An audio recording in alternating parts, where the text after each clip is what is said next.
Welcome to Combox. Jared is here. Glenn is here. The highest hair in the business. Yeah, we've got everything going on. I can say that this is the most exciting day on Combox we've ever had because I've got a huge announcement, everyone. Robin Mins! It's the Robin Mins Day! I think I've been writing about Robin Mins for 3 years, and there was a certain point where I thought maybe he doesn't exist as a human being, and he's a construct. What is it? Was it the Enron guys when they just made up people in their system? It's a bit like that with Mumbai Indians. Glenn, it's a fascinating lineup. Ryan Rickleton and Will Jacks are opening the batting, so yep. All hands on deck. And as it stands at the moment, surprising. Oh, sorry. Yeah, go. Sorry. No, I was just going to say, as it stands at the moment, Trent Bolter's going to bat at number 8. Wow, that's interesting. That's a surprising question that I wanted to ask you. I mean, if you're batting first, you have 7 batters. It's a very unlikely decision taken by a team that is so batting deep and got all-rounders and all of that. This decision, I find it a little difficult to digest and even understand. Is there an element of, they've got Shardul Thakur, they've got Krish Bhagat. No, I don't mean him. I mean, Shardul Thakur, Mayank Raya, even Krish Bhagat and Raj Boa. Is it possible that they just bring in an all-rounder and give themselves a little bit of extra bowling later? Good possibility. Krish Bhagat can bat, can't he? I mean, I know he's not really an all-rounder yet, but I think he's supposed to be able to bat. Yeah, he can hold the bat. So they might be thinking one of those kinds of guys can come in and just give them a number 8, right? It's still shallow. It's still, we're talking about, we're not talking about a whole lot of batting here. Anyway, the first ball of this game is going to be bowled by the Sunrisers. And it is Pat Cummins. It's full, it's straight, it's hit the back of points, and they steal a single. There we go. How do you look at this game? Game number 41, the Indian Premier League. We're almost done with, I think, 70% of all the games, almost. What's your take on the league so far, and specifically Mumbai as the team? Have their experiments clearly not played off, but what do you think? I like today, Glenn, and I'll tell you why I like today. I like the fact that they've basically looked at this and be like, oh, this is shit, and we're playing terrible. So let's try something new. And the big man's here. Hi, bro. Hi, Glenn. Hello. Yeah, so I like this. Hi, Jared. I think if you're playing terrible cricket and your only chance of making the playoffs, there's no point just running the same players back over and over again if everyone's in bad form. Right? I don't want to get too Nicholas Puran with this, but at a certain point, something needs to change, right? And I do think if we look at it all together, that if you're, I have no problem with the team trying younger players, trying players in different positions. As Cummins comes in again, and this one's back of a length and just push down that mid on, and they won't get a run there. So from that perspective, I don't mind it. I think this season seems to be more defined by form than almost any other season I can think of. Because if you look at the 11s they're coming in with, it doesn't really make sense where Mumbai is. You could argue the same with whatever's going on with Delhi's top 5. You could certainly, Lucknow might be the poster child for, if they had one player in form, they might be a good side. Right. Strangely, a lot of teams have experimented with their top orders, especially the power play batting, and have gotten uncapped players. And it's paid off most of the times. And I think Robin Mins coming into the whole picture right now. And finally, Robin Mins, Jared, we've got Robin Mins in today's game. It's a big story for today. Robin Mins, also known as the Akshay of Mumbai Indians. There we go. Excellent segue, that Jared. Excellent segue.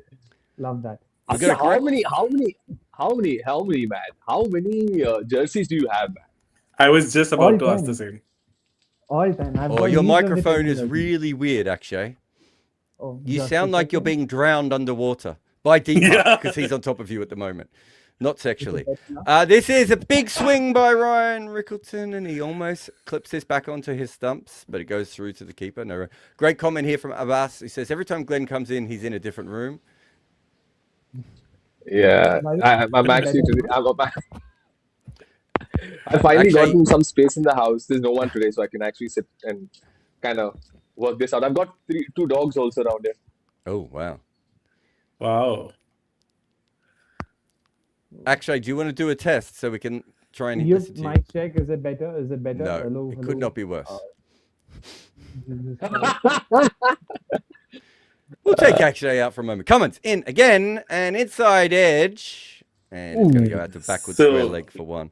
In the post match yesterday, I was kind of saying this, that the best way MI can actually stifle this SRH batting lineup is by giving a little sluggish, little tacky surface, and I think they've gone with that because there are patches of grass and there's patches of dry surface also. So it's a kind of a pitch that they gave last year also, where SRH kind of struggled. They had a 45-run power play, and then Will Jacks was able to take out Ishan Kishan and Head.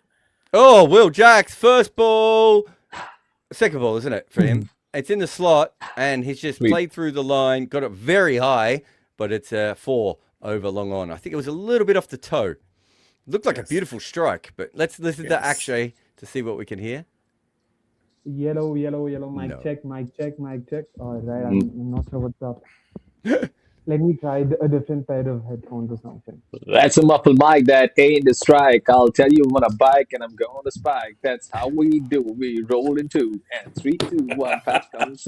I'm not even going to do it. I'm on a free verse.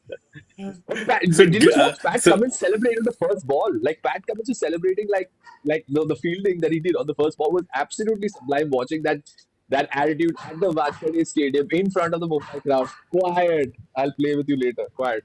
So yes. So Jared, did you listen? Did you listen to Glenn's mimicry of different players? Yeah, he always comes up with these brilliant nuggets of his. Yeah, Today we'll do an Ishan Sharma also. I think if you look at Pat Cummins, Glenn, he does that a lot. Like, it's one of the things that he does quite a bit is he lets the fielders know when they're doing good jobs. He's quite attentive with that sort of stuff. So, did you get a chance to interview him ever, like Cummins? Yeah, when he was a kid, I spent about an hour with him. So he would have been about 20, 21. Hingo! 6. Length ball, top of off stump, and it's about to land now. Big hit from Rickleton across the line there. The big question is, will Prafull ever bowl a good over? Now Glenn's microphone sounds weird, Deepak. What have we done to him? Yeah.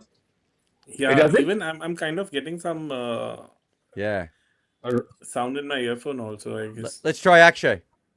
Is it any better now? So Akshay now sounds good, and that has apparently ruined Glenn as they steal another single here. Yeah, thanks, Glenn. I've taken the Google audio from you and just transferred mine to you. All right. Now, am I clear? Audible now? A bit better now, yeah. A bit better now, yeah. Yeah. So Mumbai still favourite in this game, guys. Oh, on which basis? They're Mumbai. On no other basis. But they count history more than the current form or what? No, they count Mumbai more than anything else. If Mumbai's in a game, the chances of them not being favourite is very, very slim. It'll take almost till the end of the year, Deepak, before they stop being favourite. But like, considering the fact that the last good season, like obviously they made a very good comeback last season also, but like a real dominant season post 2020 is still pending. So, like, how do markets go about that? Like 6th season where they've been little. Even last season also, like they lost a lot of matches in the beginning, right? They lost 4 matches on the trot, so. They just managed to kind of get into the top 4. But... It's almost like people in Mumbai have a lot of money and believe that Mumbai is destined to win everything. Fair thing. By the way, did any of you read that piece by Vishal Mishra on how to sort of quantify performances and how to equate batters, bowlers, all-rounders and everything? It's a very fascinating piece. Which piece? So it came up just day before Delta. So he's come up with a new metric top called edge Delta, here. And oh god, it's going to be another 4. So there was a /4 a minute ago from Will Jacks. This time he's got a top edge over the top. So 1 6 in this over and 2 4s. So Akshay, can you share that in the group? Yeah, I will share that.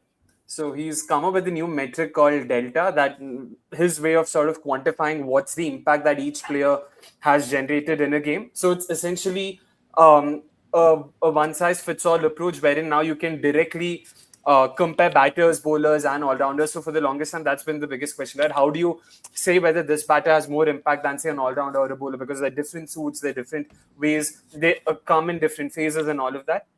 And according to his article, Hardik Pandya has been the worst all-rounder in the last 3 seasons of IPL. Like, worst.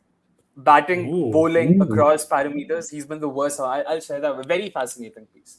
Wait. Jared, you were telling us a bit about Pat Cummins when you met him when he was about 22. Tell us that bit. Right? Yeah, so I'm trying to remember what year it was. So 2021. We were making the documentary, so it must have been 2011. So you'd have to work out how old he was based on how old he was in 2011. But 18, 19, because he made his debut around that. he was certainly, I 2011 he made his debut. remember the SCG, Will Jackson's just going for everything here. He's 13 off 6, but he's played 19 shots. 21 without loss at the end of the second over. Hingay went for a little bit there. So he the SCG is shared by the Sydney Football Club, right? The Sydney Swans. And they had a machine at that stage that allowed him to do cardio without putting any impact on his body, because that was the big thing at that stage. He couldn't put any impact on his back, right? And so that day he'd been on that machine for hours, and then we came and saw him, and he sat down for about an hour and a half. It was for the Death of a Gentleman. I don't know if anything he said made the film. It was a fascinating chat, but he was very, very young. He's obviously very intelligent, very understanding of his place. But one of the things that I found really interesting is that for a player that young who had been quite protected by Cricket Australia, his agent, who was Neil Maxwell, had set it up for us, who is now his business partner. And there was a woman there that was with the agency, and she just left. And it was like, it's very rare for a player that young who's that protected to not have someone listening in, right, to see what it is. And so it was me, him, Sam Collins sitting on the SCG for about, an hour and a half, however long it took to set up.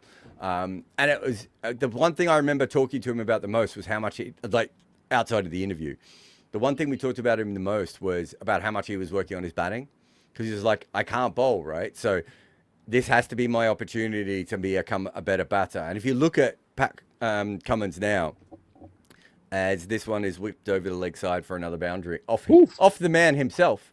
If you look at Pat Cummins now, he does sort of bat a little bit like a guy who spent a lot of time with net bowlers and throwdowns, right? Yes. Like it's a little bit mechanical the way his batting goes about it from that point of view. But yeah, just very intelligent, very laid back. I remember because we couldn't come up with, we'd filmed in the SCG so much, we'd used every angle we liked. And we just said, what if we just sit on the surface? And he was just like, fine. So we sat on his ass in his jeans for 90 minutes with us and chatted. Wow. Oh, another 4 whacked down the ground by Rickleton. Wow. Other than that, Rickleton and Jax are on. Yeah. What's Rickleton on? That is 16 off 8 and Jax is 13 off 6. Yeah, and other than that, I've interviewed him, in press conferences and stuff. I don't know if I've ever had a one-on-one with him since then, or I can't remember. Australian play, I had a big issue with Cricket Australia for a long time, and with various press officers, and so even though I know the players, I still don't always get the interviews in the same way that I might with other countries. So I never really pushed it, and yeah, I can tell you a funny thing where I tried to get him. I tried to get him a sponsor. Someone from a eco company, they were trying to do this thing where, I don't know if you have it in India. It was really popular in America and Europe for a little while, where you pay $10 to get a Tats Lotto ticket type thing. But actually what you get is a house at the end of it rather than anything else. And then people started realizing you could do the same thing, but with experiences. So sports teams started doing stuff where it's do you want to, I say sit on the bench for a warm-up game or something, right? So, you can be on the bench with us and you all pay your $10 ticket and you get that. And then there was an eco company who were trying to do the same thing, and they were going to I don't know, build a dam or irrigate something. I don't know what these people do, but something like that. And they wanted celebrities who were big into into that environmental care.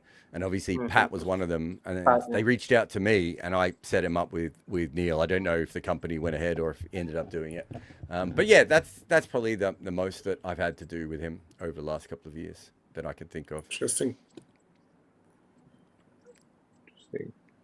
What was fascinating is that as full toss on the pads, he gets this through the gap, but there's a fielder out there now. So they've got a deep mid-wicket for Rickleton, which is incredible. I thought one of the more fascinating things about Cummins is that having interviewed a lot of younger players, he didn't come across as a younger player. Right? So I would have interviewed, Puran when he was 25. I interviewed a lot of English players when they were probably teenagers, a lot of younger women's players and stuff over the years, major players. And generally, when you interview a younger player, you're interviewing a kid. I remember Puran seemed quite smart, but he seemed quite smart, like a smart school kid, if that made sense. And yet he was probably 24, 25-ish when I interviewed him. Whereas Pat came across as someone who was a little bit more mature than his years. Ooh. Scooped over cover for another boundary. The runs are coming, everyone. The runs are coming. 37 without loss here. 1 ball to go in Cummins' second over. Guys, what's your prediction for the power play? How many runs? And if people watching us also right now, let's comment and just tell us how much do you think the score would be, power play score.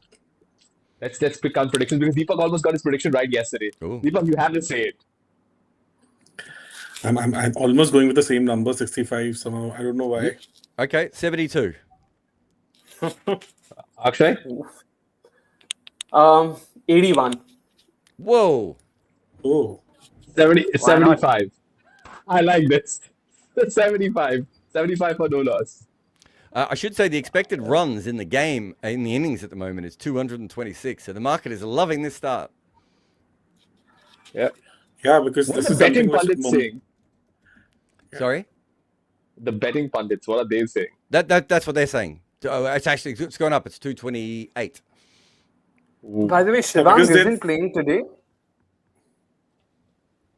I just saw the 11. I'm guessing Harsh Dubey has come in place of Shivang. I was hoping that he comes in place of Hinge. Oh my word, that bowling attack looks a lot more weaker because I think Shivang has actually been very good for them. I know he's copped a few blows, but he's also had a couple of drop chances and everything. Or else he's been fairly accurate. Like he's bowled pretty well. Surprised by that. Esha Malinga coming on. Yeah. I think they're probably expecting what Akeal Hussain did. Harsh Dubey to do the same thing what Akeal Hussain did, probably get those wickets. And I think that's the... Also, like generally, the Chinamen have actually travelled on this ground. So generally, even Mumbai didn't fancy a Chinaman last year because like they played Vignesh in few of the matches, but then they benched him. But I mean, Praful Hinge I don't know. I mean, again, no offense to him, but I think they probably would have been better off just going with someone else because Praful Hinge has travelled after that 3-4. Yes, and Mumbai is one team where you want to basically spam them with spinners, so that makes a lot more sense also because if one type of bowling they're not comfortable with has to be spin. So like Tilak Verma, Sky, Hardik, they've almost all struggled against spin. So I think that makes a lot of sense. And considering the fact that Noor actually did well on the surface in the last match, so yeah, that's also true. Malinga, 2 great deliveries here to start his bowling. Dot ball and then a slower ball that's hit the pads, and they'll take a leg by. So just slowing it down. A lot of revolutions on that ball, which Rickleton missed by quite some distance. By the way, interesting stat about Malinga. Since Ishan Malinga's IPL debut, he's taken the most wickets in the tournament, which is last year. Since then, no one's taken more IPL wickets than him. Wow. Not even seriously, not even Prasidh Krishna. No one since his IPL debut, since Ishan Malinga's IPL debut. Because he came in between last season, right? Because he didn't start. Yeah. And this season he's taken quite a few wickets, and Prasidh hasn't been amongst the wickets so far yet. Not to that. No, Prasidh was almost in the race for the purple cap before he was dropped for the last match. Before he was dropped. Yes. Oh my word! Right, single taken. Talking about an interesting stat. Apparently, even Klaasen and Ishan Kishan haven't been dismissed by spin this entire season. They haven't gotten out of spin. I think Shreyas I mean, if Iyer you went out guys- once to spin last year, didn't he? Was it last year or the year Yeah. before? Yeah. This year, I think just once, because he's averaging 136 against spins. I don't know whether he got even dismissed against spin or not. Yes, you're But right. there was another year. It wasn't just this year. He's done that before. Yeah. But like his strike And, rate against spin yeah. is 155. So Shreyas Iyer is scoring at 9.3 runs per over against spin. So he's kind of like milking it, not exactly smashing it, I would say. Oh boy. Oh, that was a proper 9.3 is chance. milking it. Wow. Hey, in T20 you'll say milking, No, right? fair. I'm with you. I'm with you on that. Because It's like a in this reflection IPL, of where the it's- sport is at and not what you said. Just to be Yes. clear. Because like in IPL, I think like spin bashers would Oh. be scoring at around 12 or 13, I guess. Is that Hingay Yeah, at short fine leg? Yeah. So I Hingay- don't know. I haven't seen the replays. Hingay saw the edge come in, and I think what he thought was, because it was a top edge off a hook shot, there's almost a run out chance as well there, by the way, guys. Because it was a top edge off the hook shot, I think he thought it was going to his left and high, and it just dropped in front of him. And all he had to do was take half a step forward, and he takes the catch. And the next, Yeah. so he didn't take the catch, and he didn't get the run out. And then the next ball was hit straight to him again, and he's fumbled that. And I can tell you right at the moment, Pat Cummins is no longer celebrating fielding, everyone. Wow. So after Jeez. kind of start that he had, taking 3 wickets in 1 over, he's finding IPL really tough, to be honest. Like this is what it is. Like I think the level of batting this season has been really phenomenal because Do you Yeah. guys have Even- those balloon people outside of like stores that blow up and they fly around with like the big floppy arms? Yeah. it's pretty Watch much a thing in Hingay India. Field. Yes. Watch Hingay Field is all I'm going to say. Because he's a big, tall kid and he's not very good. And his arms, like when he tried to get up, he flapped his arms over his head. But having said that, he hasn't played any T20 cricket, T20 cricket for I think Vidarbha also, like Vidarbha he comes from, right? So like hardly a match or Outside. two. Wide. In fact, there's another uncapped pacer that SRH have gone ahead with, like recruited Onkar Temale. I thought that was the guy that Varun Aaron would back because he's a name that he's personally groomed. He's someone who clocks in excess of 145. That's how he's made a name for himself. So Yes, I was a and bit surprised to see Hingate come ahead of him. And he was doing a lot of talking on the social media also. There was a lot of buzz around him. So I have no idea why they have not yet played him. So Yep, true. And also, Glenn, you spoke about Klaasen and Kishan not getting out Ishan. to spin. I think Jared was there. You guys remember the numbers I'd shown, like teams versus spin. SRH were just like Yeah. leagues above everyone else. It was all the Yes. other teams in one row, and then SRH just had SRH. in excess of 60. Yeah, they're averaging 70. But Will Jacks playing this one would be interesting because 3 left-handers opening for 3 top order batters for SRH. Could be an Wouldn't be interesting too matchup. perturbed. If anything, Abhishek Sharma would be waiting for Will Jacks to come. yeah, but like they have a history. Like he got him out in the World He Cup got him out also, so, first like, over, yeah. Yes. Even And RCB, as- RCB, Will Jacks yes. got him out. Yes, and even last year I mentioned First like ball from Harsh Dubé is a half volley, and it is swatted like a fly from Will Jacks's pads for 6 over long on. Like an Interesting that angry, they've gone with the annoying left- fly. So they've gone with the left arm finger spinner in the power play. It's pretty interesting from them, to be honest. Like He just I overpitched based my him. 81 off the fact that Hinge would get at least one more over. So I don't know if I should revise my numbers because Hinge doesn't seem to be bowling anymore on the power play. I was expecting Cummins to come up with at least one more over. So, Whoa! Beauty. Very risky. So my 6 fours 65 and is 2 definitely out of the sixes. equation now. And he's gone for another big one, but inside edge Another- to short another- fine leg. So finally, Mumbai has a start. Like after that KKR opening match, I think they've struggled as an Yeah. opening. So Yeah. any news on It's because Rohit? Mumbai won their first match, Deepak. That is the problem. Mumbai winning that first match is a jinx. When Mumbai Yeah. doesn't win that first match, things go right for the Mumbai team. Mumbai winning the first match is like it was a domino effect. Beautiful arm ball. So Harsh Dubey also has a bit of a reputation in the domestic cricket. Like he's considered as a very brave bowler who would not shy away from a challenge. So it's really interesting because I didn't expect a spinner to come in at number 5. So let's see. I don't think they had a choice. Yeah. Oh, he's gone for a big slug sweep. It's high, and it is going to go into the over the boundary again for another 6. Yes. Wow. So 6.6. Quite a start.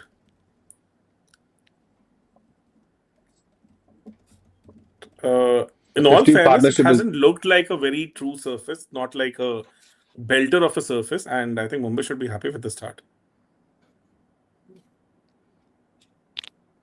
Ooh. Let us. That's the best part now. We're all on a different feeds, so the reactions come a lot later for some. Yeah. Another dot ball there. It's like a little Mexican wave that's going on.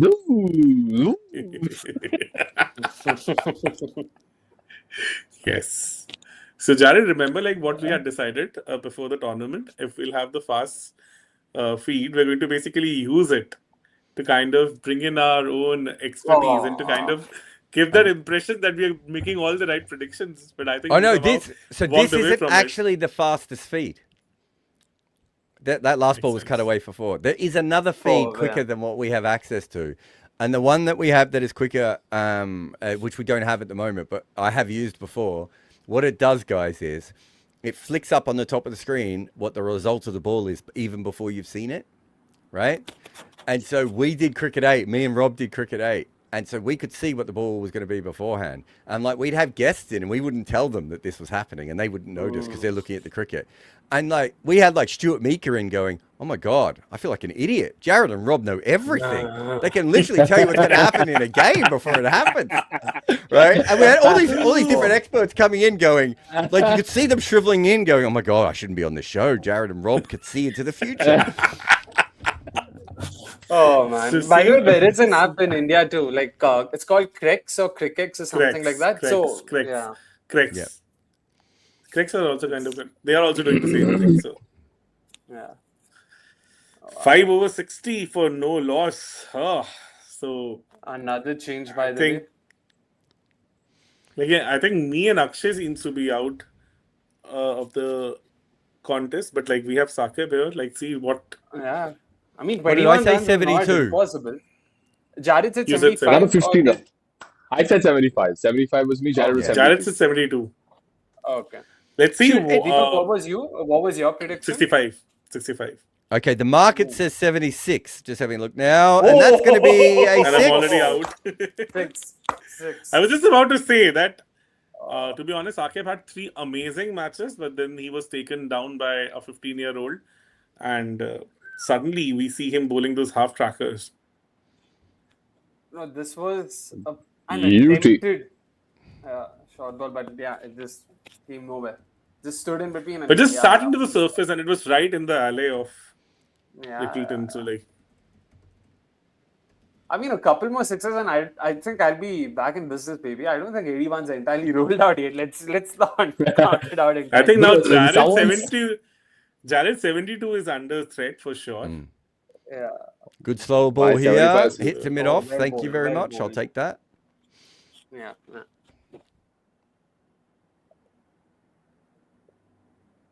Sachin is in the house. So, I think what total SRH should be comfortable with? 260? It looks a pretty good wicket. Yeah. I was about to say they would be backing themselves because Mumbai's bowling has been atrocious beyond Bumrah. Oh, another big 6 here. So, Jared, you are also out now. Well, I'm not out yet, but I will be out. Exactly, yeah. 72. Highly unlikely they're going to come up with 3 dot balls. Yeah, he went for the 3 balls in a row there. Comes in and dot. Yeah. Yes. Suddenly, the life is not that easy.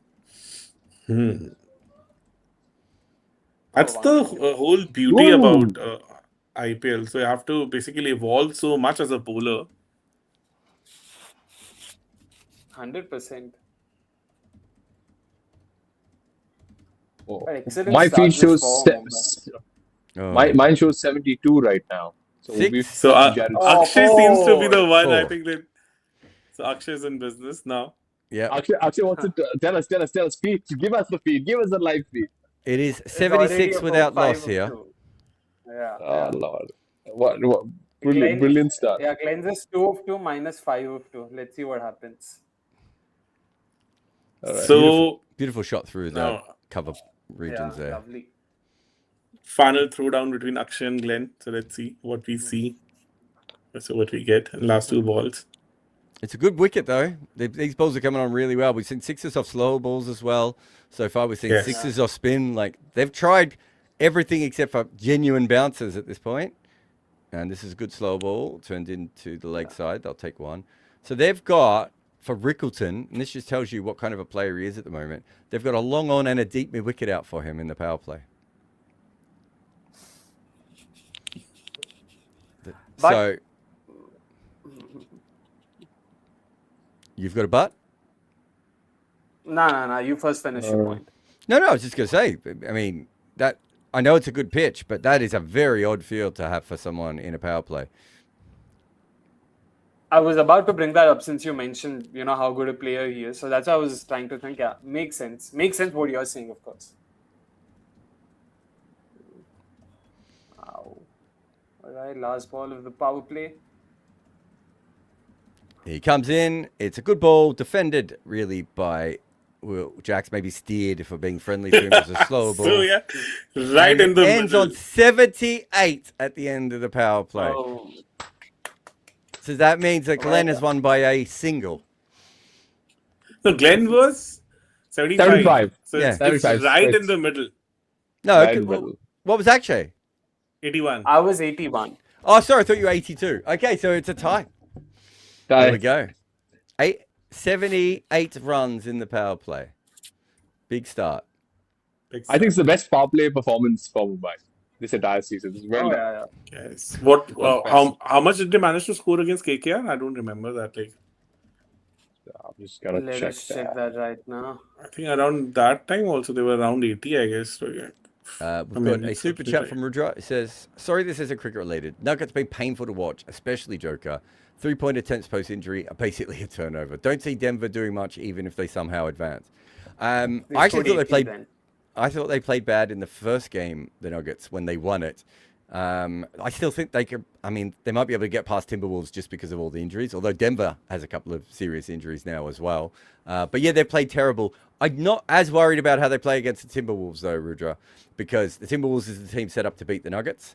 That's literally how they set up their entire franchise. So I'd be more interested to see how they go against the Spurs in the next round. But the problem is, by the time Spurs or OKC play...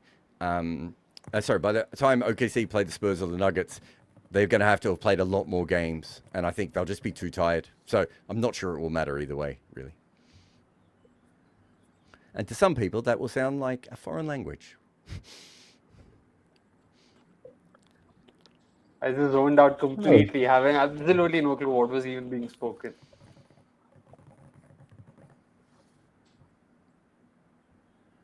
By 78 to the power play. Interesting. Then there was 80 right against KKR when Mumbai battled down the first match. Yeah, so that means my memory was right. So I said 80. So good. Won their first match, I think, by 6 wickets. I think yes, Mumbai did, and Shardul had picked up 3 wickets in that one. Yeah. Wow. Lord Shardul Thakur. He's Mumbai turf. Created magic. What do you think SRH do now, though? Because they've not really Give up. got a lot of... Simulate innings. maybe Nitish Kumar Reddy with his seam. They should bring on their left arm wrist spinner. Abhishek, do you think Abhishek Sharma is an option they will consider today? He's more of a skiddy kind of a bowler. I don't think so. It will be that good an option on this surface. So he really needs. He's fielding today. He's playing today for a change. Haven't seen him bowl in ages. Did he ever bowl in IPL? Last couple of years. For RCB, he did. No, in last couple of years since his. Maybe an over or two here or there, maybe. I I just love the fact that the fans and the viewers of this stream have their best comments, and someone just says that KKR and LSG have been playing more of Test cricket, and GT have been playing ODI cricket this entire IPL season. Oh, and where do you slot Delhi then? Where do you slot Delhi? How do you slot Delhi then? I mean, they scored Good one. 262, so we'll have to be a bit Cut less them harsh some- on cut them. them after He was that. still below Yeah, par on that wicket, though. Harsh Dubé's in again. This one's on the pads. They might look for 2 here. Jax wants it. Rickleton was never that interested.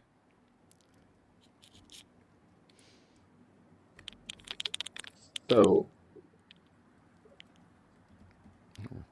it's an interesting one. Jared, what do you think is the best outcome for Suryavanshi in cricket and the worst? I'm not asking from a specific format per se. This is a question that we've received on our super chat. Sham Nair. Hi, Sham. What do you think is the best outcome for Suryavanshi in cricket and the worst? I suppose the worst is that it can't translate to Test cricket, and that he ends up being maybe. I'm trying to think of an ideal player, but I suppose the worst is the absolute worst is he becomes the S tier version of Chris Lynn. And eventually people realize that with his backswing and the way he bats, there is a hole in his swing that you can bowl to, right? And if you look at Chris Lynn, there's a couple of years where everyone thought, wow, Chris Lynn might change batting forever. And then everyone started treating him like a baseballer and not a cricketer. And he really never made runs again after that, right?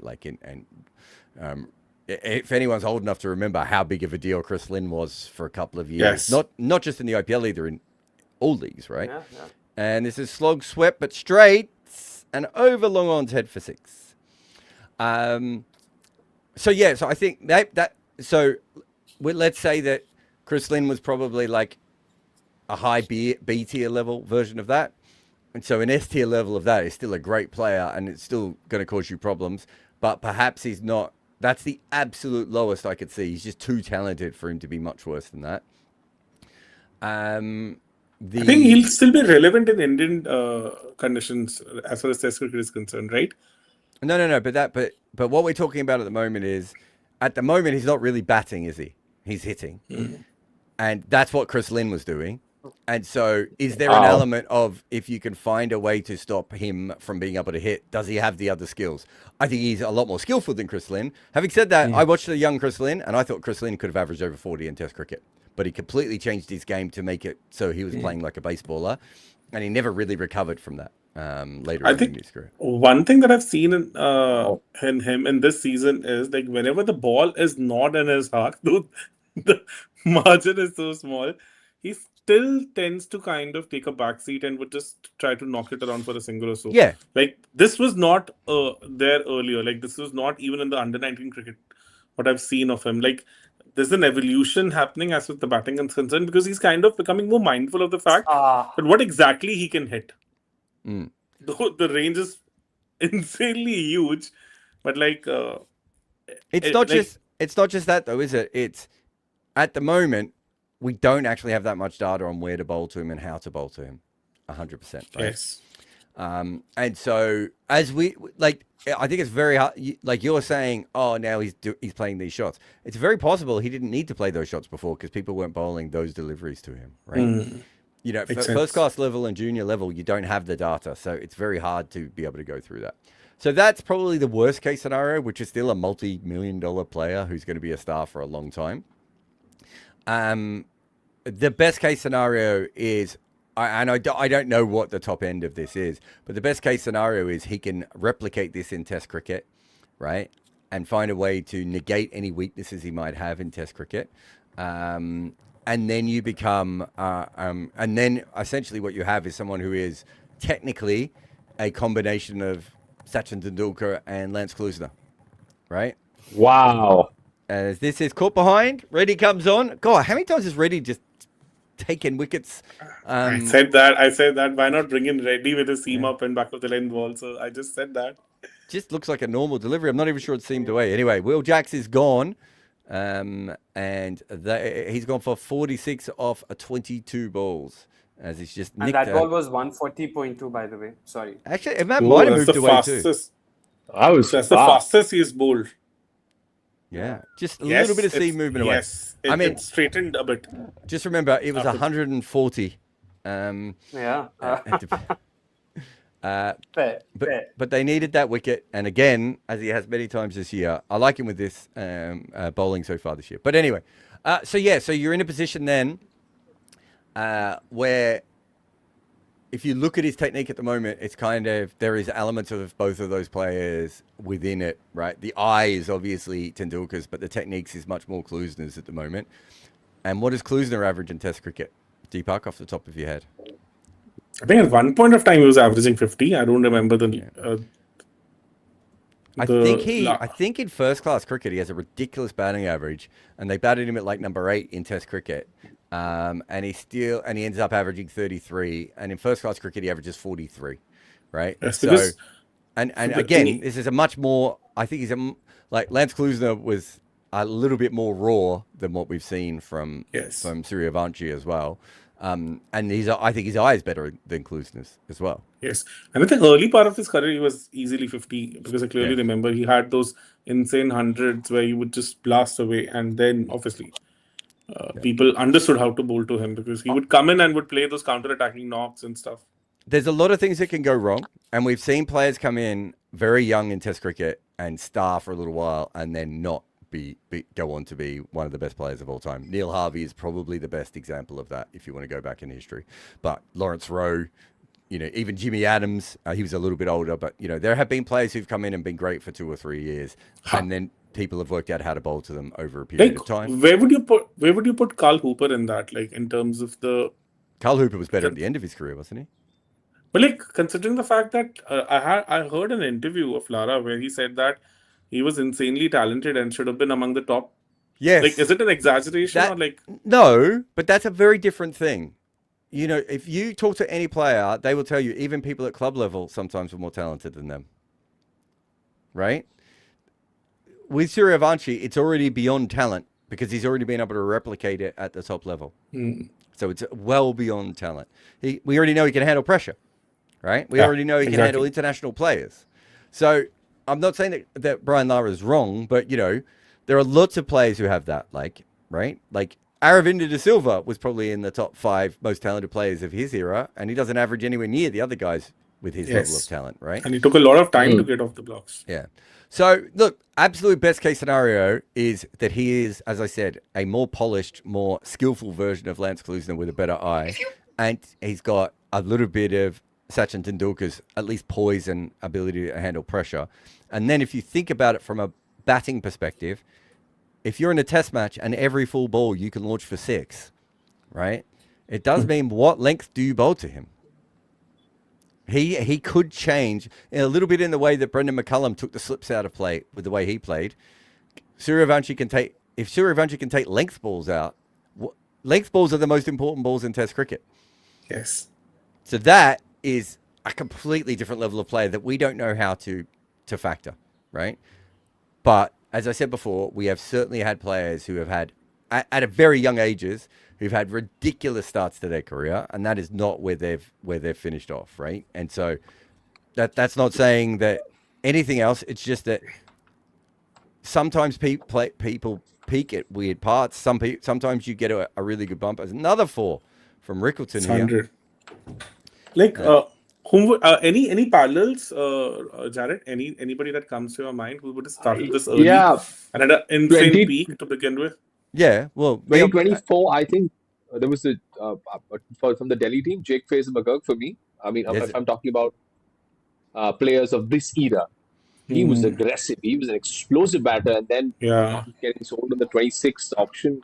Surprise. That's a good example, actually. I'm trying to find Neil Harvey's Test record. I mean, we can also look at someone like a Prithvi Shaw and the way he's tapered off because a lot of off-field reasons and You've even got players from a lesser extent like Adrien Shankar, right, who makes a Test match against Australia, makes 100 against Australia really young, and is retired by 24. You know, who was the Pakistani kid who was like 14 or 15 when he played Test cricket? Again, he was probably a little bit older. Hassan Raza. Right? Yeah. Where's he? Raza. What was his career? There was a kid who played for Yorkshire when he was 15 in senior cricket, who by 19 was managing a nightclub. Right? Like, we've seen guys who at 15 and 16 are ready for senior cricket and then don't like it. It crushes them. People work out how to play against them. All these things are, you know, sadly just happen.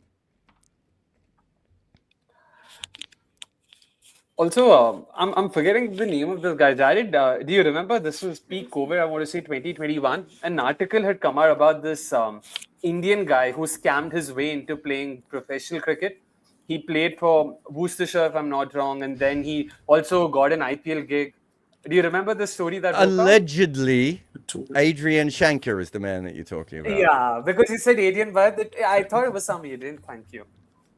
Adrien Shankar, I wanted to do a documentary on Adrien Shankar because I was kind of there and around when all this happened, and it's fascinating.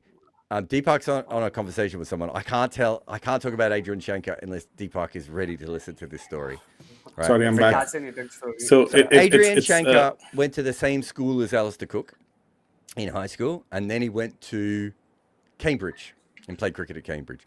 Everyone knew who he was. Very respectable club cricketer, school cricketer, university cricketer, right? So he was known.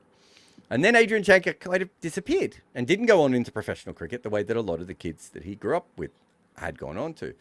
And then suddenly he was signed by Lancashire, and they signed him largely on the back, from what I can understand, of seeing him either in the nets or in the ball or against the ball machine. And then separate to that, they also, he had shown them a bunch of stats that he'd gone off to play in a T20 tournament in Sri Lanka. Yeah. And he was the top run scorer in this tournament, right? So they signed him. I get the feeling, and everything I say in this story is allegedly, but I get the feeling that they had a look at him and went, whoa, no, we've made a mistake here. Somehow he ends up at Worcester. Worcester's desperate for batters this year, right? And he ends up at Worcester, and I want to say they were playing at Lord's, right? And they take him out, and he plays against a guy called Alan Richardson, who should have played for England. Fantastic bowler, Alan Richardson. Really, really good, skillful left-arm bowler, but didn't quite make it. Bit of a late bloomer and didn't quite make it. But we're talking about, I've seen enough cricket to say Alan Richardson is an international quality bowler. And it looked like I was trying to face him. Right? I've seen those clips, by the way. And then they brought him back to the nets, and they got all their. And they had a decent bowling attack at that time too. I can't remember if Richard Gleeson was there, but they had some good bowlers. Jack Chantry was playing for them. They had a couple of guys who could bowl. Moeen Ali was playing for them then. Yeah, Moeen. I don't know if Moeen was bowling back then. Actually, it was a long time ago now. I don't know if Moeen was one of the ones who bowled to him, but they were again decent first-class bowlers bowling to him, and they were like, "What the hell? This guy is nowhere near nowhere near professional level. How do we end up here?" And so he got 2 contracts with English teams in the same summer, and then disappeared forever. Since then, he's had a very interesting career. There's a huge article on Wisden, which you can go find everything about. I know a bit of stuff that's not in that Wisden article as well. This is Hooked. So we have a wicket by Sky, now, and it's out. Esham Malinga again with another wicket. This man trips over wickets when he wakes up in the morning. The Sky Adrien is having Shankar, a horrible IPL this year. Yeah, if you want to look him up, Adrien Shankar on Wisden, you'll be able to find it. It is an incredible story. I'll just add one thing to what you said, Jared. So this happened around the 2009, 10, 11 period. So 2011 is when he played for Worcester. He was batting alongside Moeen Ali. I went back and looked up the clips. It was exactly like this. It was like I was facing international level bowlers. Like, how on earth is he playing county cricket? He, by the way, also managed to convince Zubin Barucha, the current scout of RR, who was back then, if I'm not wrong, with the Kochi Tuskers Kerala, which was a new team. So this was going to be their first auction. He managed to convince Zubin Barucha to sign him up for the IPL. Thankfully, better since prevailed, something happened, but he managed to register himself for the auction. He was almost bought, and it didn't go through. In fact, Zubin Barucha was also approached for the interview. He was like, "Boss, I'm not saying anything. I'm not opening my mouth." A lot of people won't talk about it. Like, I think off the record, there's a funny story about one person who said he was older than me, and then he was younger than me. Because part of the reason he got signed up was the ECB brought in a regulation that you had to sign more younger people. And so obviously he just changed his age and no one looked it up because he was like, as I said, he was known in the system. He was someone, and there was a lot of people, there were a lot of like fairly well-known English cricket people who were like watching this going, wait, what? Why are you signing this guy? Like, we know who he is. So I'll just come back in some time. Call to attend to. So just to go back on Neil Harvey, as we were talking about before. So Neil Harvey starts cricket as about an 18-year-old, I want to say. And was averaging 86 after 11 test matches versus he played 2 test matches in England and 5 test matches in South Africa. And he also played against India in that time. So like, it wasn't a lot of test matches, but it was over 3 years and he was playing legit teams on the road and he was a teenager and hammering everyone. And the rest of his career is fine. It's not a bad career, but like, I've got him ranked at about the 45th best batter of all time. Whereas at that stage, people thought he was going to be Bradman. So that shows you what what can happen, when you have the natural talent of someone like that. It's hard to fail unless a lot of things go wrong. And that's the Lawrence Rose story, of course. But doesn't always mean that just because you're good at 18, you're going to be good at 28 or 38. Unless you're Sachin Tendulkar. Yeah. No, but in fact, we did. If you look at the book, Len, and you should buy a copy, because everyone should buy a copy of my book. But in the book, if you look at Tendulkar, you can make an argument that he's the best teenage batter that ever existed. And you can make an argument he's in the top 5 best batters over the age of 35, right? So forget his peak, which is also ridiculous, right? It's the fact that he's also got that at either end, which no one else does. That's a remarkable thing to have happen. We've had a lot of players with long careers, but they don't usually start as teenagers. Right. They might start in their early 20s, but for someone to start as a teenager is quite rare. For them still to be playing in their late 30s, and beyond that, that's not how things go. In fact, Jared, you spoke about Sachin. Since you spoke about Sachin and there are a lot of such talents who don't make it. Have you heard of the Sachin before Sachin? There was this guy called Anil Gurav who was Ramakant Achrekar's student, again, like Sachin. Have you heard of him? I've heard his name, but I'll be honest, Akshay, I could tell you, I've heard everyone's name, right? There was a guy in Sydney that was supposed to be the next Bradman who never played a game for New South Wales. Right? So it's so crazy, these sorts of stories, how often they happen. And that's my point of talent is just like a very small part of why you're successful or not. Yeah. In fact, Anil's story is just as strange because he was touted to be the next Sunil Gavaskar. Same again from the Mumbai School of Cricket, was very good. In fact, Ramakant believed Anil was more talented than Sachin. So Ramakant Achrekar, of course, is the famous coach of Sachin. That's how he's known. And unfortunately for him, just when he was making all the right noises at the domestic circuit and he was about to play for India, this was like 86, 87. In fact, he was the one who gave Sachin the bat with which he scored those magnificent double centuries or whatever he scored at the Harris Shield. So this guy's elder brother is a part of the Mumbai Mafia, Mumbai underworld. So which meant the police regularly caught him and his mom because of his brother's involvement in illegal and nefarious activities. And that just completely derailed his career. And he died as a recluse last month. So again, very, very, very crazy story. Look, I mean, you don't have to go that far, guys. From Sachin anyway. Sachin grew up with another player who was incredibly talented, who should have gone on to be a test great, who didn't. Now, I know a lot of people would talk about the caste system, a lot of people would talk about his flashy lifestyle and all these other things, but Vinod Kambale is another example of a player who was incredible, right? Look at Damien Martin's career. Damien Martin was supposed to be an Australian test match captain, and at 25 almost became a travel agent, right?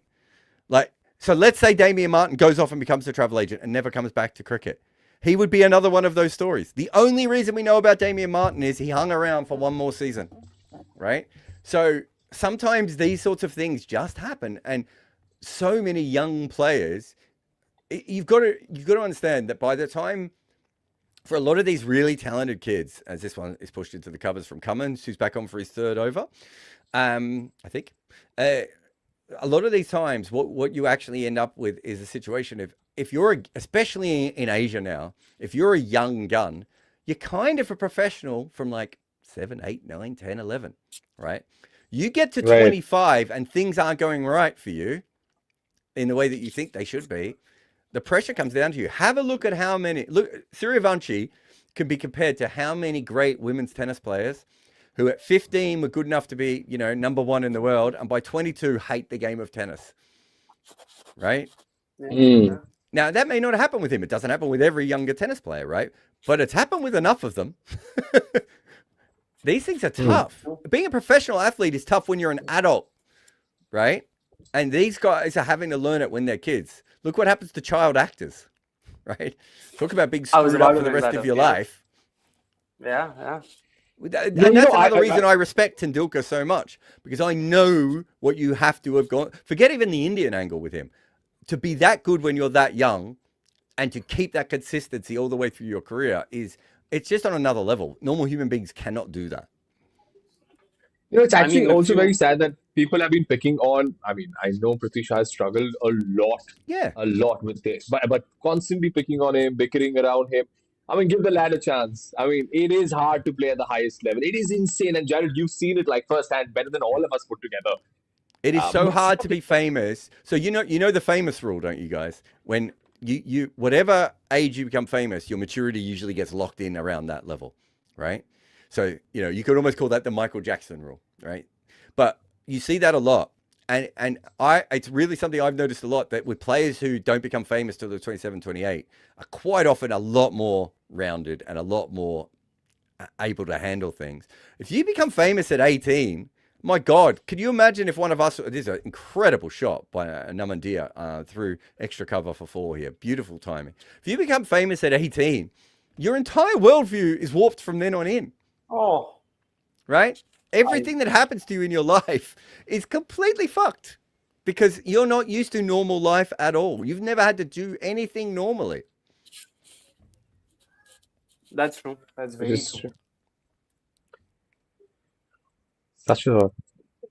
It's such a double-edged sword, actually. Fame and all of these things that people watch the peripheries, and I know many people who constantly look at it and say that, oh wow, what a beautiful life, what a flashy life, but deep down inside there's a huge level of maturity and understanding and a certain mental fortitude that one needs to have to handle that kind of fame and that name. And I keep saying this about Suryavanshi. I don't know what. Kudos to his support staff, kudos to his family to keep him grounded at this moment, because at 15, if I got that kind of fame, I'd be going Kawabanga in my brains. Yeah, exactly. You become Justin Bieber, right? Remember Justin Bieber's career where he completely lost the plot, right? And look, you can have, Britney Spears completely lost the plot. It's fucking hard to do that. And you see it with, a lot of American athletes, right? They get really famous at like 15 and 16 when they're still in high school, right?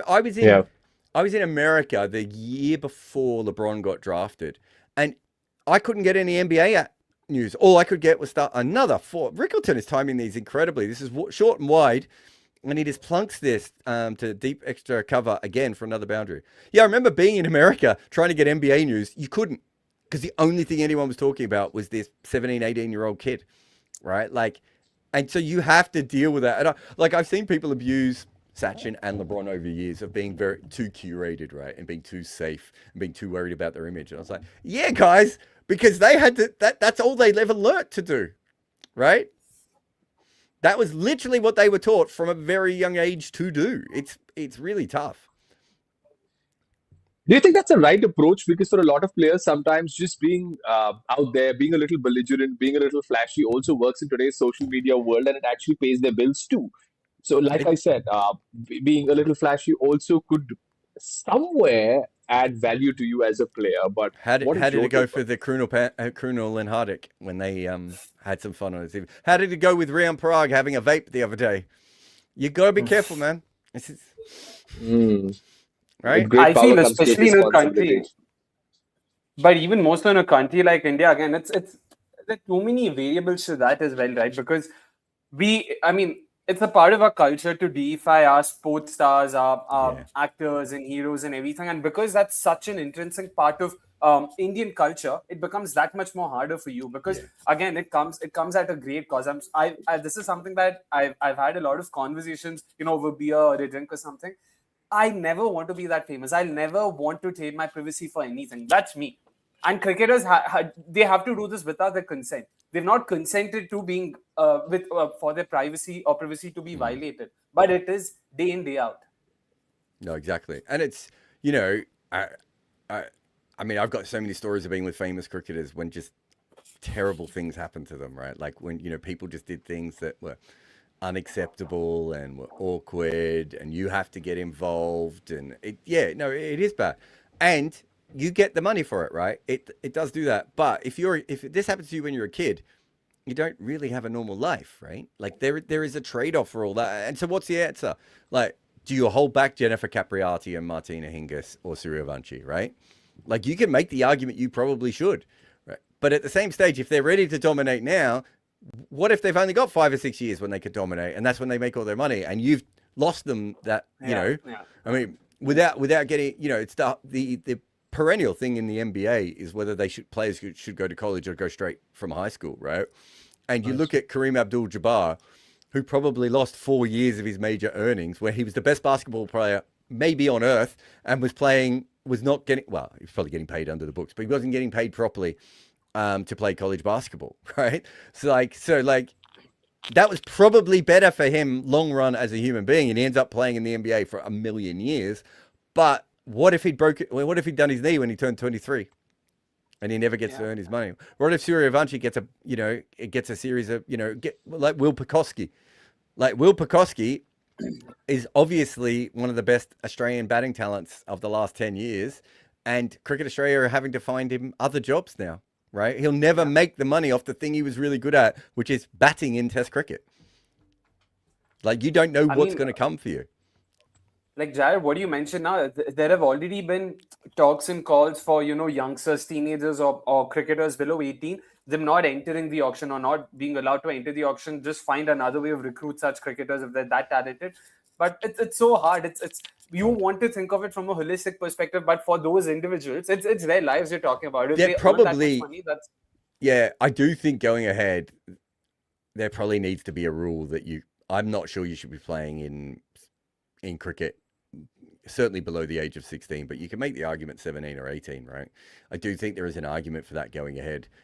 The problem with that is that not everyone's age in India is exactly what they say it is, as this is swivel pool from Rickleton and it goes around the corner. So there's so many complications with age, right? In many parts of the world, not just in Asia as well. We've had issues with it in Australia and other places too, in America. So it becomes tough, right? And also, what if you're physically ready at 16? All right. I grew up with a kid who, I'm sure if you put him in a boxing ring at 16, he would have been able to stand up to any adult, right? He was just, the phrase we use in Australia is built like a brick shit house. He was built like a brick shit house. He was just born that way, right? And at 13, he weighed 100 kilos and was 6'4". Wow. Right? And you couldn't have shifted him if you wanted to, right? He was just, holy smokes. And he didn't get that much bigger. He didn't grow, like he maybe got an extra inch taller and maybe, got a bit fatter as he got older, but he was just always built like this. This is what the dude at 13 looked like a fridge. We would turn up in year 7.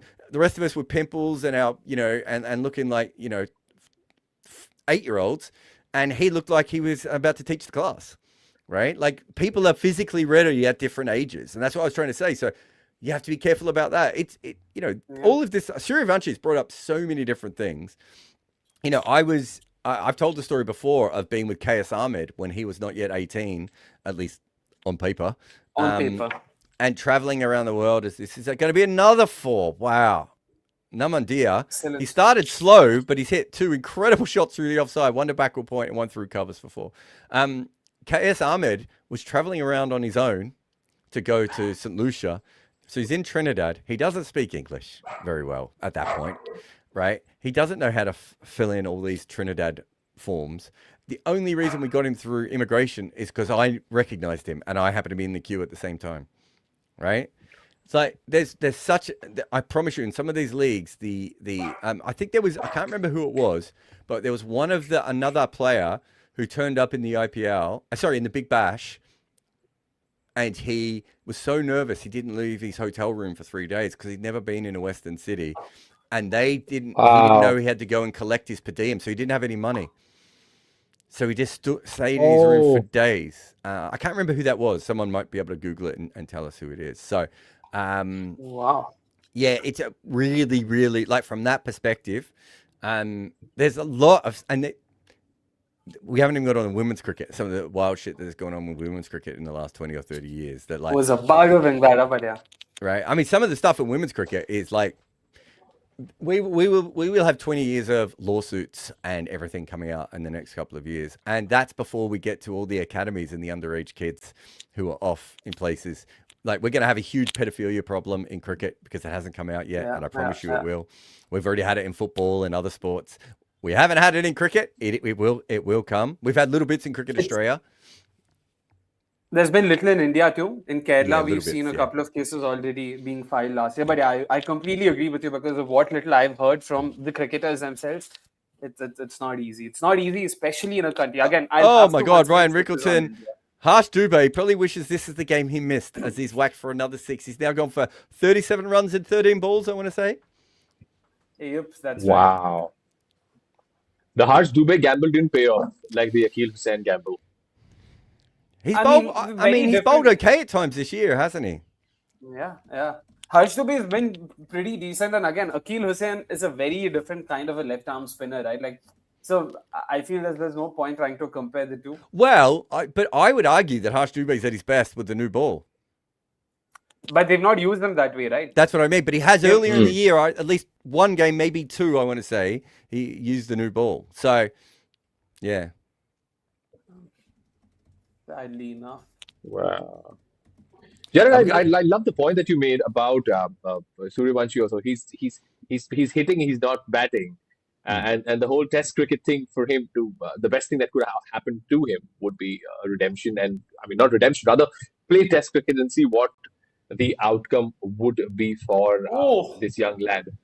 But do you think with, now we also in the same breath spoke about Prithvi Shaw. Do you think Prithvi Shaw has a chance this season to do something? Because now considering everyone's experimenting with their top order, does he I thought Prithvi Shaw would start for them this year. I don't know what's going on there. I don't know what the privates. I know there's issues with Prithvi, and he's one of the most naturally talented players I've ever seen in my life. And I've said that before. Really? He sees the ball so early, man. So early. I thought he was unfairly scapegoated after Adelaide. I know there are issues with his behaviour and everything else, as Heinrich Klaasen saves a boundary but allows 2 runs down there. I think he's an incredible talent, but whether he has the mental ability to match that up and play, I don't know. But I would have thought that you use Nissanka as the backup or use Nissanka as the number 3 in that situation, because Nissanka's so good against spin. Why not just move him to number 3 and try Prithvi at the top? But yeah, I don't know. We got a bunch of super chats too, by the way. Let me just get to some of those. Narayan says, Leary Constantine in his book says technique is subservient to execution and batting. Yeah, I think what happened originally in cricket was was England decided that technique was the most important thing. And really, from the very moment Don Bradman turned up, they should have basically torn most of the... because he is not... he's not like Virat Kohli or Babar Azam. He's not as technically perfect as, those sort of players. I think what you're looking for in technique is repeatability, right? So Suryavanshi or Steve Smith, as long as that player has the ability to repeat that in multiple surfaces against multiple bowling types, what they are doing makes sense. It's if you can't do that, and I don't really care what your technique is. I care about the fact that you can repeat it as that is almost caught and bowled. And what happened here is Numan tried to smash this on the leg side, I think, ended up hitting it on the straight back to the bowler accidentally. And I think that was probably a little bit of hands on it, but it would have been a fantastic catch from Harsh Dubey. Did you try hit on the leg side? Oh, no, maybe not. Maybe it was just lower on the bat. But either way, God, it got a lot of power in that. I'm not sure why he hit that in the air, guys. Yeah, Jared, we got the name. It was Rashid Khan in the BBL, 2017, apparently. I don't think it was Rashid Khan. Maybe it was. I did think it was an Afghanistani player. I don't think it was Mujib. It might have been Rashid Khan. If someone's found the name anyway, I'll go with them. Who else has played though? I mean, I know. Yeah, you were talking. You were saying heaps of things. Shoaib Malik was like a 30-year-old man who played at Hobart and had to learn how to use a washing machine because he'd never used it before, right? Like, no one thinks about how these players go. It wasn't that long ago. It actually was a fair few years ago, but a Bangladesh under-19 team went on a tour of New Zealand and were presented with ham sandwiches. Right? Did they eat it, or were they like? No, of course they didn't. Yeah, they realized what it was straight away. But I'm not having. I'm just saying there are lots of little things that have happened in cricket because we don't dot the I's across the T's, right? And so these sorts of things do happen. Prithvi says about that, Jared, about the technique bit as well. Again, once again, just shamelessly bringing in women's cricket. Even Sophie Devine mentioned this last year when India toured Australia. She was mentioning this on comms that Indian cricketers, there seems to be a very clear focus or a lot more of an emphasis on technique over execution, over getting runs. Because Sophie Devine herself had been asked these questions. You come across as a slogger, as someone who just, tends to go for those shots. Where's the technique? And she's like, it doesn't matter. You have to win games for your side. That's what that matters. And that isn't still prevalent in India. Do you think that is the case even in men's cricket too? Women's cricket, one of the reasons it was held back is, and this is a fascinating one, but one of the reasons women's cricket is held back is women listen and girls listen. So have either of you two ever done coaching? No, I just say no. You coach 5 boys and you coach 5 girls, and you tell the girl what to do and you turn around and she's trying her best to get herself into the position that you've asked her to, and the boy's just doing whatever the fuck he wants. Right? And the problem with that is, as I said before, is I actually don't think traditional cricket techniques are perfect. I don't think they're a good idea. And so Mithali Raj is a perfect example. She was the most technically adept player in the world, and she could barely hit the ball past fucking cover. Right? Like, she would play the best cover drives you've ever seen to cover over and over and over again, right? Whereas a man would probably slice a couple. He hit one in the air with his bottom hand. He would get the ball through that area. And so women's cricket was held back by the fact that they played more technically correct than men. And I've read this back to the 1920s. You can read about this. People are always saying women tend to have more technically correct techniques. And so if the technically correct technique doesn't make any sense, you don't get anywhere. And I do think that is an issue. I think in Australia, we're a little bit more, can you make runs, right? Steve Smith was still a challenge for us. Phil Hughes was still a challenge for us. But realistically, in Australia, as long as there isn't like a gaping, as I said, an unrepeatable part of your batting, people actually kind of leave you alone. If you're making runs, you're making runs. I think West Indies is another famous place that does this as well. That's not the case in England, and in England, it does my head in. He's going to get another... God, I thought he was going to get another boundary there. He's limping at the moment, Rickleton, as he goes down the other end. I think if you look at...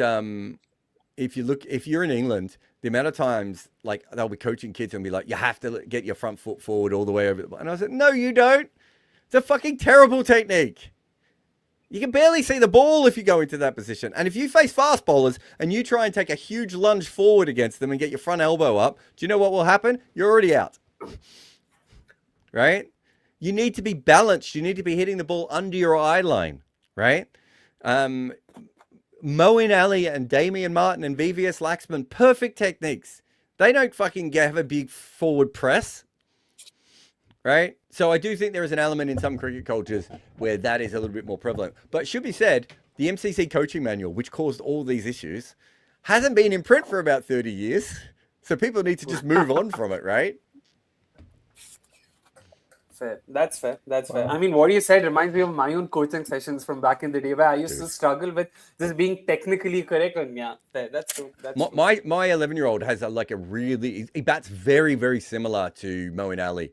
Like not quite as elegant, but a lot more elegant than a lot of the kids, even the kids with better techniques, because he's really upright and his back foot cover drive is ridiculous. Like he will just ping it through the covers in a way that took me 20 years to learn how to play that shot, right? And no other under 11s out there are playing that shot, right? Like it's not a normal shot for people to play.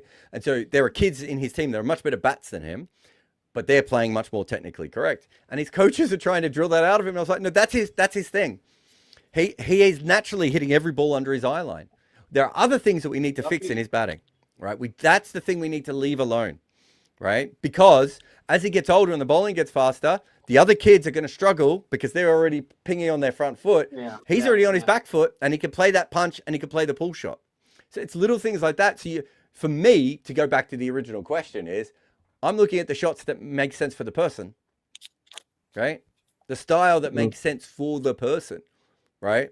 I used to have a big backlift like Brian Lara, right? So if you bowled full, I would hammer you. Great. But I don't have Brian Lara's eye. So teams would just spam me with Yorkers, right? And they would take the fact that I would hit 2 or 3 quick 4s or 6s, knowing that I'm eventually just going to miss one because I'm not good enough to do it, right? And my first coach just came, one of the best batting coach I ever worked with just said, halve your batting thing. You hit the ball so fucking hard. You don't need it up here.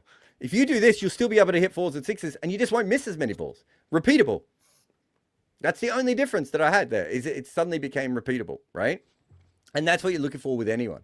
And as Naman, is this a good innings from Namandir or a bad innings from Namandir, guys? I don't think it's too bad considering they're already going at 13 runs per over, and they've managed to maintain that. And I think he'll be able to attack India and the likes now going forward. So yeah. He's so interesting because quite often I'll watch him and he plays so many good shots, right? And I've got it in my notes. So it came up to me when I was checking through my notes before. But his strike rate doesn't match the shots. I'll be like, oh, he's just hit 4 incredible shots through the offside for 4. But actually, he's still going at a run a ball.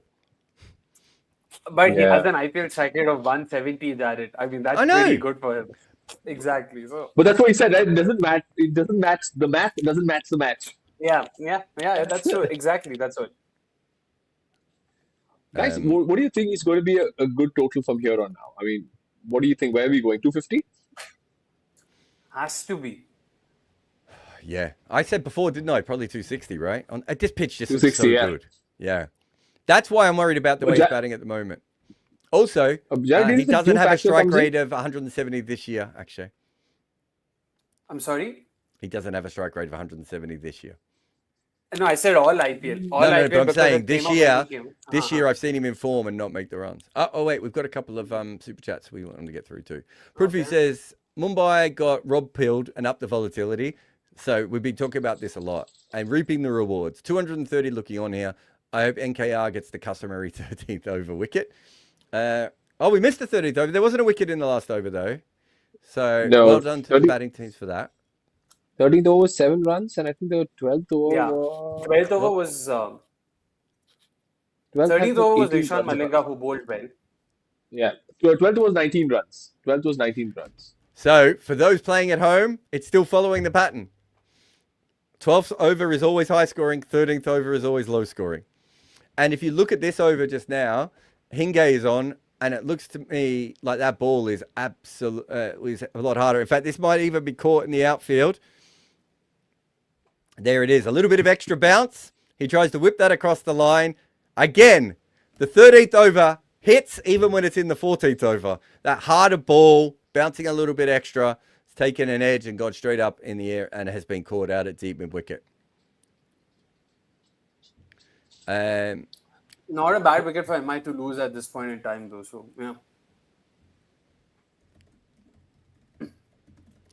yeah. What other questions do we have here? Next. Here you go. You guys can take this very easy one. Shyam says, how would you rate Virat's 9,000 IPL runs over 19 years? That's close to 450 runs a year. How would you rate that consistency? Mind-boggling to begin with. How consistent do you actually think it is? I mean, his first 3 seasons were fairly mediocre. In fact, 2010 was the first time he made more than 300 runs. After that, he's consistently scored in excess of 500 every season, barring 2012, if I'm not wrong. So, 12. And then the 2016 season, the 2020. How many runs did you say he scored more than? I said he's consistently scored more than 500 since 2011, barring 22, 21. No. Yeah, he's nowhere near as consistent as you think he is. No. Okay, so since 2011, he has failed to score more than 400 on 4 occasions, and his and he's also not scored more than 500 on 1, 2, 3 occasions. So 7 times he hasn't gone past 500. I think 2012. Yeah. 2012, it was 364. Yeah. This is what I think is fascinating. We were going to do a piece on this, by the way. I'm not sure if we'll quite get to it this year now. But what we really wanted to talk about specifically is Hardik Pandya is obviously in at the moment. Flicks his first one on the leg side, and there's a chance of a run out as well. The reason we wanted to look at his record is, and there's another question here about this as well, is he's actually not that consistent. And if you compare it to like a baseballer or an NBA player of a similar level, like a GOAT level player, as this is whacked back down the ground, almost takes out Hardik at the non-strikers end. If you compare him to like the sports where you have to play more games, those players are really, really, really consistent. Whereas in 2015, he scores 505 runs. In 2016, he scores 903 runs. 900, right? yeah. Right? And then if you look at the averages, he averages, what did we say before? 28 in 2012, 45 the next year, 27 the next year, 45 the next year, 81 the next year, 30 the next year, 48 the next year, 33. So there is, I think it's consistent, but there is an inconsistency built into this because these guys don't play enough games in a season, right? It's still more like a series than a season. And so I wonder if this is consistency for what you can do in the IPL, but it's not actually consistency compared to how we would look at other athletes of his level in other sports, because this is such a small sample size. But Jared, to what you said, yeah, you can go first, Glenn. Isn't 50% like a benchmark to check in the consistency of a player, at least 50% of the games or of his career? Like there are 8 seasons where he's gone above 500, and then the 2016 season, then 2024. So shouldn't that be like a little litmus test for us to gauge his consistency level? I mean, you can look at that, but you can also look at the fact that he's averaging his strike rate very differently from year to year. Like it depends on what metric you want to look at. But I don't think there's nothing, as someone who looks at this, so this is going to be really, really random, and I apologize for picking up a random thing, but I just remember this player's record off the top of my head. Gary Kirsten, right? So Gary Kirsten in Test cricket, let's see if I can find it here. Gary Kirsten in Test cricket averages 36, 42, 43, 37, 41, 58, 42, 40, 57, 74, 41. Now, he never plays more than like 15 games in a year, and he very rarely plays less than 5 games in a year. And yet, how many times did you hear a number between 37 and 42 in what I just said? Right. That's consistent, right? And that's not in one tournament. That's around the world in multiple locations. So what I'm asking is, maybe Virat's record is consistent here, but it doesn't read consistent in a way that if this was a baseballer or a basketballer, every year they would be pretty close to their general numbers. And so I don't know how to read this. I know there are players like Gary Kirsten. I think Sachin is another one who's very consistent from year on year. There are guys who do that, but most players don't. Most players go up and down, right? And so I don't know how to read that. And so we don't know enough about IPL cricket because we're basically Virat's career in. Another 4 from Rickleton. Yeah, this is a comeback innings, guys. And again, a bad ball down the leg side. He just helps that. Yeah, sorry, go. Yeah, about what you're saying. How much, I mean, I don't know if Virat is the right example to measure consistency also, because T20 as a format was still evolving then. Like it was IPL as a tournament, and because we weren't playing just as much T20 cricket as players are right now. So right now we are a lot more better placed to understand and evaluate players. Back then, even batters themselves or teams themselves did not know how exactly do we go about our gameplay and what exactly should Virat Kohli's role be. So I feel a lot of that inconsistency you're talking about is down to the fact that teams themselves were figuring T20 cricket out. Players themselves were figuring the format out. That shouldn't really change him that much, mate, because he plays basically the same way all the way through until the impact sub. I get what you're saying. No, but he's not reinventing his game. He's playing like an ODI anchor with a bit more power in the power play pretty consistently. There aren't huge shifts in the way he plays. He doesn't invent other shots. He doesn't move around. He doesn't suddenly bat at number 6 one year, right? Like he pretty consistently plays opening number 3, similar kind of role, knocking the ball around. I think that would be right with other players at times. I don't think I would make that claim with him, man. But one thing I would say, for instance, I'm pretty sure numbers would back me up here. You can correct me if I'm wrong. 2011 to 15, more or less, his strike rates are slightly on the lower end of the spectrum, not because of the game itself, but because he had a belligerent prime Chris Gayle partnering with him.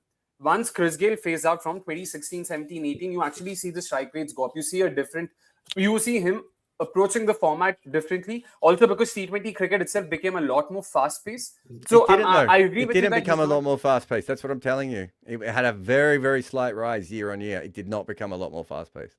I can tell you this because I've just done a whole piece on it. There really isn't much of a difference in the rates. There's little bits. It's tracking up, but the only time we get like an exponential rise is in the impact sub era. Also, if I'm going to listen to what you've said, so what year does Gayle leave? Do you know? Gayle, I would say 16 is when he stopped sort of playing consistently for RCB. 15 was his last consistent season for them. Okay, so 2014, his strike rate is, so actually go back, 2013, his strike rate is 138. 2014, it's 122. 2015, it's 130. 2016, it is 152. 2017, it's 122. That pattern doesn't hold up again. You see what I'm saying? This isn't having a go at you, right? This is more talking about the fact that it is actually very hard to be consistent in this league in the way that it is set up, right? So even within that, even if I was to go with you on it, 2018, it's 139. 2019, it's 141. And then the next 3 years, it's back at 120 again, 115. So the game's getting quicker and he's got actually slower at that time. But I'll just say, once again, just playing devil's advocate. I think what you're doing is that I can tell you what you're doing, and this is not having a go at you, but you're narrative hunting, right? The narratives do not actually follow this cricket. The only narrative that really follows Kohli, if you go through it here, as Rickleton brings up his 100 off 44 balls, just ridiculous comeback knock, ridiculous. The only narrative that really follows is that from the impact sub onwards, he becomes a different player. Not the first year. The first year he makes a lot of runs, but he's fine. The second year he starts to work it out. The third year he's about the same, and this year he's gone to another level again. It's very clear that he's a completely different player. He's gone 139, 154, 144, 162, which would be, I think there's 2 years in his entire career before then that he has a higher strike rate than any of those years. And this is a top edge. You get away with that. And I do agree with you. There might be confirmation bias. There's also definitely a bit of bias as me being an RCB fan back then. So there'll be a lot more. So I agree with you on that. But somewhere I do want to believe with Virat Kohli in particular, 2017 that you mentioned also has to be a bit of an outlier as a whole because RCB were marred with injuries. Virat Kohli himself was injured. 18-19, I would pick 16, 18, 19 as a cluster.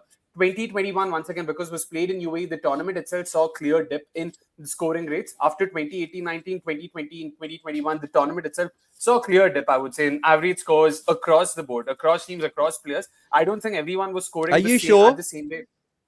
I would want to believe 2020 and 21, the scores, the average scores were lower than 2019 and 18. Let me just check. Because I only because I thought I was looking at them earlier. I know overall T20 numbers did not go down in that period. Fair. I was looking at boundary hitting over years, and I'd seen a dip in 2020 and 2021, so that's where I'm basing this off of. But do you also feel that sometimes Virat's batting has been affected because he's probably salvaging a situation for his team and playing that anchor role that But if you're doing that, isn't he doing that all the time? Like that's narrative hunting. Do you see what I'm saying? Because like people will come up with that. And it's like, okay, but if he's doing that all the time, then that shouldn't affect his numbers, right? Actually, you're on mute, mate. You're on mute. Sorry, I was saying that part. I agree with Jared that he's been an anchor all his career, so you can't really use that to base it. Yeah. Are they? They're a bit short of runs here. Yeah. 180. Oh, and that's a top pitch for 4. All right, Pandya will take that at least. Let me have a look at years. Yeah. Okay. India is not done too badly, by the way, after a Good poor comeback. first over. 20. Yeah. Good for him.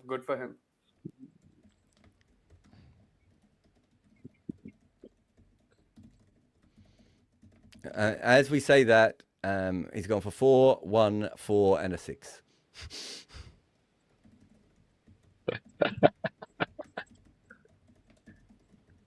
Streamer's curse. Akshay, well done. Okay. Why are you barking? Let me take the credit for that. Happy to. Runs per over. Slot ball.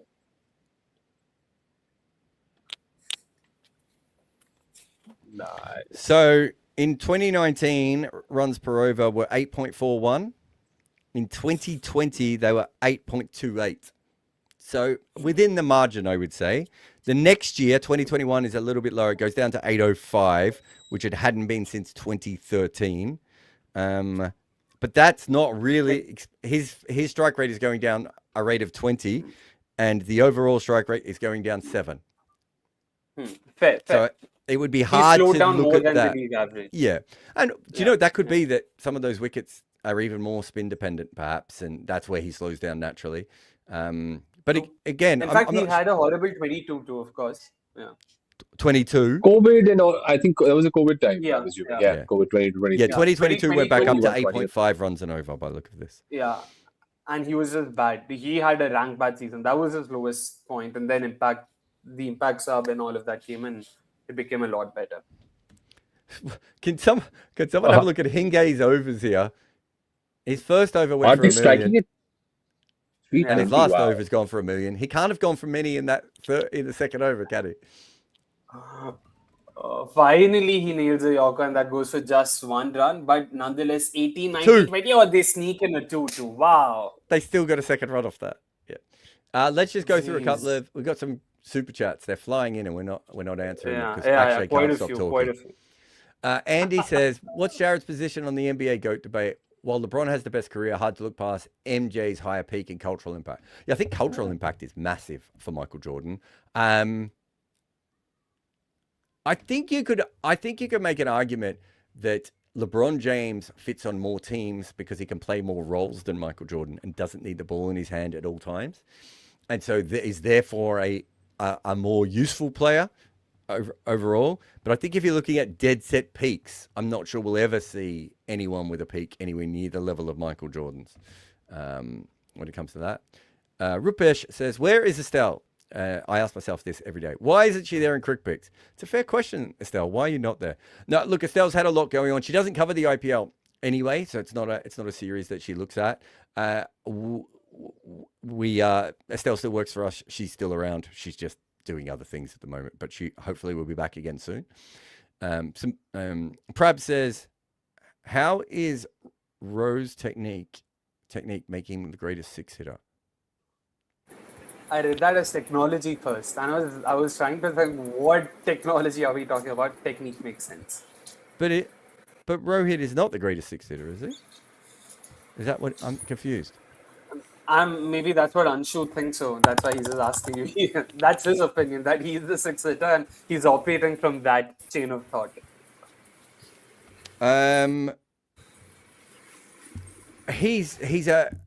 He's an incredible timer of the ball, and I think he's quite a strong guy as well.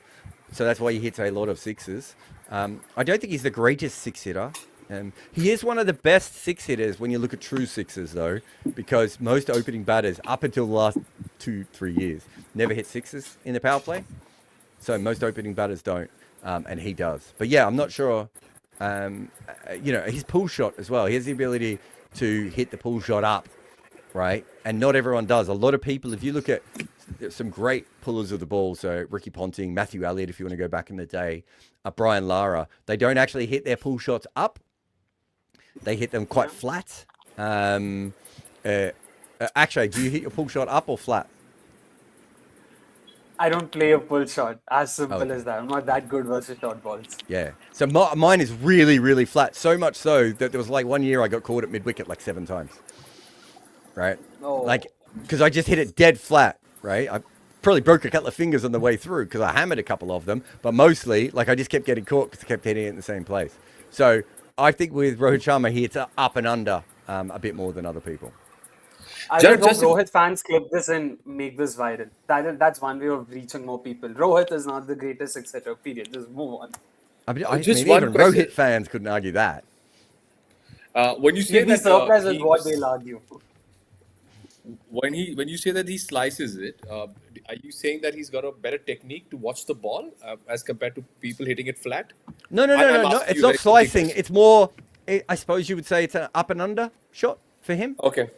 So if you Okay. look at, I'm trying to think of another modern day someone who's really good on the pull shot. But so David Miller, right, hits it very, very flat when he comes across Flat, it. yeah. So what Rohit is doing is probably more like David Miller is probably hitting it more like a flat forehand in tennis, and Rohit Right. is probably hitting it more like topspin, but without the spin, obviously. Right. But it's Okay. the up and under of it, right?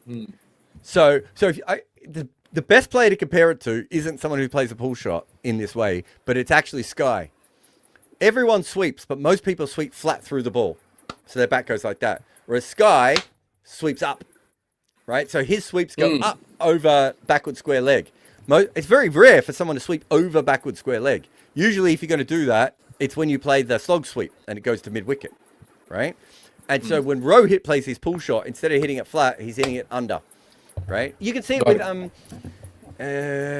KP's hook shot might be another one where you see someone sort of get under the ball rather than on top of it. It's just the way that it works for you. It's very hard for me to hit an up and under pull shot because my normal swing pattern is just flat through the ball.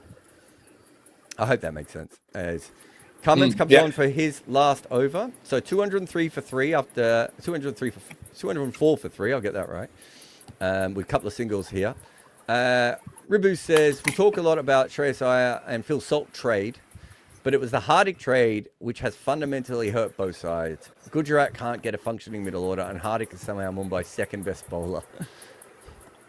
Not Iyer ideal. and Salt weren't traded, Ribu, just to put that out there. But Yeah, I was trying to we get work what that you're out trying too. to say. Yeah. Yeah. No, I think lots of people have started to talk about the Hardik thing as a huge mistake, right? Like, it has hurt both sides. I think that's probably fair. Was it a trade or did he just leave, though? However you want to look at it. Yeah. How do you visualize it? I don't think he was traded for anything, was he? Maybe money? So they bought him? Money, of course. Yeah, that's buying a player, I would call that. It's called an all-cash trade in IPL, Jared. So that's the nomenclature they have. So, yeah. Yeah, they're wrong. Amit says, NKR a better bowler than Shivam Dubey. There is not a single person on planet Earth that would disagree with this take. That is, you know how they say hot take, right? That is the most freezing cold take that I've ever come across. Shivam Dubey would not be arguing against this take.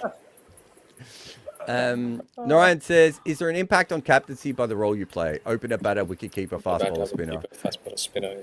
Yes and no. Different playing positions have different ways of looking at the game, right? So traditionally, bowling captains are much more defensive with their fields. Pat Cummins, perfect example of this. Very defensive with his fields because he's a bowler and he doesn't want to go for runs, and that's how he thinks about things, right? Whereas batters are like, let's put 5 slips in and we've got to get an edge here. And the bowler's like, yeah, well, if I've got 5 slips in, they're going to get a single to mid-wicket every single time, right? Like, so there are things like that. Wicket keepers usually have the best angles for fielding placements. So there are little parts of it. Wicket keepers are usually the most tired at the end of the game. Bowlers who bat are usually really tired at the end of games as well. So you get little things like that. But essentially, you can be a really attacking bowling captain, and you can be a really defensive batting captain. Like, these things also exist. But there are sort of types that you do see. Fielding captains usually move the field more than other players, and it's not specifically for any other reason than they see the angles better than everyone else does. Right, so they could tell if someone's off even a couple of meters, whereas if you're captaining from mid off or mid on, you won't see those angles as much. Speaking of bowling captains being very good with defensive You just don't want me to go Cummins- through these impact subs, do you, Akshay? But Cummins has been excellent. I was just going to bring that up. 5 runs so far of the 5 balls, just 5 singles, no bounties, nothing. Now What move did he on to go the for in next his super. third over? That's where he caught a few, if I'm not wrong. 18 or 19. I'll check that 1 second. 1 second. Yeah, it was his third over. Yeah. Yeah, that was a good over in the end. I think he got. I think Rickleton's maybe got a bit tired as well, and I wonder if that, if the slower balls are just gripping a little bit more on the surface as well. Although that last one wasn't. I mean, Harding's off 20 off 8 here. I just feel like they now need a couple of really big overs, unless we've misread the pitch. But it feels to me like they're a little bit behind. Don't answer that, Akshay. Narayan says, "Is there an impact?" I know we've done that once. Glenn, there's some sort of weird noise that's coming from your keyboard. Sorry, I'm just gonna have to fix this. And Anaku says Warner was the most consistent in the IPL while he played. Yeah, his record's quite. So the players we were going to compare Kohli to were, I think, Warner and KL. So there are players who are more consistent than Kohli. That I 100% agree on that, actually. As this is hit over long. That's a good hit from Hardik. It was full and straight, and he digs that out off Malinga and hits it for 6. Shyam says, in one of your previous conversations, you said Sachin was a print and TV era and Virat is a social media era. Could you elaborate? So if you look at India, it's really fascinating because India's culture has moved so quickly.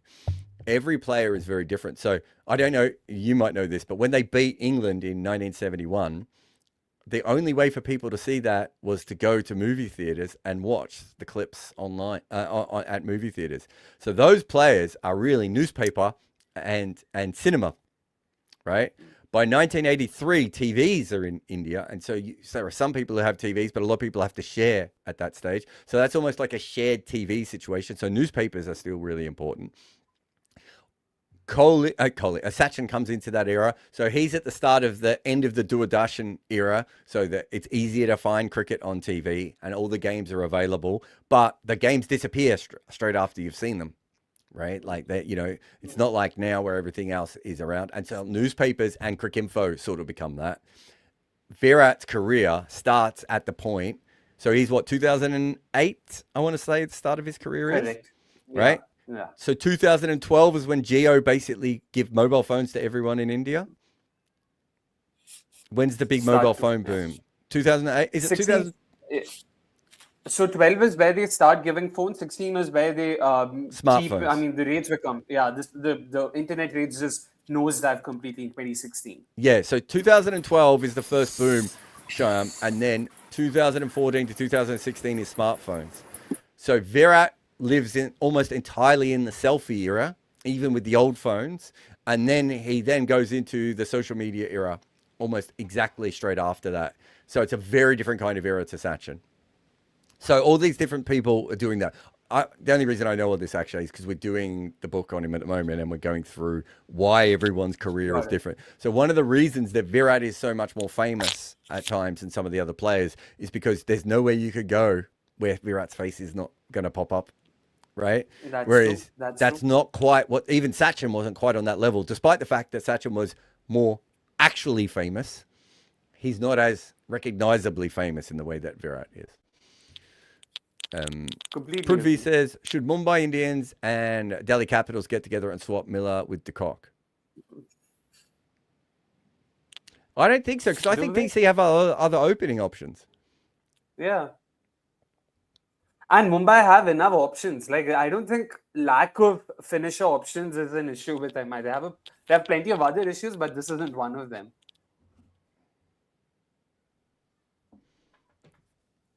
Yeah, as Malinga's pulled this over back after that great shot early from Hardik. Yeah. Sorry, excuse me, everyone. No, I've already read that one.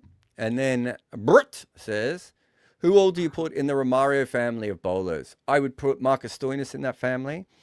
I would put Shardul Thakur in that family. Hey? Obed McCoy? I don't think Obed goes for that many runs, does he? IPL. I'm just. Do you mean sticking to Odean IPL, Smith? I remember.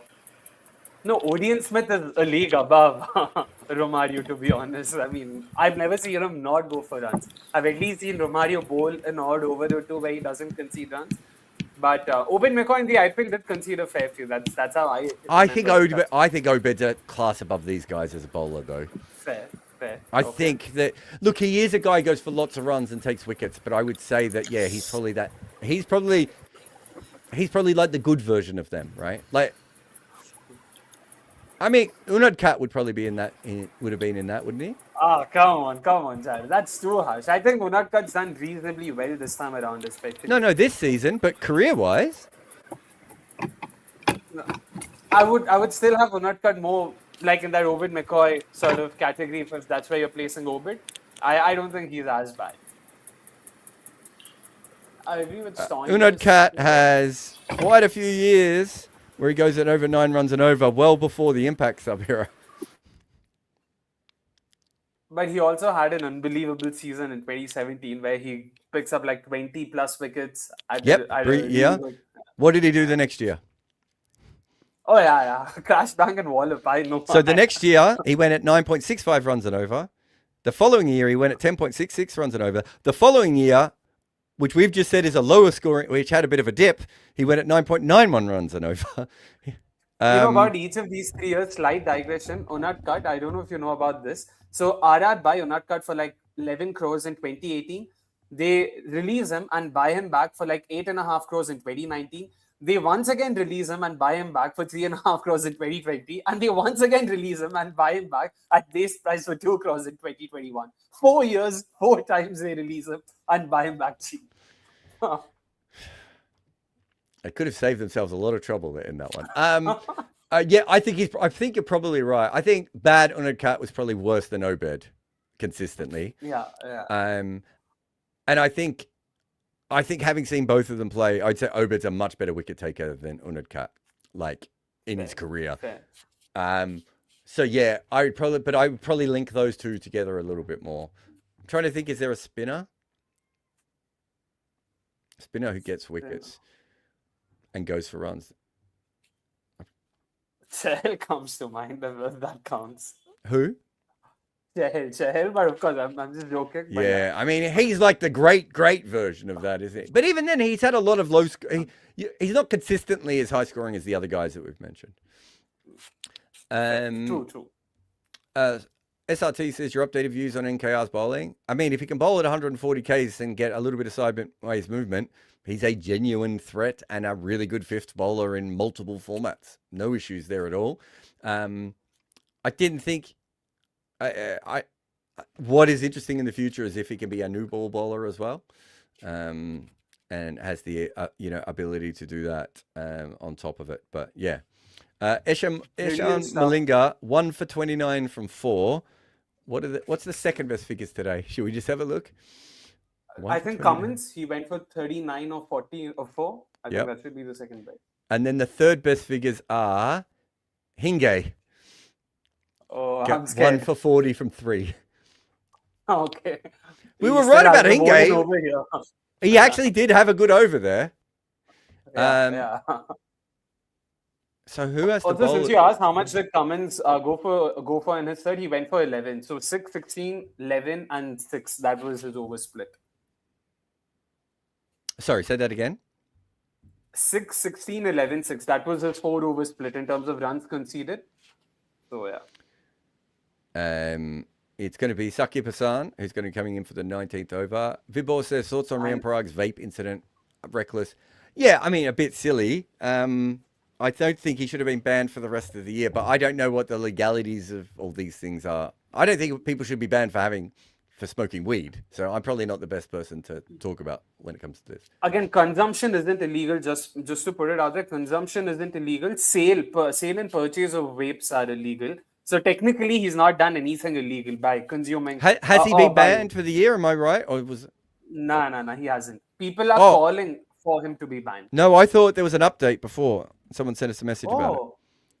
Sorry, okay. I might be wrong on that, though. I might have misread it.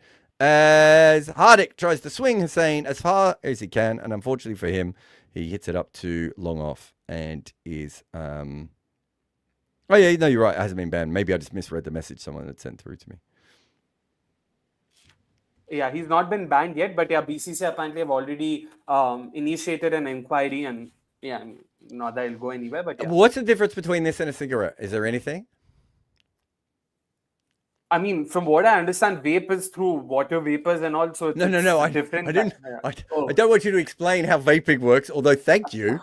For all those who didn't know, what I mean is, if he'd had a cigarette in the change room, what would be the difference? Because it's still illegal. Yeah, it's because inside PMOA you're not supposed to use any of these things. You're not allowed to bring them in. Yeah, so but that's I mean, the I can tell you thing. that like, there's no way Shane Warne went through a whole IPL game without smoking a cigarette, guys. I don't even think he would have been able to. When I used to go to the Bushrangers games, and when Warren would play, he would spend more of his time outside the change room smoking than he would inside the change room. I mean, there's a very popular saying in the Indian government circles, when it comes to bureaucracy, your mistake is, doing something wrong is never your mistake. Getting caught is. Yeah. So, yeah, that's it. Yeah. I as I said, I've got no problem with someone vaping. Most cricketers I know now probably vape. It's actually very rare for them to smoke, but a lot of them still vape. It's not something that I've ever thought about before. Yeah. Unless he's vaping weed. That's very specific, Jared. Well, I don't know if you can. I don't actually know like how the vapes work, but I'm saying like unless he's like vaping weed and you're afraid he's going to go out and be high, like I think if you saw a player, another 6 here, but this from Tilak Varma off his first ball. Jeez. Oh, lovely. That was not a bad delivery either. Yeah, true. Pace on though, but yeah. I don't think you can vape weed though. I'm not sure again. No, I don't think you can. But my point being is, if he was going out on the field and he was having alcohol or weed, you could probably say something about the fact he shouldn't be going out on the field with those things in his, having just imbibed them from a professional side of things. At the end of the day, if he has either of those things, I mean, most athletes around the world use some form of CBD oil or just marijuana for pain relief. So that's pretty common now. Apparently you can vape weed, by the way, Jared. I mean, in the comments they've corrected us. There's something called a weed pen. Wow. There we go. But yeah, do you understand what I'm saying? Like, I think if that's the situation, but yeah. Prithvi says, when freaks like Vaibhav and Abby are batting and belting sixes, is it worth bowling 4 to 5 wides in a row just to make them swing and miss? I feel like Abby definitely goes chasing wide balls. I think they both do. And yes, that's why we see so many wides bowled now. This is the thing we don't want to have happen in cricket. But yes, this is a genuine tactic that teams will try.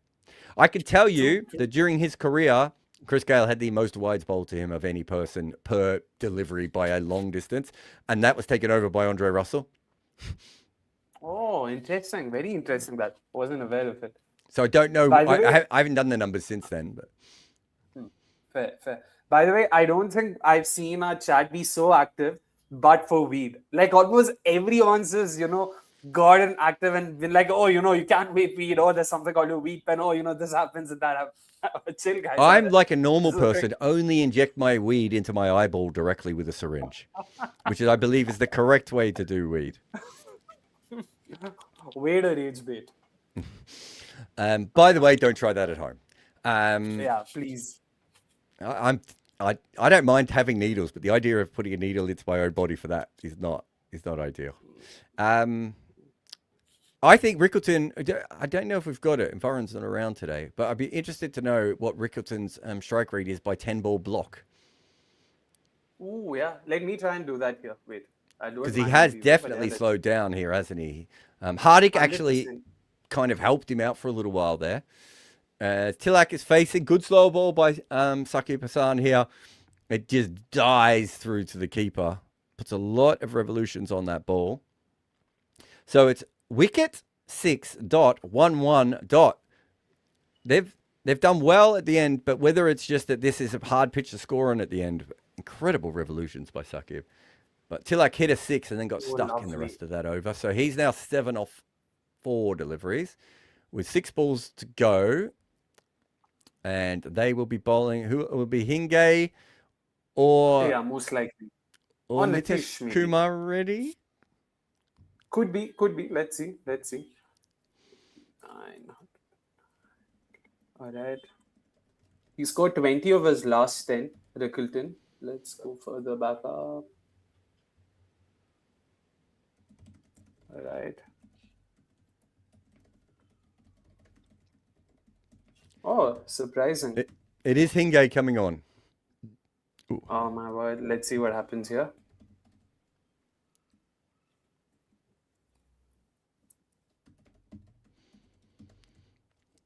So Rickleton's on 110 from his 51.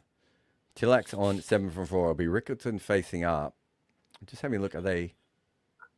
Jared, he's actually not slowed down. Even I'm surprised because I really thought he had. So 19 of his first 10, 21 of his next 10, 28 of his next 10, 21 of his next 10, and 20 of his last 10. Well, he has, if you look at the peak in the middle. Fair. So you're right. There's an angle of he hasn't changed that much. But remember, we were probably thinking, because that bit where he was going up towards 100, like maybe from 60 onwards, he looked like he was smashing them, and he's gone back. But he hasn't slowed down massively. But again, if they want him not being able to uptick in either of the last two blocks has probably cost them another 10 runs, hasn't it? Maybe 15 runs even. That's true. Not his fault. Yeah, people get tired. And it's really hard when you've been swinging as hard as he has the whole innings. Sometimes it just happens. This was one of the first things I ever looked up in cricket, in analytics, was, is there a curve at which you face too many balls? And what we found is it really was over that 55, 60 ball mark as this is flicked in the air off Hingay, and that's going to be a couple of runs out to the sweeper at long on. Was it you who wrote that piece? I think it was again Vishal who'd written that piece about how you're more likely to be dismissed after the 30th ball than you are while facing your first. I don't know if you read that as well. Say that again. You're more likely as a batter. There's this concept of, being set, right? Once you face 20, 30 deliveries, you're in that zone where you're watching the ball very clearly and you're going to be a lot more difficult to be dismissed. But based on what he had sort of analyzed, he'd done his own, he'd come up with his own ways of doing this. He said that a batter is a lot more likelier to get out on his 31st delivery, like after facing 30 deliveries, than he is on his very first. Yeah, I think that makes sense because off your first 5, you're not. Most players are not overly attacking, right? True. So yeah, that's the case. Do you know what I remember from Test? There might be a broken bat here, by the way. Yeah, there is. Tilak. That there was a full toss on that last delivery, and it just sort of limped off Rickleton's bat. I thought it was his broken bat, but it looks like it's Tilak's.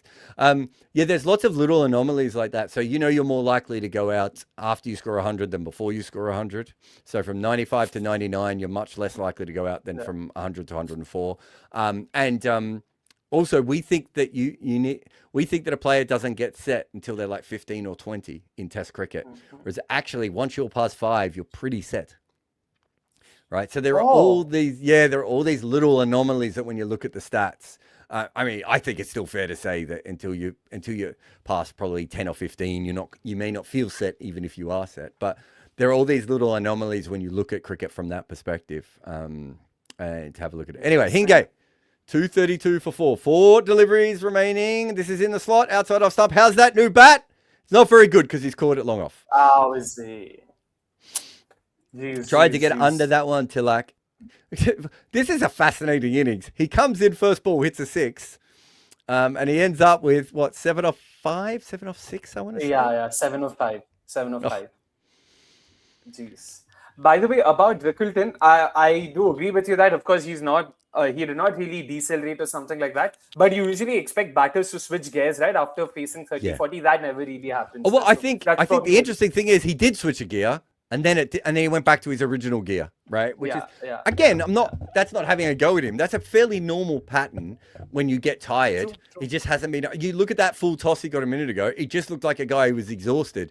So I think I'd have to go back, but I think a lot of his later boundaries might have been those flicks to the leg side where you're using the pace of the ball.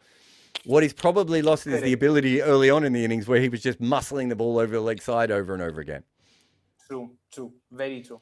By the way, it's Robin Mins, Jared. You must be excited. Oh, Robert Mins! Robert Oh Mins! my God! Who has run out his striker. No, he hasn't. Hinge forgot to pick the ball up. Hinge is so uncoordinated, and I love every part of it, by the way. Robin Mins has hit the ball into his pad. He took off. I think Rickleton went, oh, I suppose I better run. There was half of a chance of a run out.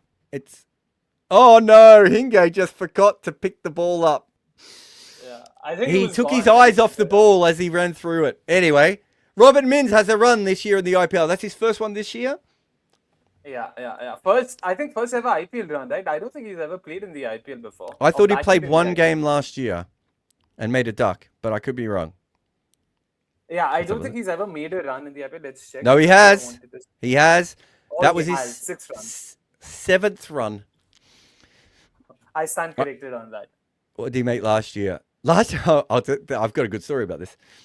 Full toss in the slot as he muscled this one. This one's an easier one for Rickleton to hit through the line on than the last one. And he hits this a long way back. A little bit higher. That was like a baseball swing. Poor delivery, really.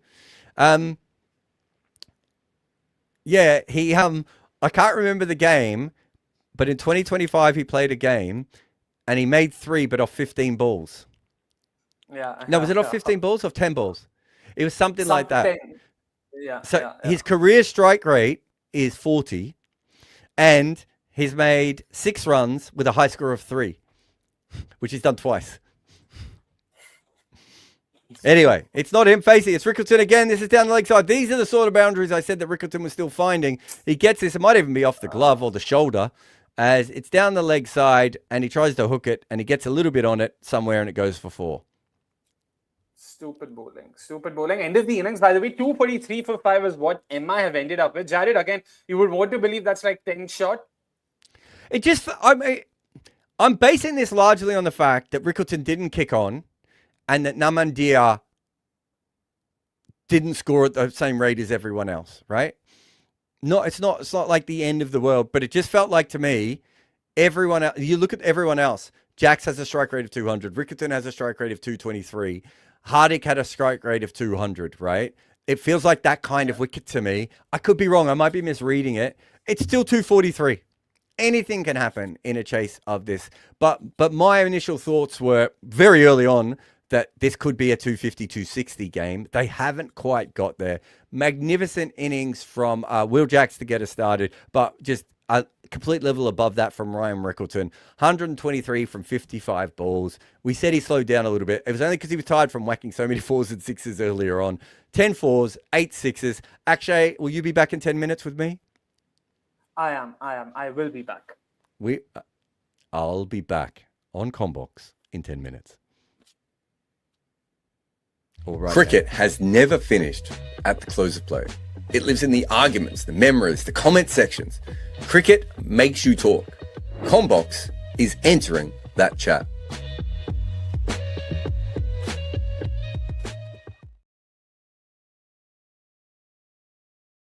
Box where the game lives on. I'm your host Varun Alvakona and I'm joined by Jared Kimber as always.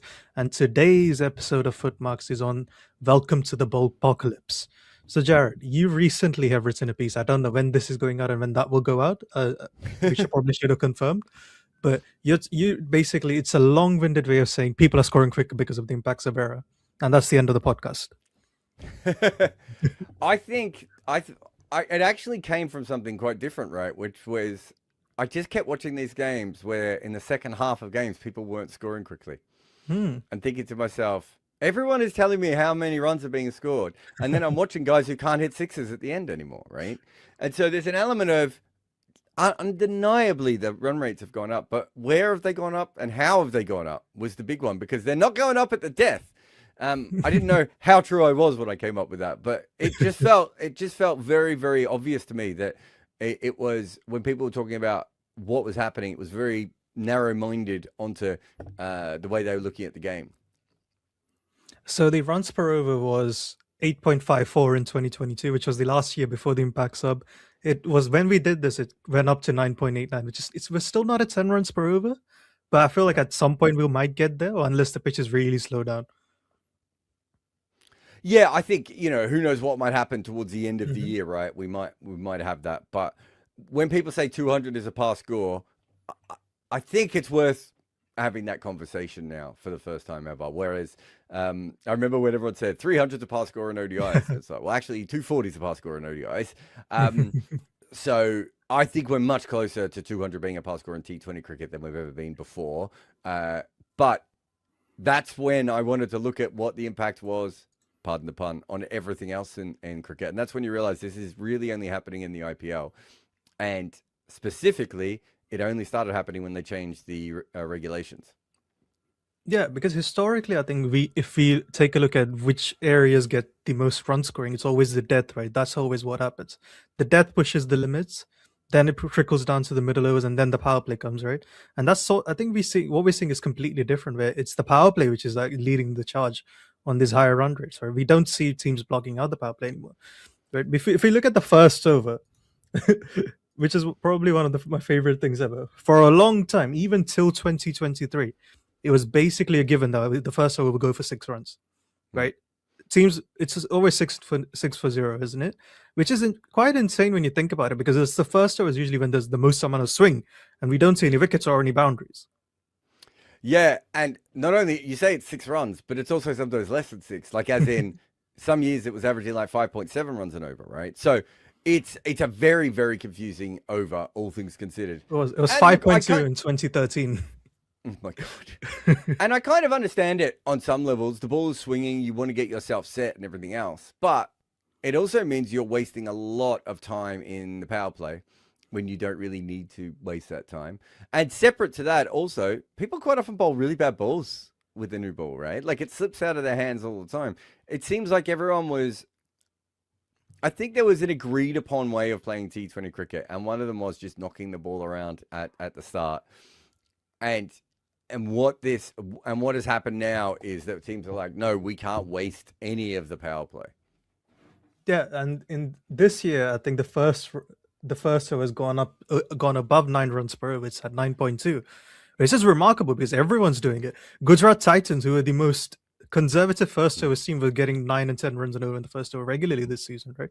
We're not even talking about the lunatics like Vaibhav Suryavanshi, Abhishek Sharma, or Priyansh Charya at this point. Even the anchors are trying to score quickly in the first over, and that's been a big change for this.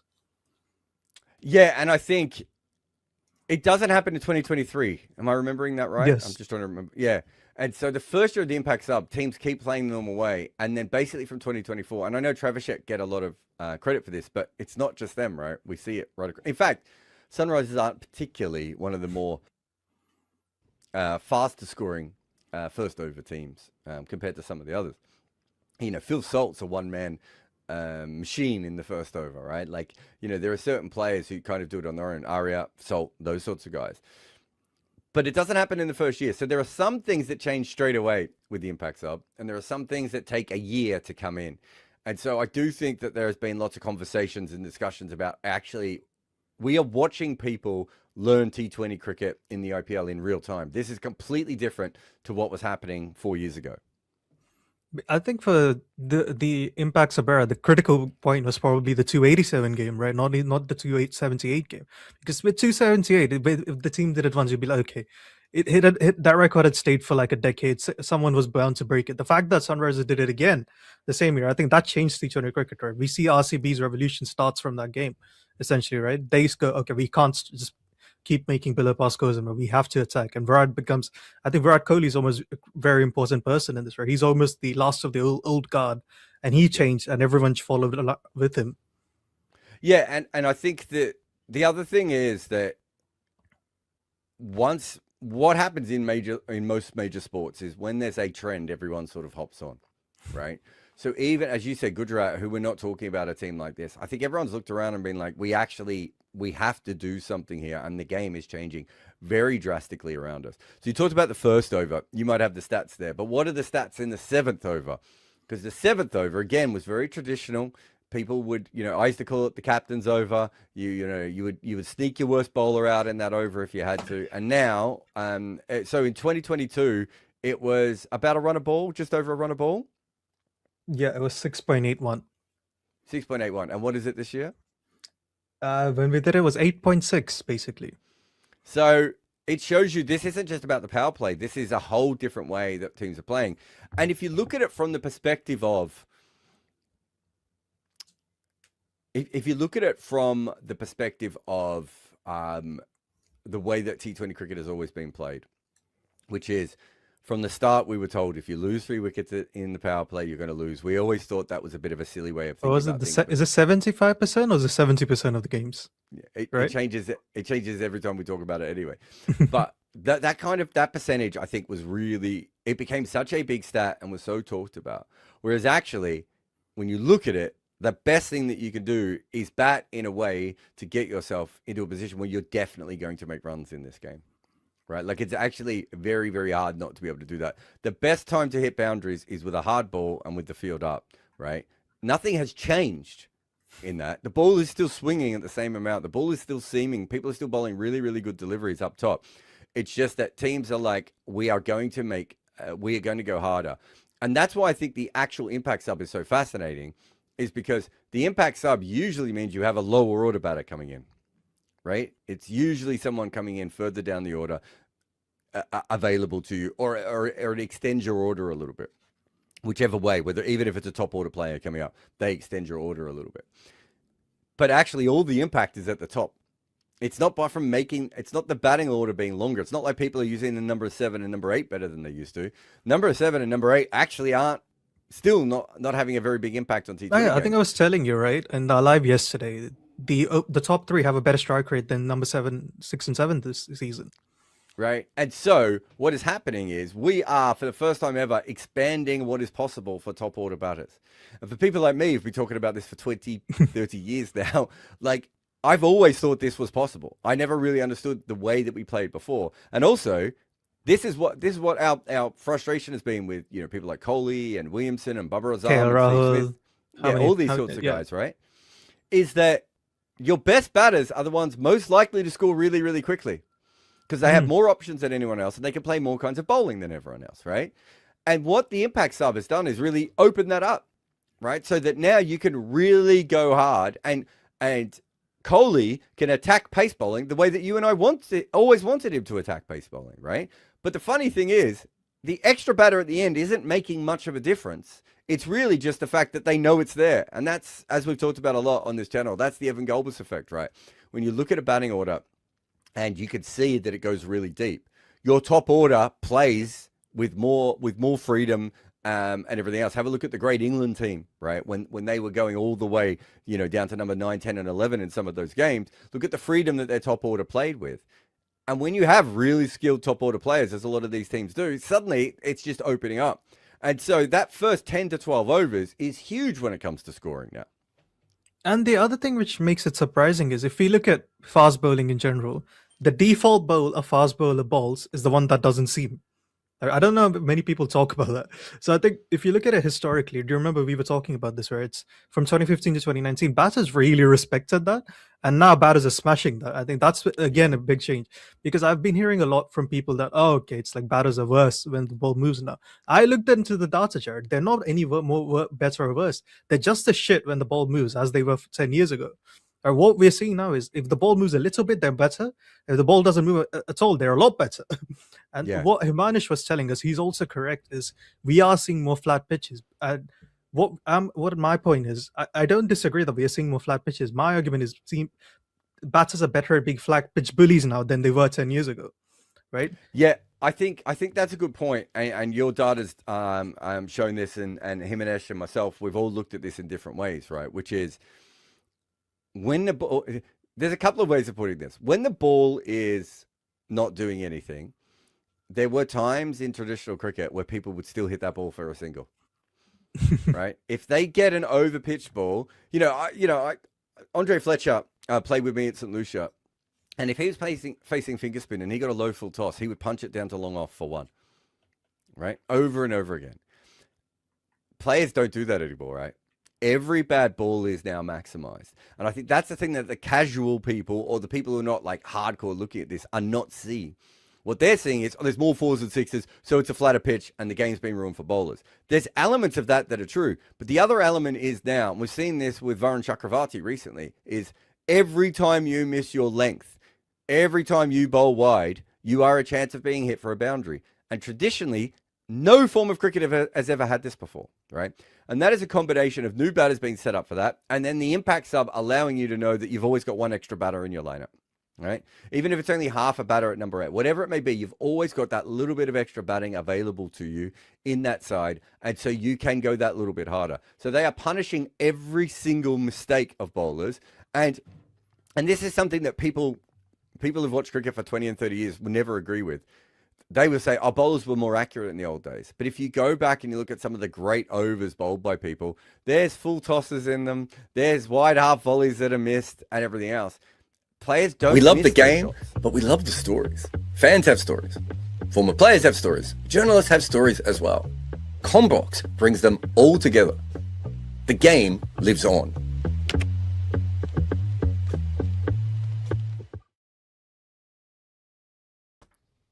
Welcome back to Combox. Jared and Rob are with you. Rob, why do you think they should have got to 260 and they didn't? I don't know. Do you think batting order, couple of out of form guys couldn't get going? I just think it's Namandir, and I loved him so much as a player. But this year, he'll play the most divine shots you've ever seen and still end up with a disappointing strike rate for some reason. I mean, that was very disappointing. What was he, 22 off 17 and looked fine. And played two great shots in the middle of that, maybe 3 even. Looked like he was really good at batting, but didn't score anywhere near quick enough. That's a new one. Mumbai is 133 to win this game, by the way. Of course they are. I mean, they've got a very good bowler, right? This guy, Jasprit Bumrah, he's very good, but I wouldn't be overly concerned about the rest if I was SRH. Former Travis Head is a big concern, Jared, though, isn't it? Yeah. And the fact that Abhishek has a terrible matchup with this team. A form of Trent Bolt? Awful. Yeah. So there's a few things happening. I mean, I think it's fair to say that even if they defend this easily, they still could have made more runs on this wicket. It's a huge chase, no matter how you look at it, and so many things can go wrong. But it looked like a pretty good wicket to me. The ball came on. All right. And Rickleton getting tired at the end didn't help them. And Malinga bowled a great spell. There's a couple of different reasons. Drop catch again, obviously, at a very, very important time. Rickleton on 19. Is that important, taking catches? I would say so. I'm leaning that way now, having been previously on the fence. How did you find that first innings? I thought good pitch. I thought really good. Bolt coming in for his first ball, swings away. Abhishek drops his bat on this and it goes to cover, no run. Yeah, I just thought I love the fact that they just went, fuck it, let's just try something new. So all for that. Up the volatility. Will Jacks came out trying to smack 2 sixes per ball. Correct. Rickleton was striking the ball beautifully, and they just probably got stuck. Sky came and went, and that happens, and he chewed up a couple of balls. And then Namandir, but just wasn't pushing on at a time when perhaps they needed to go from both ends to get the big, scary, you'll never chase this total. And this is up in the air from Abhishek, but he's hit this a very long way over deep cover, fired by 35 meters. So they usually have a look, these two, in the first over. I was saying to Varun a minute ago that they average 6.3 for the first over, which is very low, considering they've got it open with whackers, and they average double that. But Abhishek normally has a look, but you can't have a look when you're chasing 240 on a really good pitch and Trent Bolt's bowling now, can you? You've got to go. Just the 91-meter 6 over cover, that one, off Trent Bolt. He's in quite good form, isn't he, Abhishek? Oh, he's bottled wide here, Bolt. Oh dear, oh dear. What's his pace like here? Doesn't look very quick. 38, so slightly down. Let's imagine that's IPL inflated. It definitely is IPL inflated.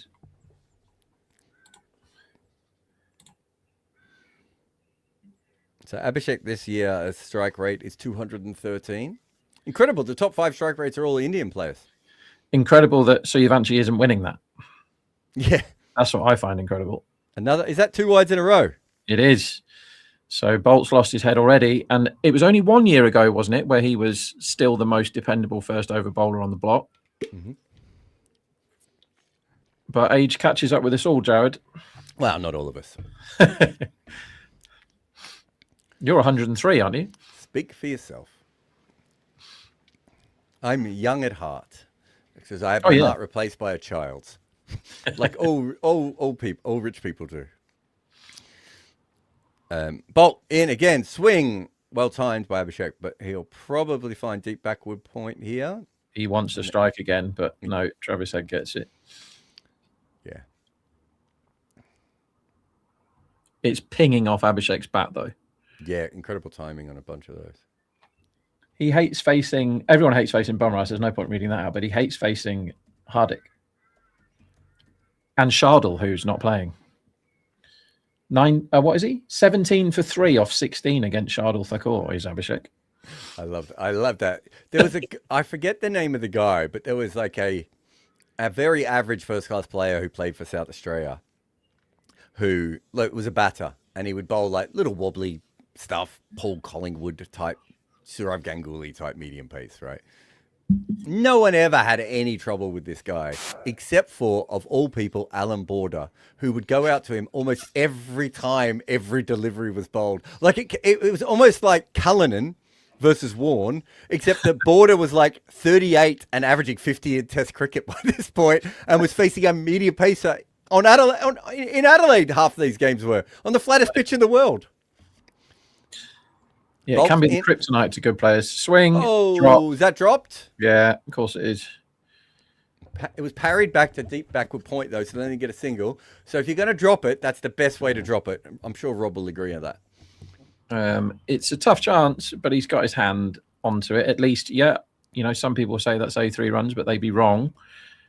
We'll see how many it costs, because Head gave Rajasthan a life the other day, and then he got out pretty much straight away after. But he is in rubbish form. He's nicking everything at the moment. Yeah. And that he got there. Nothing about that ball that made me think, oh, he's back in form. That's a big chance to get a dangerous man.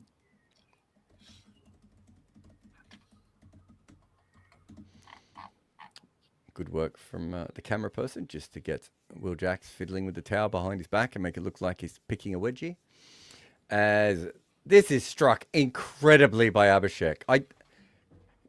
Deep backward point, and that flew straight to the fielder along the ground. Yeah, it's nice. For a single there. How have your bets gone so far? Oh, really annoying. Mainly based around Malinga being good, so I feel like I read it right, but he didn't get 2 wickets, which is what I needed. So he had an incredible spell. Yeah, I mean, he got dropped twice so Hingay just murdered all my money today, because I was on Malinga to get the most wickets at 3-1, and I was on Malinga to get more than 1 wicket at 9-4, both for quite a lot. And Hingay dropped 2 catches off Malinga to stop him getting his 2nd wicket, and then got a wicket in the last over when he shouldn't have been bowling it, to beat him for the most wickets as well off a pie. This guy's good at bowling, and I think Travis Head will be feeling quite happy that he's not at this end. Jasprit Bumrah bowling over the wicket to Abhishek Sharma. He's 8 off 4, timing the ball ridiculously well. And here he does. You know, people say things like, "Oh, he's a slogger," and and all this sort of stuff. That was a proper batter's shot of, I just don't need to face Jasprit Bumrah, guys. Yeah, I think their route to victory is probably Abhishek not facing too much of Bumrah. It's him and Klaasen that are the informed ones, aren't they? Yeah. And NKR versus the spin, right? Yeah. I don't know how much he'll be used if they get close to chasing this.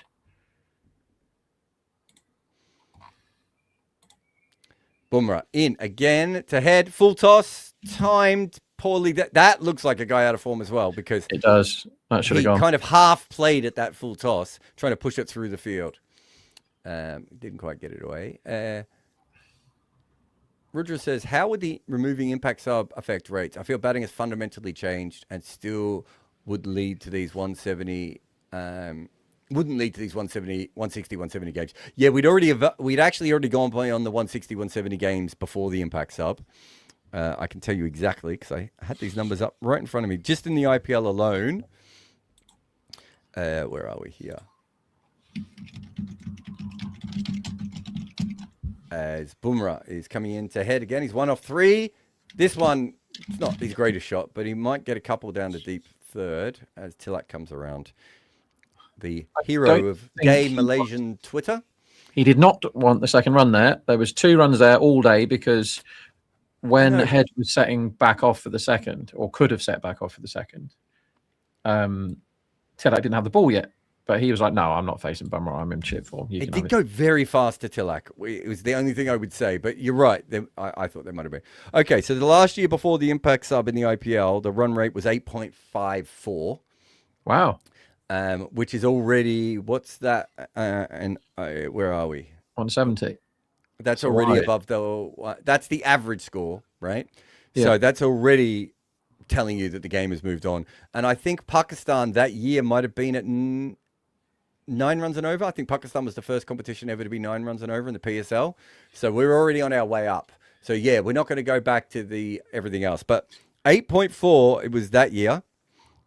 This year it is 9.79. Last year it was 9.62. The year before it was 9.56. So I think you can say that we've got about 1.3 runs and over more on average as it goes for a pull shot down the leg side here ahead. It's going to be a wide.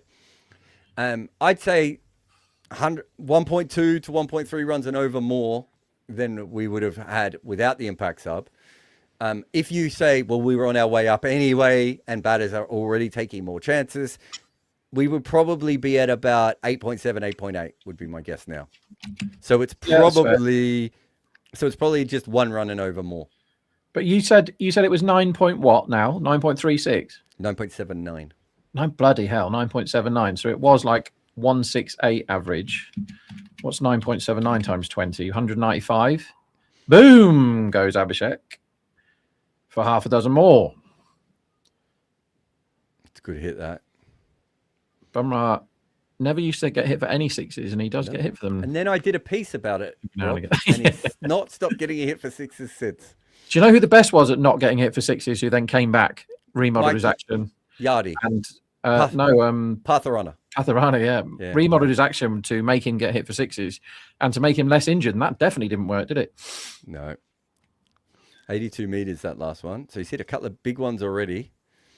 That one was more just a swing across the line, sort of shot that Rickleton was playing earlier on. What do you think about Rickleton, them having a long on and a deep mid wicket out in the power play for him? As this one's down the leg side, it's going to be 4. Might be off the thigh pad. They'll pick up the runs anyway. Yeah, what did you think about that field? I thought that was fascinating. It was almost like the old days of Jason Roy, where it's just like, what is the point in having fielders in normal positions? He's not going to hit the ball there. It was interesting. Like, Rickleton played superbly well. He was picking it up so cleanly, wasn't he? Yeah. I'm not very good there at knowing what the right field is to Rickleton. I'd need to see wagon wheels from him and stuff like that. That's what I would need to see to go, right, this is what I'm going to do. I don't think I'd be very good at doing the on-field call there and going, right, this is what you need to do. There's a short ball. There's an appeal. I thought it was close. Bumrah liked it. Wicketkeeper showed no interested. No interested? He showed no interested. He showed no interested at all there. And if you get 14 runs off a Jasprit Bumrah over in the power play without losing any wickets, that is a massive tick for the batting team.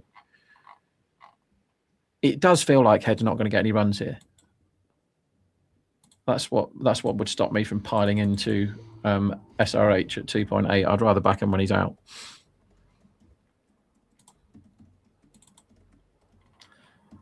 Do they go Bolt again? You kind of have to, don't you? I mean, he should have got a wicket in the first over. Should have got rid of Head. He'll have another go at him. Yeah, always go. If you're going to use Bolt for the first over, I think the third over is just automatic, isn't it? Yeah. Unless he gets like megawatt Suryavanshi. But Iyer is scoring faster than Suryavanshi this season. Yeah. Have you seen what they do in the power play? What do you They're mean? Averaging, this might have been, they played yesterday, didn't they? So I don't think it's updated from yesterday. I can give you the numbers. Yeah. They were averaging 86 and Travis Head is out. No!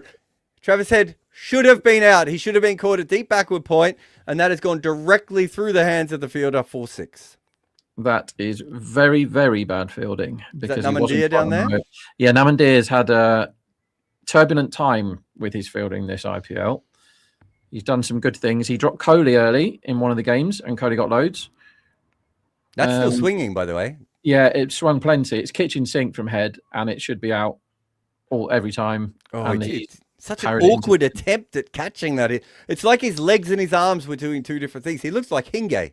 You're Have meant you noticed? to. Have you noticed Hinge in the field with him? Yeah, he's like one of those blow up people that you see at garages. That's what I said. No way. Yes. It's a big swing and a miss from Travis Head here. I said that. Specifically, Rob, when he tried to get up off the ground after dropping the catch or fumbling, whichever one it was, and he went like this, didn't he? It's terrifying for both of us that our brains are the same. It really is. Did you see him track the ball to the boundary on one occasion, though, when he tried to run after it? Oh, my God. It was like double quicksand and treacle. And then he got to it and just decided not to put his hand down to stop it. Well, what about when he looked at the stumps while he was trying to pick up a ball that he was to do a run out at the end? Yeah. You did see his head go up. His head was up here. So as soon as they bowled it, they got rid of him, didn't they? Or did he bowl the last? They subbed out Hussain. Oh, That's right. They bowled the last, didn't he? Hey, Akshay's here. All right, Akshay. Hello. Also, Rob, I never know how to describe those balloon people things. There must be a technical name that people have for them. I'll ask the internet. The internet might know. Yeah.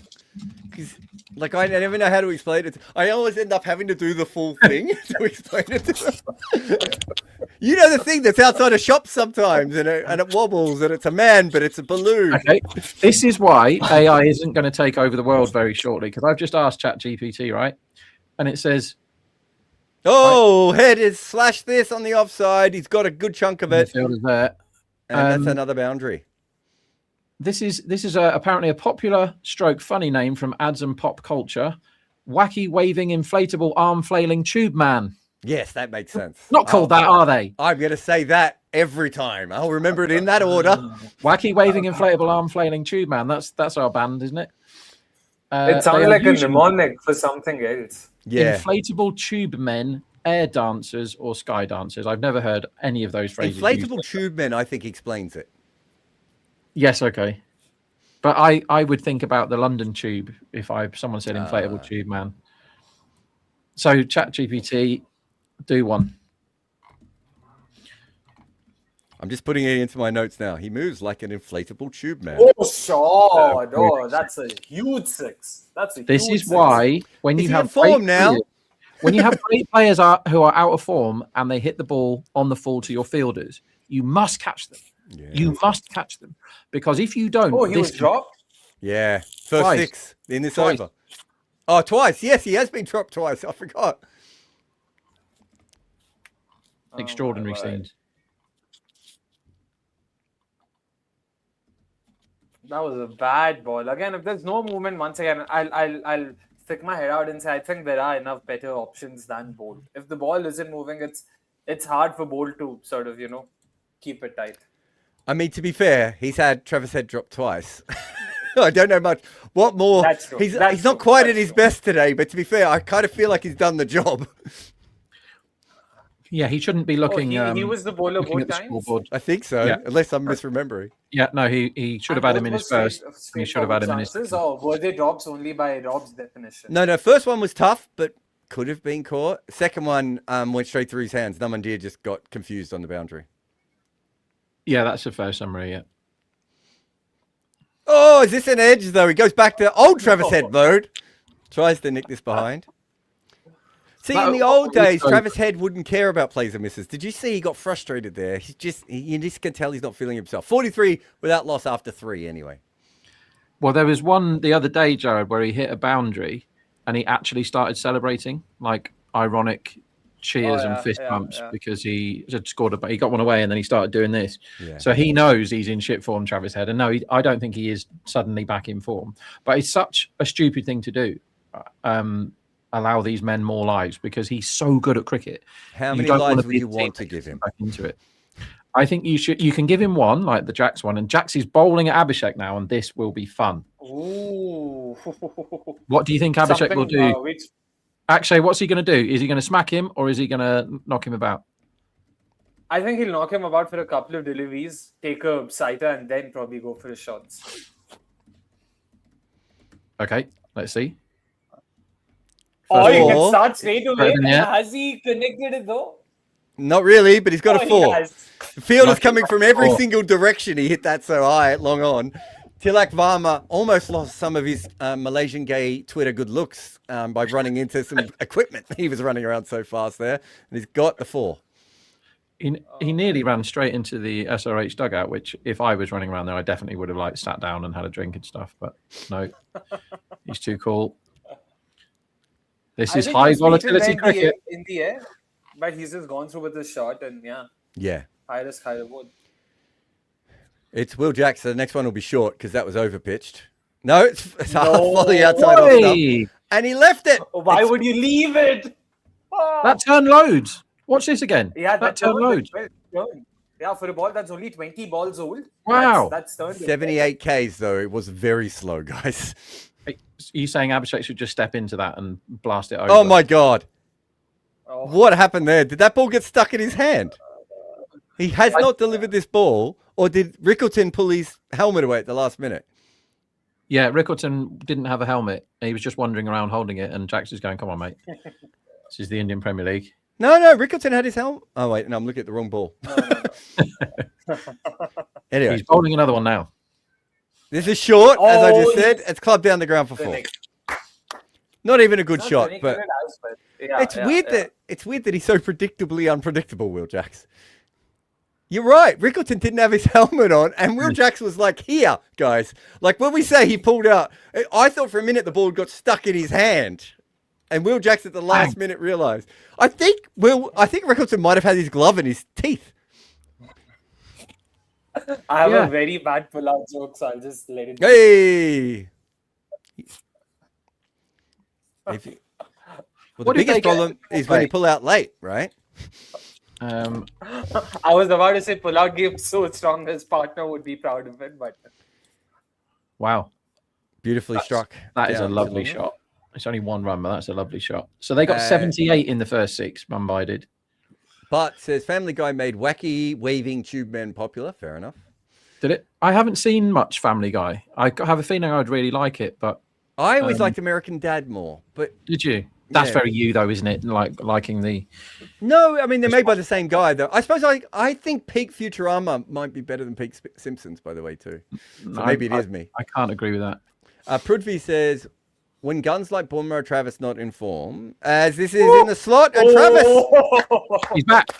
by the way, Yeah. all fair, Prudvi definitely set the super chat before Travis started hitting everything for 6, guys. Do coaches try and suggest something to get them, or is it at their level, is it up to them to figure it out? Look, it depends on the player. Some players are really good at just sort of going back and looking at things. Some people just want to chat. Sometimes it's just you need a break or a relax or I know being dropped twice off Trent Bolt to get you going. But every player is very, very different in how they try and get out of form. Some panic, some are quite casual with it. Oh, that's a full toss on the leg stump. That's a 4. My word.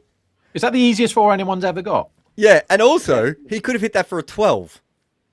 Yeah. I would fancy my chances of scoring runs off that ball bowled by an international man in the Indian Premier League, and I am shit. I wrote once about a ball that Jadeja bowled in a test match to Alistair Cook where the ball got stuck in his hand and he bowled a short ball. And I wrote a line that said a vast majority of the crowd could have hit this ball for 4, right? And there was this one guy who for years could never let this one line go. And he would send me emails about it. And like, Why? yeah, because he'd be like, I can't believe you would say that. Alistair Cook is a great batter. And I was like, I'm not saying he's not a great batter. I'm saying Jadeja bowled a half tracker. And the ball, it was at Southampton. The ball just got stuck in the surface.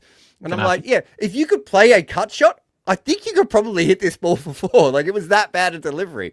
And this guy he wouldn't have it, Rob. It was 3 years of emails. He just kept going. Yeah. I respect the hustle, if he's going after you. I agree. It's a bit like Dan Norcross had a guy who like would send him like thousands of tweets like complaining about stuff. So Dan just started like Stan followed him on Twitter. Because once you do that, it's a completely different world. Right? Like if you start I remember one guy sent me the most horrendous email everywhere. And I just sent him back one saying, thanks for watching. right? And he sent one back out. I'm so sorry, I shouldn't have sent that. Blah blah blah. If you get involved with people, by the way, they're Oh, showing guys, an guys. Ed. So Travis Head was out a while ago. So, So- which Yeah. over was that? Wait, what's What this? happens here? Gazemfar was going to bowl, and the ball doesn't come out of his head, and Travis Head runs down and hits a phantom 6. So I loved the Phantom 6, by the way, but in the third over, Yeah. So are we saying Trent Bolt should have had Travis Head out 3 times? the ball after he was caught, dropped for 6, he was out and not given, which is extraordinary stuff. But to be fair, we didn't pick that up either. No, it's very hard with no sound, though, isn't it? Yeah, true. Exactly. Yeah.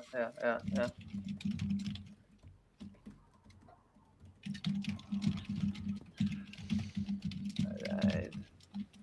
By the way, we do have a super chat from Rudra Patel. We can take that. Oh, we've already done that one. He Oh, we was have- very Was nearly that caught dropped? again. Was that dropped? Is that Head's 4th chance? With their fingers on that, my gentleman. I think that's dropped. it's a drop based on how Naman's responded to it. But Oh I'll my watch God, it it's in real time. Naman. It can't be. Oh, that's a drop. And if it's not a drop, he definitely should have got his hands on that. Oh dear. Drop. Oh geez, that's a drop. Oh my god. Oh my god. Oh my god. That's at least not a boundary if we are looking for a silver lining. Just 2 runs there. As he whacked this away, he has. He's got a 4 for another misfield. My God, if they used hands against Travis Head, they'd have 5 wickets. So Travis Head is currently 4 down for 36 off 15, and one of the times he was actually out, but nobody bothered knowing that he was out or reviewing or Oh my umpiring. Was that last one dropped? I thought that bounced in front of him. No, I'm not no. sure it did. Carried. Not a drop. Not a drop. The last one, Nah. the sweep shot, Yeah, Nah. Not a, that again, bounces behind okay. him, Akshay. it bounces Well, through he his had 2 to hands. dive full He's doing stretch. this No, with he his had to hands, dive full and the stretch ball goes then through he here. barely reached. No, but I'm just trying to sympathize with the fielder because he had to dive full stretch and then barely Well, got his hands. You to it. shouldn't. So You shouldn't sympathise with these very highly paid professional athletes because they can't catch. I think you are. I mean, obviously Rob takes it a bit too far, but I do think if you've dived and What? you've gone over the ball, then I think it's hard to say yeah, it's not a yeah. drop at that point. Oh, a shocker from Gazemfar down the leg side. Oh. Abhishek just helps this away for 4. And Hardik is dancing. No ball? 74 No. and 5. That is my stream froze with the umpire's arm out. Gazamfa's been pretty 74 good when he's and 5 come in the is power play, hasn't he, so far? But that wasn't great. So who do they turn to now? Do you go Bumrah again? Because they're getting away here. Yeah. I think They you have to, probably right? do. Bumrah's ball just gone. I think you probably do go Bumrah again. Because you can't really go His ball just the one Ashwani over right so now. far, right? Bolt's bowled 2, and he's got Travis Head out 4 times, but he's still batting.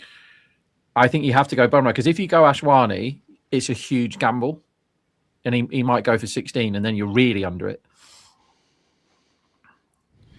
Yeah, it's Bumrah. And there's a trainer on. I was about to think, say, Abhishek. is this Sky? It's for somebody. It from might London. just be some tape, actually. I think we might be okay on this Okay, one. boring. Sunrisers now favourites.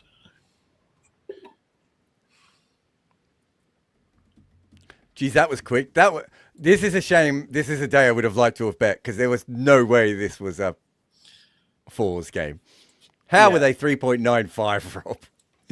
On this surface as well, like, I mean, thinking Travis Head was going to get out was absolute madness from me. I don't know what he's had for breakfast this morning, but goodness gracious me. Well, he's had 5 drops. He is eating the souls of Mumbai Indian fans. By the way, I think someone said in the comments before, I can't find it now, it's disappeared, but they said something along the lines of, if this had happened the other way around, everyone would claim fixing at this game. Fair I enough. did a thing about how Cody's been dropped a load of times, which is a fact, and I managed to get some characters out of the woodwork to complain about how it's not fair that He's been dropped a load of times. People get very angry if you mention Virat Kohli and being lucky, but it's a fact. How many did Cameron Green get dropped 4 times in one innings? That sounds about right. Yeah. Yeah. I'm trying to think of the most I've ever been dropped in innings. I want to say, they've put a lot of tape on Sky's knee here. We're watching Dew. Is that Dew as well? Yeah, Oh my gosh. Yeah, wow. That's a lot of Dew. Ab just says, the only purpose Travis of that Head is a 50% a cat. He has 9 lives tonight. Well, he needs to be as a full cat for the all 9, doesn't he? I'd say that's a fair amount of dew, but not absolutely loads. Those tyres weren't really wet. It's the advantage of having the HD screen next to you. No. I've seen more dew. Gentle moisture, I would call it. You know that PSL that you were on about where they scored 1 million runs and the run rate is really high? That was the... Oh, my God. Bumrah, half volley, off stump. Travis Head just launches this as high as a ball that maybe has ever been hit, straight up in the air for 6. That is mental. He's just... This is a man that knows that he should not still be there. And he's going, right, I am going to mow at everything and we'll see how many I can get before I'm out. This could be really fun now from Travis Head. To be fair, it's a slot ball from Bumrah. And he's just hit through the line.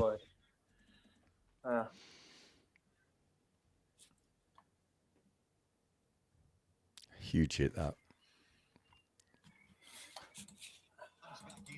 All right. Where do I go next from here? Oh, it's a slow ball. And he slices away to back and point for another 4. I think it does feel like Travis Head is back.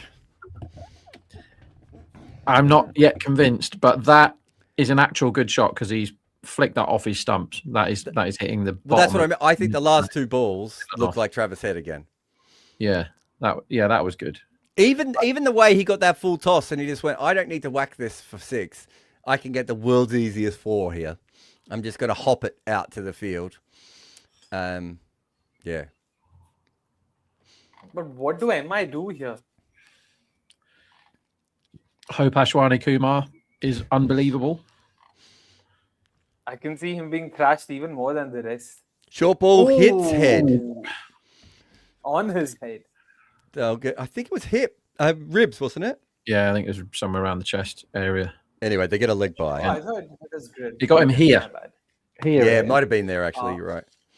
Except he's more athletic. Not that much more. What? Than me? I played paddle at 6 o'clock this morning, and I was not very athletic. Do you have trouble doing sport early in the morning now? Anything early in the morning. Yeah, well, that too. But I have noticed. I can notice the difference when I jog early in the morning than when I've been up for a couple of hours. It's like, why are my thighs not working? Yeah, it's supposed to be going faster than this. Noises that now come out of my body when I get up in the morning, particularly when you set an alarm and you haven't had much sleep. It's like, and I didn't have time for a hot shower before I played, so I just had to. Oh, Bumrah gets away with this full toss outside off stump, hit straight to backle point. No runs. I think ... is a good outcome for the batting team in this power play over, genuinely, for the last 3 balls of this. This is where you just don't want... If you're 85 for none after this power play, chasing this score, and you've burnt through 2 Bumrahs, you are miles ahead. But if you lose one right now to Bumrah, then they're sort of back. Do you know what I mean? I think if he doesn't bowl great, if he doesn't bowl badly here, just block him. Also, have there been any no balls in this innings? No, not that I know of. Short ball, slash, high. Oh. Another boundary. 6. Jesus. Yeah. That is a very good hit. Watch this again. He's backing away and has managed to free his arms by backing away. That ball would have probably hit him in the throat. And he's taken 2 steps back and absolutely clouted that over point. It was over middle stump. And maybe if he leaves it, he ends up over leg stump. Yeah. He doesn't leave many, though, does he? That's awesome. That is absolutely awesome. And they're 1.5 now. And you told him to block it. Should have blocked it. Should definitely block this one. He should hit this one for 12. And if he keeps hitting it, I mean, this power play is quite big now, isn't it? 91. Yeah.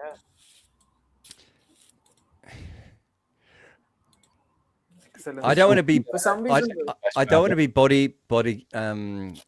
What do they call it when you're looking at everyone's body language? Body language. oh yeah, analyst. I was going to say something else. Sorry. I'm very glad I didn't. I'll get it right eventually. Body language analyst here. But I will say that like Hardik is the sort of person that like he's got all these like nervous tics and like dance moves and like he's always flicking something. Like you really want to be like Owen Morgan or MS Dhoni where you just don't move until everyone's like, oh no, he must have it. Like in your head, you might be going just as fast, right? But as long as the rest of the team is looking over going, he looks panicked. Big moment in this game here, by the way, lads. They are changing the ball. Yeah. The MS Dhoni briefcase is on. Which of these would you like, sir? And no, do you remember the game that MS Dhoni lost by hitting the ball out of the park? Oh no, I remember the one last season or the season before, Mumbai Chennai, where they just went out and got Dhoni a ball that he liked, and then he hit like 7 sixes off the last 3 balls or whatever it was. No, there was another game where they were trying to get in the playoffs, right? And he hit a 6, and they replaced the ball, and the ball was all dewy, Rob. Okay. And the dry ball came out, and he didn't hit another one. he was done. There was too much revolutions on the ball. Was it Obed? Yeah. Was that Obed, maybe? Was it back of the hand slow ball bowler anyway? It was Yash Dayal who bowled it. Yash Dayal, that's right. It was Yash Dayal. I can remember that suddenly there was an incredible drop on the ball. Yeah. Because the ball change can be a huge deal. It was the Chris Gale did it once, didn't he? They were literally 94 for none, chasing 290 or something against New Zealand in a test, and Gale smashed one into the stand to bring up the 100.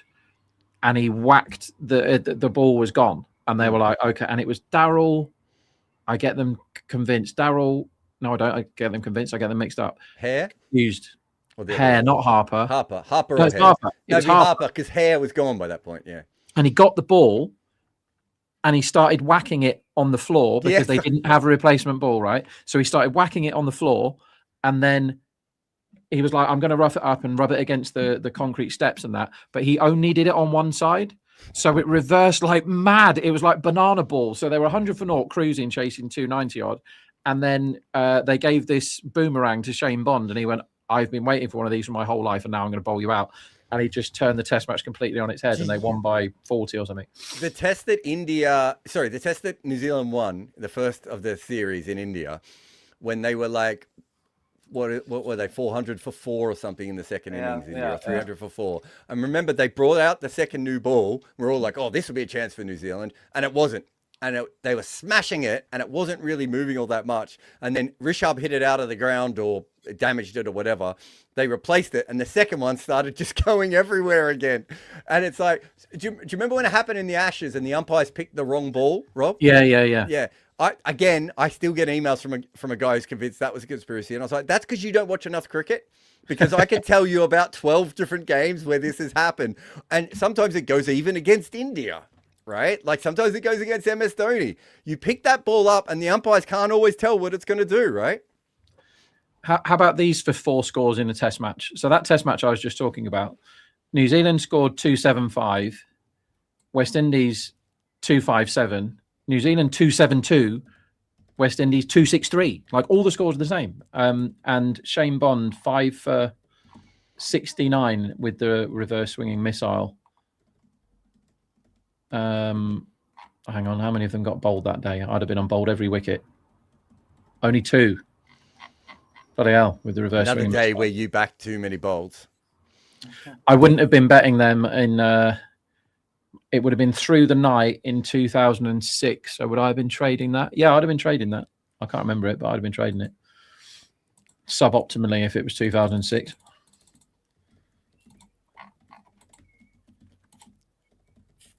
By the way, so have Mumbai already brought in the impact player? No. Oh. No, I don't think anything's been done. So they could have Shardul. Because Saqib went out, didn't he? Yeah. Hardik's not bowled yet, right? So Hardik and who's the other guy I said? Ashwani are 2 people that they could bowl. And they could also bring in Shardul, right? So they've got loads of options. But so far, the very best of their bowlers is Gazamfa, and he's gone for 2 a ball. Jack's 19 Jasprit Bumrah, 2 overs, none for 28, and Bolt is worse than that. So who's going to bowl this one? Ashwani.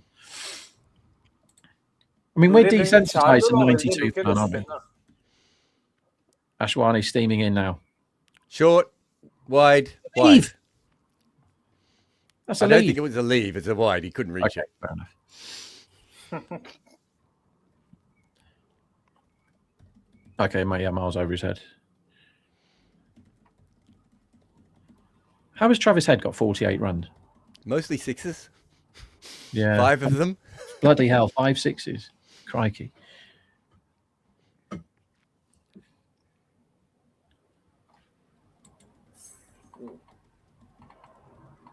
What did Jack's over go for? It was 19. Jesus Christ. So that power play takes Sunrisers' average up to 70.44 for the season. Sliced over covers, and I think that bounced, but it was bounced near the rope anyway. 4 runs. So Sunrisers have scored 70 in the power play and conceded 69. So they're consistent fun. Was Jack's over the third or it was the fourth, wasn't it? Fourth. Yeah, fourth. because Third it went was Bolt, Bumrah, Bolt, Jacks, right? Yeah. Then Gazantha. And then Bumrah. Bumrah again. Yeah. By the way, I wonder if they don't bring in Shardul. Like, I was just looking at the impact list, and they have only one bowler listed. All of the rest are all-rounders, and that's an uncapped rookie leg spinner, Raghu Sharma. I don't know if that's the name they're probably considering. As a bowler, I thought Krish Bhagat was a bowler. He's an all-rounder again. Is he? Averages 14 with the bat. Yorker. Has it Are really- you calling Shardul Thakur an all-rounder here? He's all-round something. Yeah, he's all-round something. I'll put it that way. Fair. He's absolutely not an all-rounder. But has a super chat, and it says, since you've alluded to an upcoming book on Virat Kohli, in general, do authors need explicit permission from their subjects, or is it more for credibility? Will you interview him directly for it? So you don't have to, if it's a public figure, you do not have to get their permission. You're allowed to write on them, whatever. I've never done a book on someone specifically before, so I reached out to Virat and let him know that we were doing it. And there was, this one is hit over the offside, and it's caught, and he lands on the rope at a 6, and now he's picking it up. And now he's falling over. And is this Namandir with his love affair with the rope again? Maybe Travis Head is just aiming at Namandir every ball. Maybe that's his plan. He's that good. He's just aiming at the man that he knows is going to drop him for 6 every ball. It's 6. I don't understand why. Maybe he didn't know where he dropped that Namandir, because he got up like, mate, the ball was in your hands and you were on the rope and then you dropped it, surely. Oh, good lord. Is this the luckiest 50 ever in the IPL? What about Cameron Green's? No, because he got dropped later as well, didn't he? Because he's caught that within the confines of the boundary and then just laid down on the rope. Oh, good lord. Like he's a meter in from the boundary when he catches it. Do you remember the old car ads where they would show a car getting crashing? You know, the crash test dummy ads. And this is another 6 over backward point. Yeah. Remember the way that the cars would crumple? Yeah. That's what Namandir did after he took that catch. He took the catch and then just crumpled onto the boundary. Yeah, is that core strength or is that just bad fielding? I don't know. I was going to say he has trouble catching the ball above his head, but he did catch that one. Yeah, and it was harder than the one that he dropped earlier. Which one? He's dropped 2. Oh yeah, the first he's one. He's dropped 3 catches above his head. How many times has Travis Head been dropped in this innings? And is it 5 and a caught behind now? The only time that he was caught, nobody cared. When he hit it behind him to the wicketkeeper, nobody cared. By the way, this was an incredible 6 from Hyde. Credit where it's due. Another 4 from slightly slower. Travis Head as he slaps his through covers. And Namandir is nowhere near the play, but I'm pretty sure he just fell over and kicked the ball into the boundary a second time. Shashank Singh has just sent Namandir a WhatsApp while he's on the ground. Feel your pain, brother. Attempted slower ball and it ended up in the slot, and Travis Head is now really enjoying himself because this must be what it feels like to be invincible. He must feel invincible. He's just twatting the ball at fielders, and they're all falling over themselves to escort it to the boundary for him. 22 or 5 so far for Ashwani. Thanks very much for playing. I told you. Who would have thought he wouldn't stop the rot here? Length ball flicked in the air. God, the timing's pretty good, but maybe I thought he got it into the pocket a little bit more. They're just going to get a single there. Yes, so I reached out to Virat Kohli, told him what the book was, gave them a very brief understanding of why I was writing it and what it meant. Asked for an interview. They declined the interview. I had a big chat with some people who worked with him about it in a meeting, and they were pretty happy that I was writing it, and they were happy that we reached out. And that, for me, is all I really needed to do. I didn't have to do any of that, but as I said, I've never done it before, and I thought it was a better place to start than anything else. So when I write my book about Raheem Cornwall, I don't need to ask him. I can just go ahead and write it. Got his number here if you want to call him. Oh, yes, please. Can we do that on my birthday? If you can guess who I got a video call from on my 40th, I'll give you £1 million. It's one of my favourite people in the world. Chris Gale. He doesn't do like, you know, those, what was it called? Cameo or whatever. Yeah. He doesn't do them. So I was very lucky to get it. You're not going to guess it. Ainsley Harriott. Ainsley Harriott is one of your favourite people. I love Ainsley Harriott, yeah. The former Lord's chef. I love him. I love him so much. Yeah. Actually, do you know who Ainsley Harriott is? Yeah, I'm not surprised. Never even heard of he him. was mentioned in a... I think he could be next to me and I wouldn't recognise him. He was I only know him because he was the former Lord Chef who went on to be famous outside of that. He's like still on the telly, I think, like doing cooking shows. He's just a very, very enthusiastic man. He was also mentioned in a rap song by Obi Trice once. I know Obi Trice. Cooker. I saw Obi Trice live about 3 months ago, and he got extremely drunk while performing. And he's got loads of hits, Obi Trice, to be fair to him. He's got loads of hits and loads of like guest spots. And he could remember none of them. Really good songs. But he just rattled through them in like 45 minutes. And he was getting progressively drunk, as you know, fair enough, so were we. And then he just left, and the whole crowd was like amped for, you know, another couple of hours, or at least another hour. And the DJ was like, he'd be back in a minute, and he just fucked off. Just didn't fancy it. But yeah, he mentioned him. Is that like my first ever concert when I went to see Elton John and he swallowed a moth and left the stage? Did he come back? He didn't come back. Nope. And full toss on the stumps, flicked away, and I'll just get one. If you've ever watched the tennis in Melbourne, you'll know about how the moths attacked that tennis centre like crazy. And one of them went in Elton's mouth and he had a massive hissy fit and just left the stage.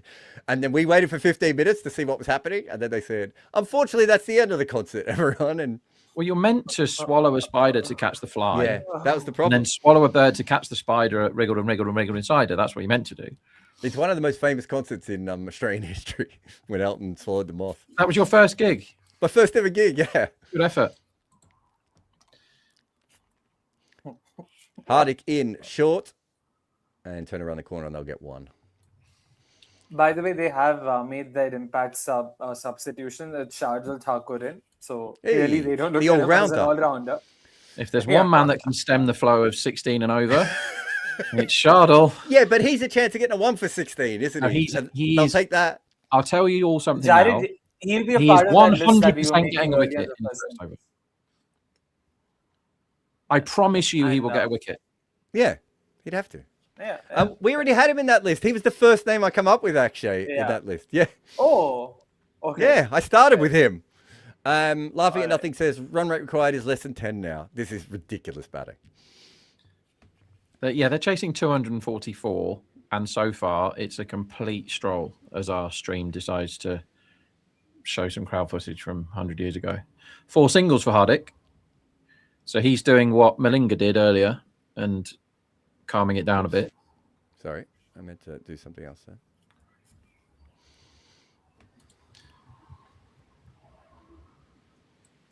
So that we just saw the one where the caught behind was. Rickleton doesn't react at all. He does the and just throws the ball to first slip as if to go. Nothing to see here, gents. And I don't remember Bolt making any noise. In fact, there was a pull shot one, Rob, that we thought was closer, that we mentioned, looked close to the bat. Yeah. That's right. So they're showing something on the TV now that says Travis Head riding his luck as he hits one to a fielder. No, massive six. So the Orange team dropped Rickleton on 19 and again on 19, and the Blue team have responded by dropping Travis Head on every score that he's been on, and he's now on 73 not out. This game might have been 80 plays 80 if they had fielders, but instead they're using what are the tube men dancing, flappy tubular blow up men. I'm gonna have to look that up again. I wrote it in my notes. Inflatable man or something. Wacky waving inflatable arm flailing tube man. That's my favourite thing that's happened today. Could the difference... No, I was going to say, could the difference be the Malinga spell compared to the Bumrah spell? But I don't think that's fair. Because they might... The way they're scoring at the moment, they should be scoring about 400 runs. We were nearly on for an all-time world record, you know, because Gazamfa did not go for a 6 in his over.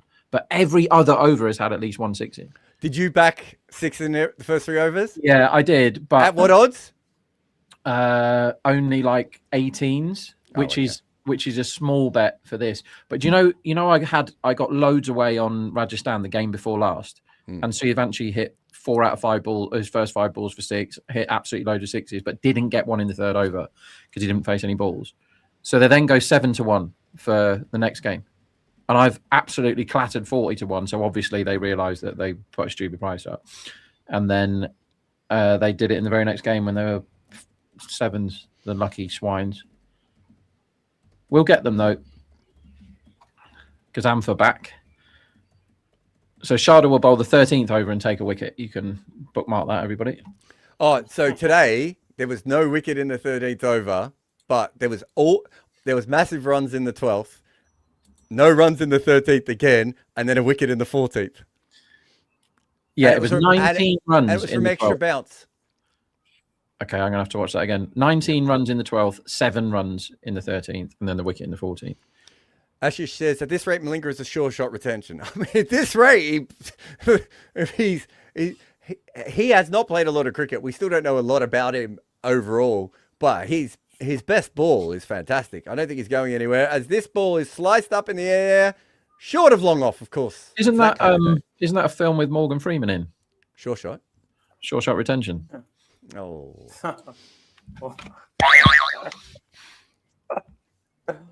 Oh man.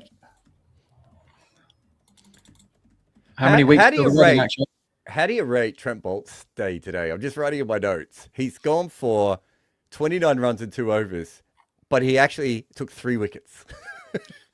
This is sliced up. This could be out. Zampa might have a wicket, and it's Trent Bolt who takes a catch. Mumbai can catch, and Abhishek Sharma has gone for 45 off 24. Tried to smash this over the offside, maybe long off, and just hit it straight up in the air and an easy catch for Bolt running around. Yeah, Abhishek may be starved of a bit of strike.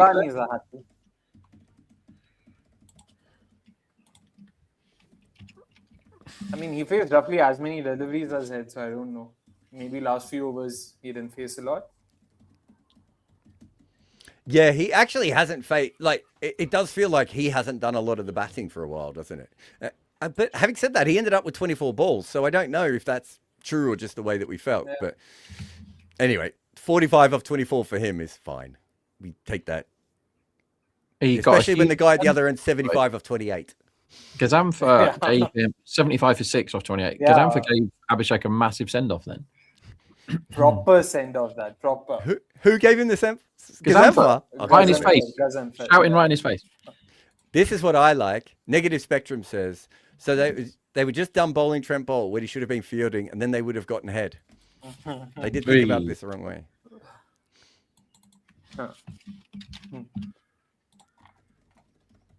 I'd love to see Shardul Thakur bowl to Travis Head. That'll be very entertaining. I think Shardul's the sort of guy get him out in a test match. To be honest, even in a T20, he can just randomly come in and take a wicket like out of No, nothing. but I more mean like you can imagine Head is going in a test match and they throw the ball to Shardul and he's like, fuck it, I'm gonna score 15 runs and over off this guy. That, you know. How many times in this innings has a Mumbai bowler run in, dropped the ball or stopped bowling? That's got to be the third or fourth occasion.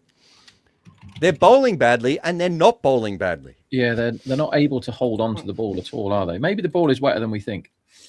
Gazamfar. Oh, he's done it. Two balls in a row. It must be due. Yeah. Yeah, there's something going on, isn't there? Oh, wow. Oh, it slipped out of his hands. It's not even... No, the first one does. The second one, he doesn't even get that far. No. Oh, okay.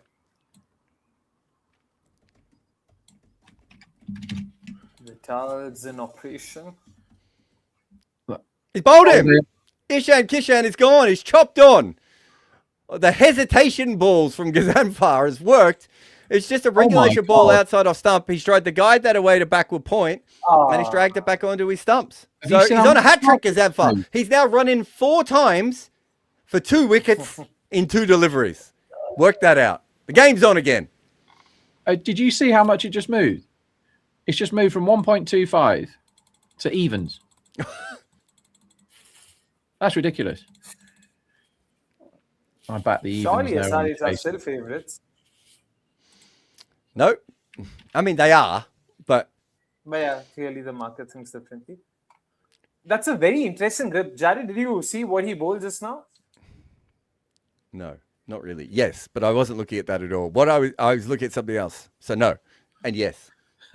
I mean, it was more like a pacer's off cutter in some sense, and the release was also very different. Though the release wasn't like an off cutter, the grip was. I'm not sure what exactly did he bowl. I want to see more of that. Very interesting. Here's Klaasen. Also, could someone get Ishan Kishan a sponsor? I think he's done enough work recently to get a bat sponsor. Did all right in the World Cup, didn't he? So Klaasen got his lowest score in his last 12 innings the other day. 29. 29, yeah. The one time he didn't pass 30. Okay, I can tell you what that ball is. That's the Akil Hussain swing ball. So what he's trying to do is run his hands along the back with the seam bolt upright so it curves back in. But Akil uses just his index finger, right? Like he had both. Yeah, but that's his particular ball is separate, but lots of spinners have started swinging the ball back in. So he's tried to put, I'm pretty sure, he's tried to keep the seam upright and then roll down the back of it so it swings a little bit further. But what's the point of doing that in the 9th over? Like, will he get any drift even in the 9th over? Like, even with the slightly older ball? But also because as you picked it as an off cutter, right? So when if the batter sees that the hand is still doing a lot of action, they might still think it's going away. Even you don't need a lot of swing, right? You just need a little bit of curve. It's first ball. So yeah. Mm-hmm. No, fair. That's fair. That's fair. Rudra says, do impact stats account for fielding? I feel like we're getting to a point where we need some advanced fielding stats. We definitely need advanced fielding stats. And no, they don't. None of the advanced things do. The only thing I would say is over a period of 1,000 balls, you get dropped a lot. Right. And so I've done the math. There are certainly players who get dropped more and don't get caught. And there are certainly players who get dropped less and do get caught. And you've got Stuart Broad. He's going to have a lot more drops than Neil Wagner is because Neil Wagner's wickets catches usually go up in the air and Broad's are slip catches. So there is a pattern to certain players over a period of time. Bairstow got dropped a lot for a player who batted in the middle order, for instance, because he hit the ball very hard at catchable heights. But over a period of time, that actually becomes your pattern. It's I call this the Dean Elgar rule, right? Dean Elgar has one of the lowest control percentages of any test player ever, but actually all he does is score between 3rd and 5th slip. So he's not doing that accidentally. So yes, he's getting more edges than other players, but he's doing it in a controlled manner. So that's just a pattern of that player. Labuschagne and Faf are the two that stick in my head for getting dropped loads of times. Well, Labuschagne, I've looked at it. Look at most of his catches are really low. He uses soft hands. Jeet Ravel, do you remember Jeet Ravel, the New Zealand opener? Yeah. He got dropped an extraordinary amount of times, right? But I went back and looked at a bunch of them. They were all like an inch off the ground because he played with such soft hands. So the ball basically wasn't making it to slip. So it's not as simple as you would make it out. The best way to look at it is in basketball, right? You've got players who will take, or a football, you've got players who will have shots at goal that are, just slash this over cover and almost get caught. Heinrich Klaasen. I don't understand that shot from him early on. That's not how he's been playing this year, guys. If you look at football or basketball, when there are players who will take very, very risky shots consistently, but they make them at a higher clip than everyone else. You know why he played the ball in the air there, don't you, Klaasen? Horny? Because Namandir was the fielder, so you're fine. You can just aim at him. Why was that your first thought, Jared? Though? Why? It's my first thoughts on most occasions. And that's why Travis Head keeps getting dropped in this innings, because he plays everything with such soft hands. Yeah. Is this caught? Caught? Oh my God! Travis Head is out. They caught one. He somehow got under this ball to cover, and it just looks like it's carried to. Is that Will Jacks in the ring? Yeah. And he's gone. I love it. Is so great, this feed that we have, Rob, that for the next 20 seconds we get to see crowd shots from earlier in the day rather than the actual wicket that's just happened. Okay, Harding's come in. It's a low full toss. Travis Head's tried to get under it, and actually travelled even more to Will Jackson, I thought. And Head is gone. Finally caught. 6 times a charm, as they say. By the way, the last 10 balls, 7 for 3 SRH. And that doesn't include the 2 that Gazamfar didn't actually walk in for. That's true. But this is a massive momentum swing, you would say, in MI's favor. Well, they were. This is one of those games where both sides have been really, really short. Mumbai have been 1.2 in this game, and SRH have been about the same. I think SRH have been all the way down at 1.18. Some people are staring down the barrel a bit if they back the 1.18. So that's crackers. You know, both of these teams have basically been 83% plus to win this game. And Reddy has got a lot of work to do, and they've got to rebuild here. But the thing is, because they got so far ahead of the rate, they kind of can. Do you know what I mean? They can. They only need 11 runs and over from here. They can actually; these 2 can knock it around for a bit if they have to. And now it's what? They've got enough attacking batters to come in. Abe has a question for you, Rob. You got to be quick. I'm not revealing my sources, but a very big bookmaker. Who puts terrible prices up all the time, like really, really bad every day, and are shutting accounts as if they're on piecework, but we will still find ways to get more, so bugger off. Oh, there's a chance of a run out here. He's hit this straight to Sky at mid-off, and I was about to have a drink because I was like, well, there's no way they're going to run at that because he's timed it so well to the fielder. And then Nitesh Kumar Reddy went, no, I am going to run at this. I think he may have got there. He might have. Great. Yeah. I love the way that he started the dive after he made his ground. That was my favourite bit about that. And Nitish, by the way, is one of the fastest runners in India. Like, it's a thing. So he'd want to be quick if he's going to take that one on. So he's hit it straight to him and gone, no, I'll definitely get there. I'm just freeze framing. And he did get there. I saw it just now. I think he did. Yeah. I mean, I saw the replay just now, so wow. Meanwhile, someone just asked me if I supplied vapes to Parag. You're talking to a guy who thought that you can't vape weed. So sure, I'm the guy supplying vapes. Did they say it was illegal, vaping? Consumption isn't illegal. Buying and selling of vapes are illegal in India. That's true, because I was planning on going there and buying and selling vapes. But what I don't... it's not so much the consumption part. It's the fact that he was doing it inside the dressing room, and it's sacrosanct, right? Nothing's allowed inside the PMOA. So Okay. because he was doing it, But there, that's why it's not. become By the way, such a that's thing. just not true. As I said, players have been smoking Fair. inside the PMO for years. So if you hear anyone saying that, you need to say that is not a factually correct statement. When I But started Jared, like playing, he said in the first innings, don't get caught. No, That's it. I get that, but I'm saying this whole thing about PMOA is whatever. Yeah. when I started playing men's football, we had a very Oh, that's a bad volatile ball. centre back guy playing for us, who was our senior player, and he was like ex-pro, really, really good, and he was supposed to be sort of bringing the dressing room along. And he did cocaine before going onto the field every single game. Every single game. Well, you don't want to just do it some games. You need to make sure that you keep remaining consistent if you're a professional. And I've never met anyone that got more red cards in football either. I thought you were going to say, and I've never played football without cocaine again. No, heroin aids performance. We all know this. Oh boy. I've already said before that I only do weed by putting it directly into my eyeball with the syringe. Yeah, that's the best way. I don't know anything about drugs, but as far as football goes, I can categorically say that it's impossible to play when you're drunk. But I was always really good in goal when I was hungover. Couldn't play on the field when I was hungover, but really good in goal. Don't know what it was.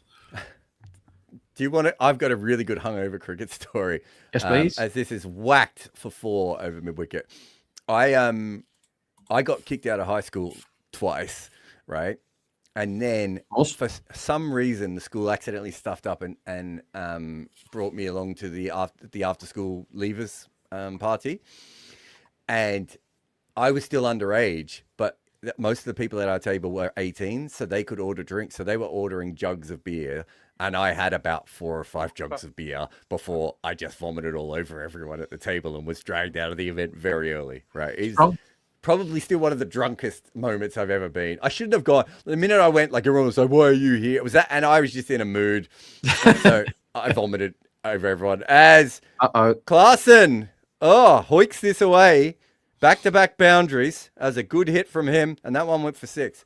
So this is on a Friday night, and I was, as I said, as sick as I've ever been. It was a terrible idea. And then How old were you? 17. Okay. The next day we're playing, and I'm fielding at first slip. And the wicketkeeper was not a very agile person, and there was an edge off a left-hander, and I suddenly realized he wasn't moving. And I did a full dive to my right behind the wicketkeeper and took the catch. It was still one of the best catches I've ever taken in my life. And everyone came over and jumped on me, and I just turned away and just vomited all over the field. That's proper cricket. Yep. There we go.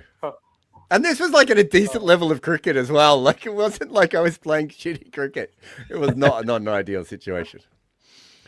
Anyways, apologies to the Brunswick groundsman if he's watching this, because he probably had to fix all my vomit. That's just put sand over it and come back in a day or two, isn't it? Yeah. Good over, 16 runs there from the 11th over that. Oh boy. So where was this, Jared? This was Victoria? This was... Yeah, in Melbourne. Melbourne, lovely. I went to the tennis once in Melbourne, Jared, when I was over there to the, what's it called? Aussie Open, I guess. And it was the only time, or one of the only 2 times ever, that they had to call it off because it was too hot. Yeah. So they didn't play. Oh. And it was, so they have a wind in, correct me if I'm wrong here, Jared, because you're definitely going to know. They have a wind in Melbourne that if it blows one way, it's like a hairdryer. And if it blows the other way, it's like nice and cool. Yeah. And it was 42, I think, 42 degrees and hairdryer. And I said to my mate, who played international cricket, my mate for Gibraltar, and I said to Dave, I am going out in this because everyone else is inside and aircon and throwing water on themselves and stuff. But I was like, how many chances am I going to get to go out in 42, 43 degree heat and have a wander out? Another boundary to Klaasen as he sort of whacks this over the top. The wind that he's talking about is the northerly. And it comes basically through the center of the country and comes straight through Melbourne. And I remember the first time my wife felt it, And she was like, I don't understand how. There are much harder places that I've been in my life than Melbourne. But when the northerly comes in, it's like, I don't know if you guys have ever seen the big industrial old gas fans that look like jet engines. It's like being in that, but you're outside. Yeah. And it just comes at you at like a ridiculous, and we're on and Rob, I live on the northern tip of Melbourne. Okay. So we're hit by it first and so it actually is not as bad once you get to the center of Melbourne. But when we grew up, there were no houses past us, right? It was just fucking kangaroos and farms. And so when the northerly came in, it just hit you. And sometimes it felt like you were burning from the wind. It's so hard to explain how hot this honestly thing is. It was like when you go too close to a hairdryer. It's that. It was that, and I was like, "What?" Because believe it or not, I actually handle like extreme heat quite well. Like I loved playing sport in mega heat. I'm not Alistair Cook, but I'm nowhere near like a sweaty man. Alistair Cook did the marathon in 3 hours and 5 minutes the other day, London Marathon. Did he really? That's pretty steady going. Only an hour and 6 minutes to go to get down to world record speed. Sub 2 hours is some going, isn't it? Yeah, it's crazy. Full toss, one run. They're back in it now, SRH, after these two coming together, and they're quite big favourites again. Zinch says the lone fielder theory. So I think Rob knows this because I've explained it many times before, but just in case I actually missed the video I made on it the other day. No, I have watched it. Yeah, I've just got this theory in games that sometimes, for whatever reason, one person does all the fielding. And sometimes it can be great fielding, right? And then it's Namandir or Karan Nair or who's the other one? Shashank Singh. And I tell a story about Lendl Simmons actually before the last ball of a game last ball of the innings asking to change position, and the next ball still went to him. This almost kills an umpire. This is a flat shot straight back past the bowler. Heinrich, we were worried early in the season that his shoulder injury might be affecting his power. There is no affecting that power. And we also said they might knock the ball around for a little while. They did not. They did not do that. It's because they're coming to terrifying 13th next over, so they know they got to go ahead. But since the wicket, right, there's 4 for 1 off that Hardik over. They've gone 16 and 10 off 4. So 26 off 8 since the end of that over. Abhi brought this up, and funnily enough, I was just checking yesterday's scorecard for this. Yesterday, another 4. The game Sorry, another 4. Half a full toss hit for 4. Go, Akshay. I was just saying, yesterday the game ended at 10:59 p.m. and it was a 40-over contest. How are we still just in the 12th over? What about the one the other day, though, where I finished so early, I stayed in my office afterwards because I didn't know what to do? I'd love for such days. The Delhi game, where they were 8 for 6 or whatever. Like, that was ridiculous. I did half of my week's work in the extra hour and a half we had.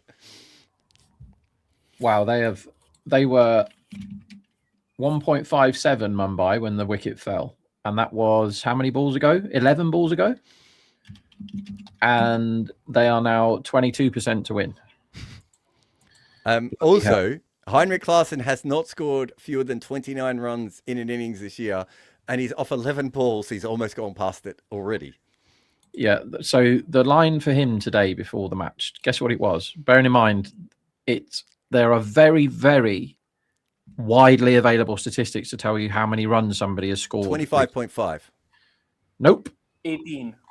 23.5 was the Klaasen line. And that is for a man that always scores at least 29. The time to get after his runs. Oh, he might get a 4 here again. He has. He's got another 4. It was the short ball outside off stump. To be fair, it wasn't a bad idea. And when he hit it off the bat, I was like, well, he's probably not going to get a 4 from that. But he's timing everything so ridiculously. It's just found the gap between long on and deep mid wicket for another boundary. That is surgical. Ashwini's gone for 41 of his 2 overs, by the way. He didn't go for a 6 in that over, though. So you know what's going to happen now? Have they bought Shardul in? Lord. No, it's the Lord. It's the Lord now. Have they subbed him in, actually? Yeah, they've already subbed him. So Shardul bowls this over and gets a wicket. That's a fact. I told you this an hour ago. This is what's going to happen. Shardul is going to come on now. Come on TV. Tell me that Shardul's going to bowl. I do fully expect. Give him it to bowl, let's see Shardul, how- and he's going to get a wicket this over. There's no doubt in my mind. We still don't know who's bowling. Yeah. Nope. Let the Yeah, they're prophecy showing me Klaasen. be realised. I can only see Klaasen. No clue yet. No update. Oh, come on. That's going to be one of the. That Oh, last new ball over again. is another 12th over Oh, that's new gone ball. for heaps of runs as well. Yeah. And change New of ball. ball. So yeah, right. This is when we get the wickets, everyone. We have been saying this on all the watch-alongs all the way through. So they got The 18 off the over. 12th. He's been bringing the wickets specifically when we see the new It's ball being Hardik. used. Hardik's into the attack. He's bowling. All right. Well, that's boring. Where's Shardul? So Hardik's going to get the wicket, is he? He comes in. It's wide. It's sliced, but to backward point just for the single. I mean, Klaasen looks really mean in this. They've got a lot of batting to come as well, haven't they? SRH. Aurora. Actually, yeah, Aurora, Aniket Verma, Pat Cummins. So not like a huge. Aurora and Verma's two proper hitters, though. And Pat Cummins insurance. Like, if they need 7.5 and over, Pat Cummins is your guy, isn't he? Also, on this pitch, this is a Pat Cummins pitch, right? When the ball's coming on is usually when he's at his best. And when he gets to pace, only pace. Yeah. Hardik coming in again. So Heinrich is 31 off 12. He goes for the wide Yorker, and it's drilled back to him. So again, we're seeing the new, at the very least, the new ball has slowed down the runs again. That is true. So what was it like in the first innings? It was 19 off the 12th and 7 off the 13th. And today it was 18 off the 12th in the second innings. And we'll see how many the 13th goes for.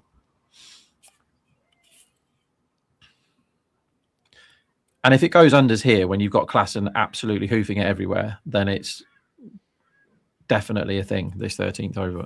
Long off is up, though. So Heinrich should just be able to smash this through or over. He doesn't. It's another wide Yorker, and it's another dot ball. Well, what is happening in this over? It's like if the Bermuda Triangle was actually a real thing and not just something because people don't understand statistics.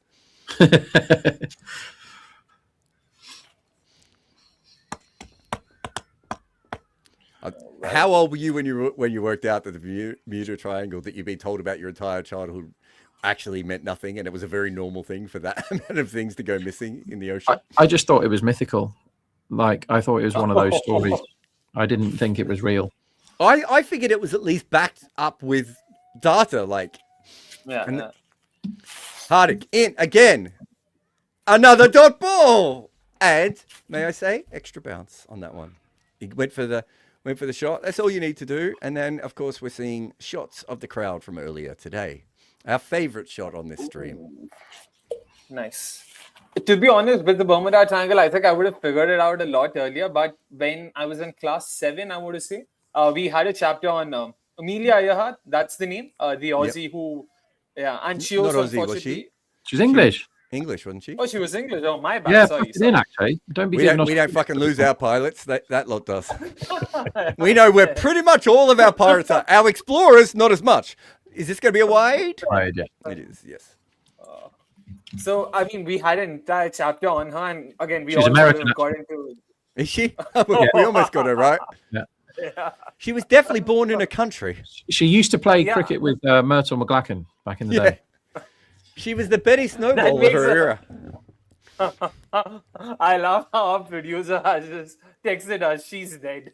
Yeah, well, No, we we don't know that she's dead, Vignesh. So a bit awkward. She disappeared in 1937. She could be knocking around wide. Actually, did you hear the story the other day about Myrtle McGlacken? By the way, that she holds a record.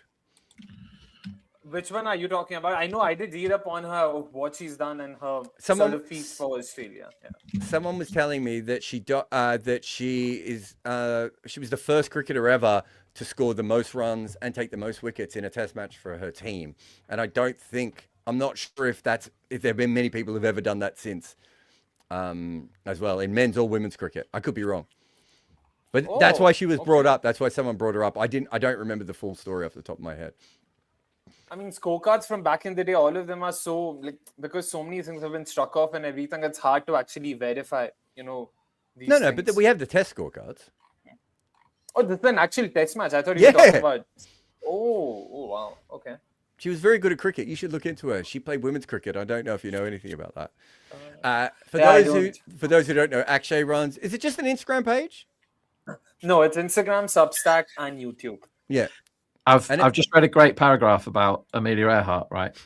This is the first transatlantic flight. Stranded by relentless gales, dense fog, and mechanical setbacks, the crew of Friendship endured nearly a fortnight of frustrating delays. Their departure was repeatedly thwarted by unpredictable tides, stormy seas, and sputtering engines, turning what should have been a quick refuel stop into a test of endurance. When dawn broke clear and brisk over Newfoundland on June the 17th, and weather reports suggested marginally favourable conditions over the Atlantic, wide again, Earhart insisted they seize the opportunity to take off, despite objections from pilot Wilma Stoltz, who was nursing a severe hangover. After nearly 2 weeks of delays, Friendship finally took to the sky. So she said, sorry, lads, I don't care how hungover you are. We're going for it. What an absolute legend. And then they were never found again. It was in full fog and all it vanished into the mist, but that maybe it's still up there. Who knows? So ... But that's a story that made me believe for longer. Yeah. So, yeah. Good timing on this one, but straight to cover, no run. ... wide. Now what we're going to see for the last ball? For the symmetry lovers, maybe another wide? No, don't we need a single? Oh, we need a single for full symmetry, don't we? Oh, no, it won't be full symmetry anyway. The wides are in the wrong angle, aren't they? Yeah. Yeah. Oh, okay. Boring. We're still yet to get anywhere near a bingo in the IPL. Yeah. Hardik, last ball of this over that we told you wouldn't go for many runs. It hasn't gone for many runs, but there is an edge that goes over the keeper's head for 4. So 8 runs off that over. But again, another down 13th over, specifically after the ball has been changed. 176 for 3, needing runs. They need 68 off 42. Yep.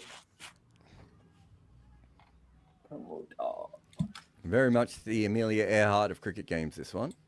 It's going to disappear in a whole load of fog. Yeah, I didn't really think that through, Rob, if we're being honest. It could happen. Unlike It's an amazing shout if it does. Unlike normal things that I really think through. Have you played sport where you can't see like parts of the field because of fog? I've done that many a morning in England playing Sunday League football where you can't see the other goalkeeper. No, I don't think. I know. Yeah. I remember playing Aussie rules football once where half the ground was raining and the other half was dry, and that was really wild. Bumrah back, length ball pushed on the leg side, and they're going to take one. Yeah, I can't think of that. I did have a dream though. I reckon it was last night, Rob, that I went out to bat and it was foggy, and they kept bowling really shit balls and I couldn't hit them, even though they were shit because I couldn't see them. And then I hit a 4, and for some reason that's when we stopped and we had to go off. I was like, well, come on, now I've seen this one.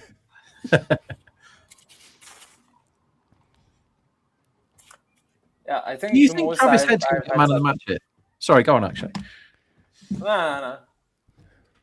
You don't think Robin Minns will get it? Ooh! Oh my God. This is kablooied over the offside for 6. And if there's a better word that you can come up with for this shot, please put it in the comments. But my God, Jasprit Bumrah has just... Hey, Ryan Rickleton, who looks like a ghost, by the way, and should be taken off the field. Why is Robin Minns not wicket-keeping? Very true. Did you say kablooied? Yeah. Is that wrong? So we have a stuffed owl in our house, which is called Kablooty, believe it or not. True story. What a shot Rob, that are is, you though. downing a Diet Coke there? Yes, I can't. I'm addicted to it again.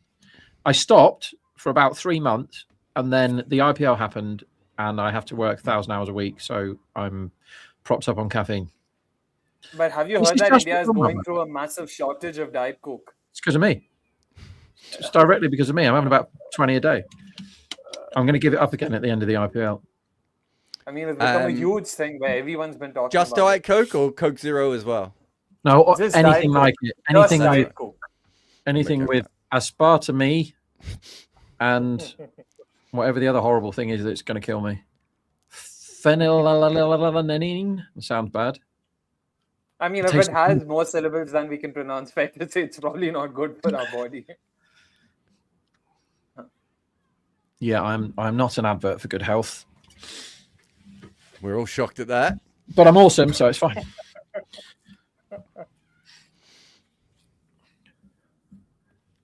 Wait, why did they sub in Shardul? What is his role? Like, what's he in for? Just to chill? Banter is what he's in for. Lols. Vibes.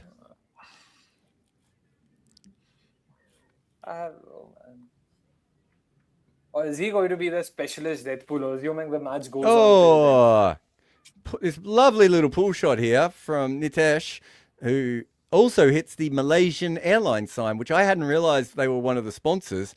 Maybe we should get Tilak Varma to go over and just lay on the ground in front of the Malaysian Airlines sign. Because of gay Malaysian Twitter. Pleasingly, that ball went very slowly into the Malaysian Airlines sign and knocked out one of the lights. Watch this. It did. I know. I saw that too. That's the only reason I noticed it, is because it broke the sign. I would never have even picked it up otherwise. It made a really satisfying little thud onto it and then bounce up as well. 56 off 37. And Bumrah's in his third over. And this is drilled down the ground. He's none for 41, by the way. Okay, Jared, you'll know this. I don't know whether you will actually, because it's old-timey.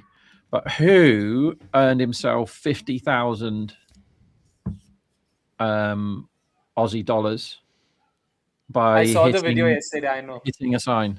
Oh, you do know. Jared, Okay, you know? so Steve Waugh hit it. It was his birthday yesterday, Jared. That's another hint.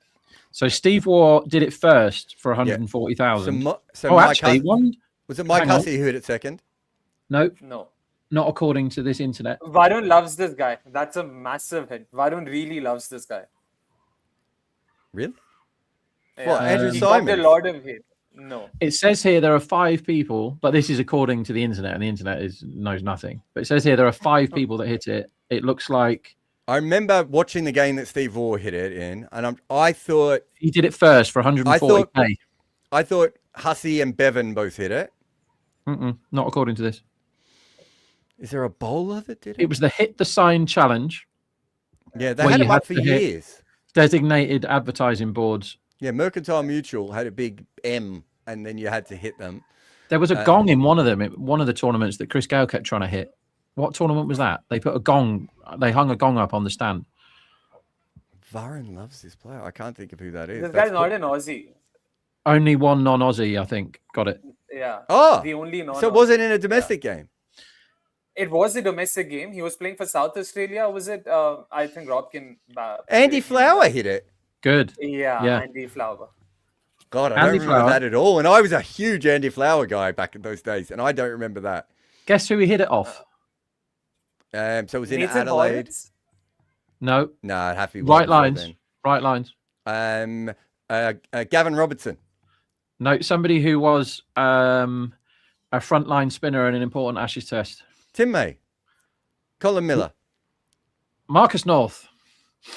Oh, Marcus North. That's whose action it was. I saw the action. And Andy Flower faced Marcus North. I would have even put them in the same era. And I'm watching the ball now. Absolute filthy pie that he has slogged swept straight into the whatever it was there called. Weren't many overseas players who played in that competition. ING. So he got 50k for that. I reckon, I think Garner might have played in it. Imran might have played in it early. I want to say Eunice. No, it wouldn't have been Eunice Khan. Matt Pryor might have played in it one year randomly when he was over for the Big Bash. There weren't many overseas players who ever played in that league. There aren't many overseas players who've ever played in Shield cricket. So give me the full names. Other winners: Shane Lee. So I kept thinking to myself, Brett Lee, right? And then I kept thinking, no, it's not Brett Lee. I completely had forgotten that it could have been his brother. Shane Lee, Adam Voges, who averaged 250 in Test cricket, famously, and somebody who Bumble, I'm not going to say his name, but Bumble sang his name during a Test match, and the song was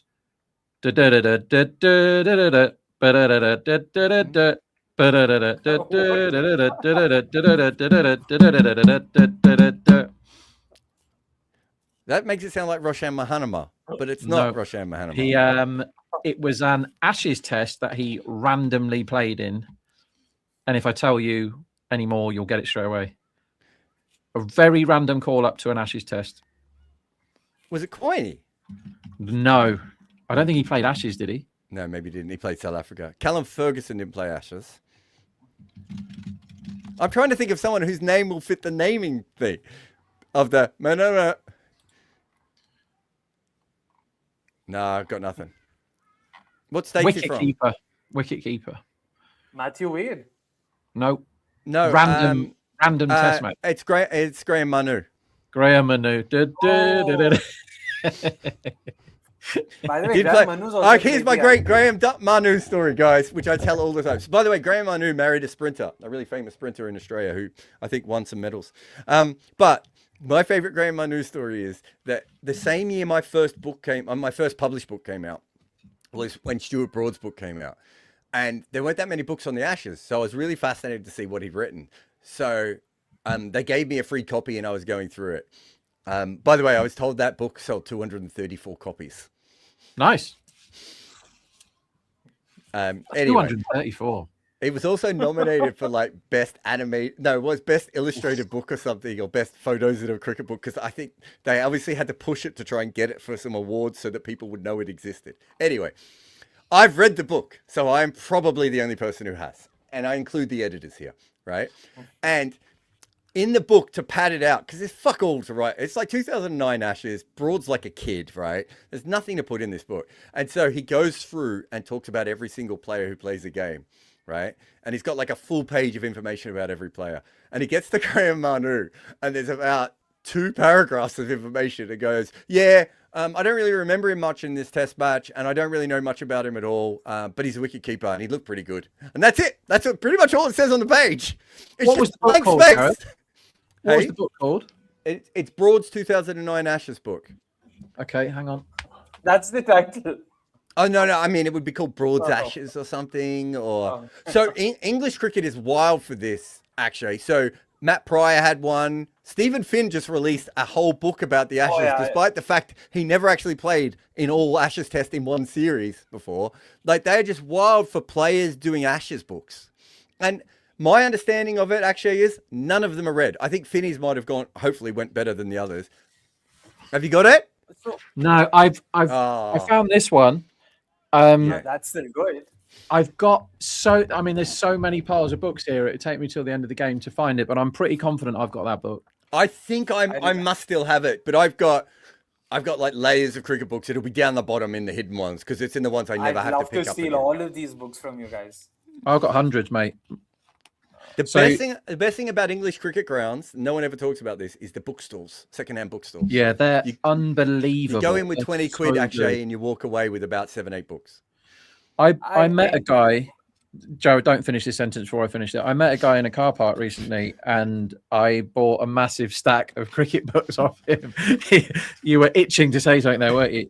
It was like 30, 40 cricket books, and I gave him 10 quid. And it's just ridiculous. I was like, I should be paying you more. And he said, no, if you love them, then great. Trent Bolt just bowled an incredible over there, by the way, while we were talking nonsense. 4 singles and 2 dot balls to finish. Who do you want to hear about of Ricky Ponting's player profiles? I don't think I've read that one. He's Who's talking the guy about who ran out in the 2005 Ashes? Yeah. James Hopes gets a page in the 2005 Ashes book. Well, you know why? Because they're friends, and are they working together now? Yeah, I think so. They are. Darren Lehman gets. Is it if there's another watch along in the IPL, you can find more James Hope stuff. You should go watch that.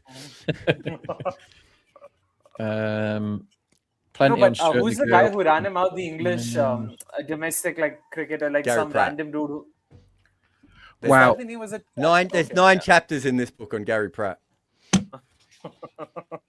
Okay, so who is the person that gets? There's like 20 people, I reckon, that get a page from Ricky Ponting of either they bossed it in the Ashes or. Oh my God! Oh, Gazamfar has come Heinrich. on and he's bowled a leg side full ball, and Klaasen's like, "What if I backed away over to the leg side and hit it over cover for 6 anyway off the back foot?" What that if is I a did that? magnificent. Hey, What if I a did brilliant that? 50. Wow. We have seen one of the worst 50s of all time and one of the best in this innings.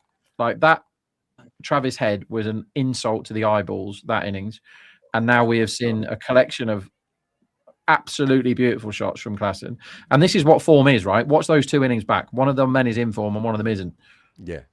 I mean, to be fair to Travis Head, he did get into form. It's just that that was after the 4th or 5th drop. Yeah. Okay, who's the guy that I hadn't heard of that features in his player profiles that he's chosen? Basically, lots of people that played in the Ashes, James Hopes, Cameron White, and one other man. Michael Di Venuto? No, 2005. Okay, I'll give you a clue. Has had his fair share of injuries, and last summer was no exception. No sooner had he recovered from the back injury that forced him home for the one-day tour of Zimbabwe than he dislocated his knee, ruining his season. That type of setback might be enough to floor some players, but not Brett Jeeves. There is nothing more certain than that he will bounce back, start taking wickets again, and put pressure on other players in the Australian side. There is nothing more certain than that. Brett Jeeves. Is it Brett Jeeves? No. I was positive it was Brett Jeeves. Nothing more certain than he was going to bounce back. 2005, Paul George. Oh my God, reverse sweep, huge. Klaasen is actually taking the piss here. Yeah, this is an extraordinary innings that we're watching here. It's not Nathan Bracken? No. He played 4 tests and 25 ODIs, this guy, so he did not bounce back. Not Blocker Wilson. In fact... Is it Paul Wilson? No, I don't think he actually played a cricket match after this book was published. I'm pretty confident he didn't play another game of cricket. I would just like to read out again. There is nothing more certain than he will bounce back, taking wickets again. And he didn't play another game of cricket after this book was published. And it's a fast bowler. Can't be a spinner. 2005. Who would have been the backup seamers on that tour? He burst onto the first class scene as a 19-year-old in the 94-95 season. Raw in build and experience, but even at that stage was touted as a potential star. Blistering pace, Jared. Blistering pace. Oh, it's not Matt Nicholson, is it? No. It's not a Queenslander then. Another boundary. Klaasen is playing unbelievably well. That was Nitesh Kumar, to be fair, but yes. No, wasn't it? Oh, no, you're right. I was going to say. I'm just saying Klaasen is playing unbelievably well, but what shot that was from Reddy. That's his first amazing shot. Okay, is it a Queenslander? Is it? It's not Adam Dale. It's after Adam Dale. And you said it was a fast bowler. Born in Victoria. Right arm fast. Home turf, Jared. Home turf. Oh, is it Simon? No. Best bowling figures in a test match, 4 for 53. Best in an ODI innings, he got a 5-fer. This man has an ODI 5-fer. I'm gonna have to look at that one. 2000. Anyone in the chat got it? Nope. No one's even given it a shot. I don't think we were even it's going to be a very Born in Victoria. Did he play for Victoria though? Does it say? Yeah. Oh, Brad Williams. Yeah, Brad Williams. Oh, Brad Williams. Ponting was that high on Brad Williams? Gets a whole page in Australian cricketers that have contributed to the Ashes or are going to blow up just after 2005, and he never played again. Brad Williams might genuinely been one of the quickest bowlers in the world in the 90s, Rob. He was...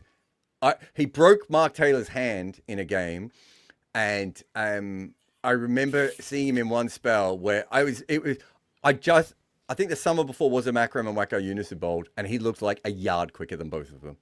Like, he was ridiculous. But by the time he played for Australia, he'd really slowed down. He was so injury prone. He played against India, didn't he, Akshay? I think in a couple of test matches. And I reckon he was almost done then. He just couldn't bowl. He was fast, but he wasn't scary fast at that point.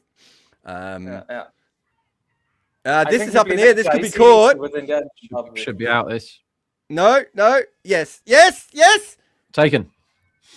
Caught. Hardick. Oh no, Hardick's No, it wasn't Hardick. I think it was Sky, wasn't it? Yeah. I'm seeing it now. Wait, I can confirm. Sky is walking next to Namandir, so it has to be Sky because it can't be Namandir. Yeah, Namandir didn't catch that. Not a chance. Brad Williams, yeah. I don't remember him being even on that tour at all. I don't either. There's some really good stuff in that book about Andrew Simons getting pissed before that Bangladesh game. Mate. It's really good. The best Andrew Simons stories, unfortunately, are still not come out, but they are extraordinary. I mean, the Absolutely hog tying Chahar one's quite good, isn't it? It's not even in. I mean, I can't even tell you the best stories.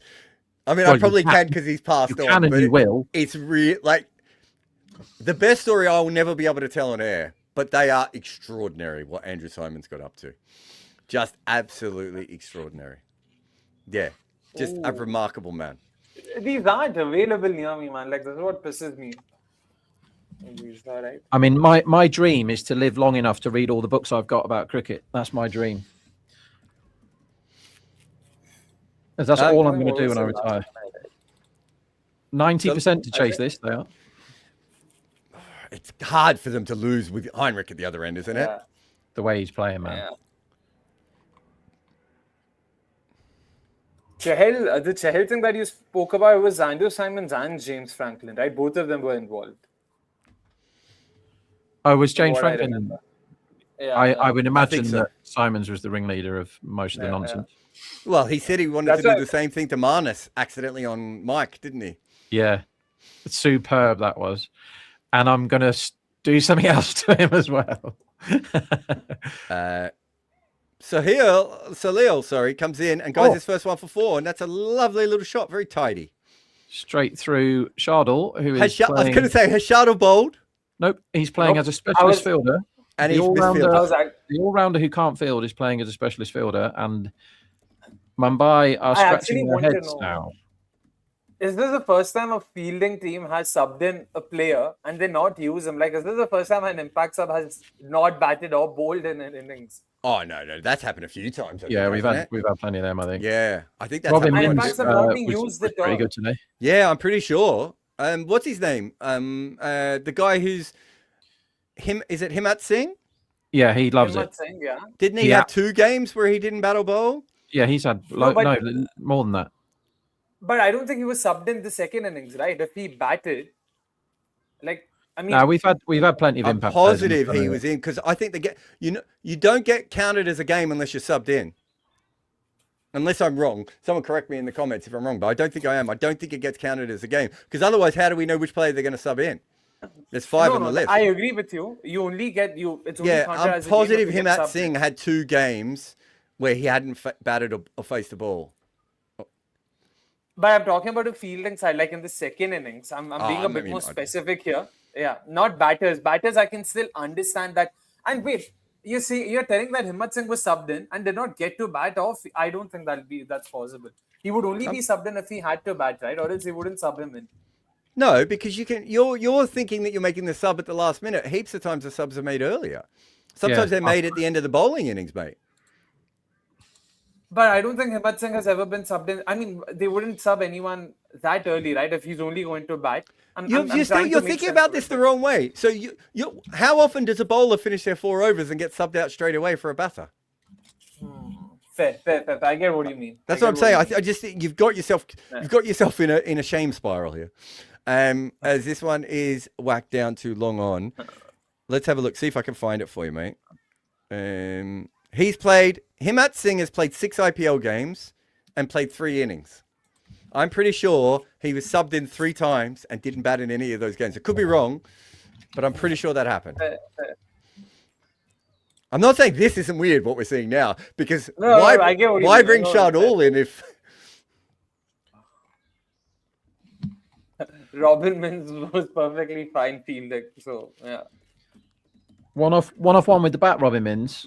and then not allowed to wicket keep because the guy who scored 125 red is asked to keep. He looks like a ghost, Rickleton, by the way. He looks like he's And this is Jared Kimber saying someone looks like a ghost, ladies and gentlemen. The whitest man of all time, Jared Kimber. Second whitest, Tim Wigmore. Who? Okay. Tim Wigmore is the only person I've ever been to India for a long period of time, for a month, and came away whiter than he began. And I don't just mean skin color, I mean also spiritually. When I go to India, I'm going to really get stuck into the culture. Everything. Particularly the food. I can't wait to eat the food, man. I can't wait to see you get really drunk on Old Monk. Sure. No problem. Right. What's Old Monk? Whiskey.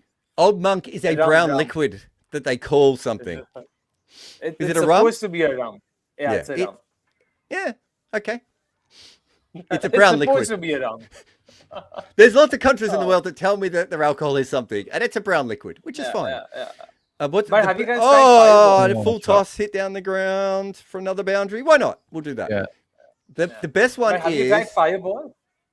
Yeah, Fireball's lovely. Like very easy to drink, isn't it? Fireball you get over here. You can get Old Monk over here, but not Americans love Fireball because it's really easy to drink. They're like a non-drinking nation, America, that think they're massive lads. Do you know what I mean? And so they drink the easy stuff. Do you know, one of my favorite brown liquids from a country that whatever it says it is, this one says it's brandy. In South Africa, they have a drink called Klipdrift, right? And they call it the Dutchman's drink.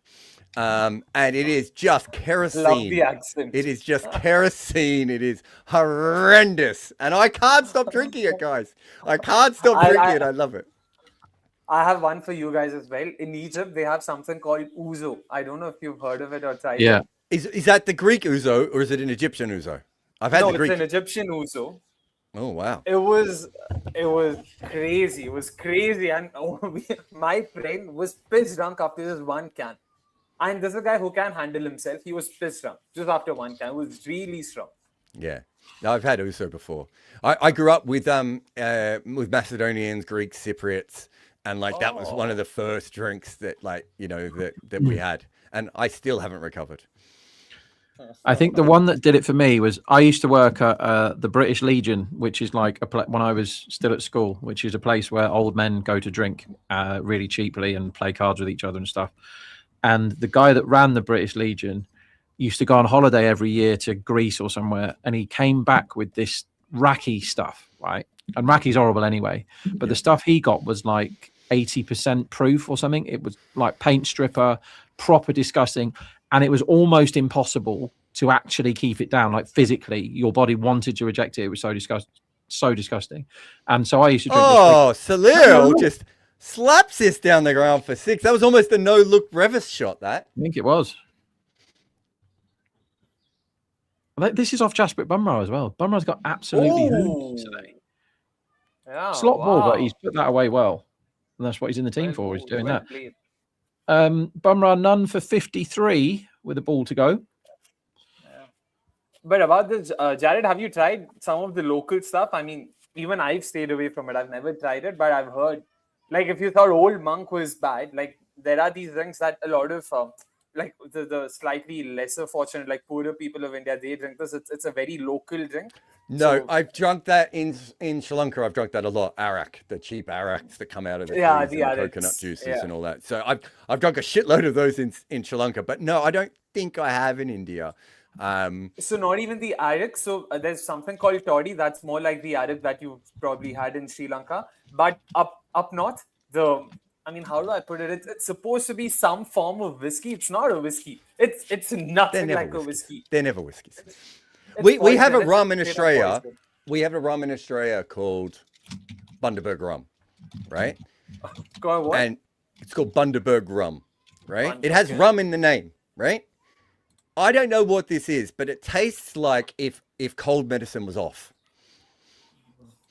That's not good. It's like 1930s cold medicine is what this tastes like. And I was like, I just don't understand how you can put the word rum behind it, guys. I've drunk rum all around the world. There's no way you can make rum taste like this. So I'm used to going, Bundaberg rum and Clip Drift and Arak and Old Monk, and it's brown liquid, guys. Let's just be clear. This is up in the air. It's an edge, and it's 4. My God, they are going to do this so ridiculously fast.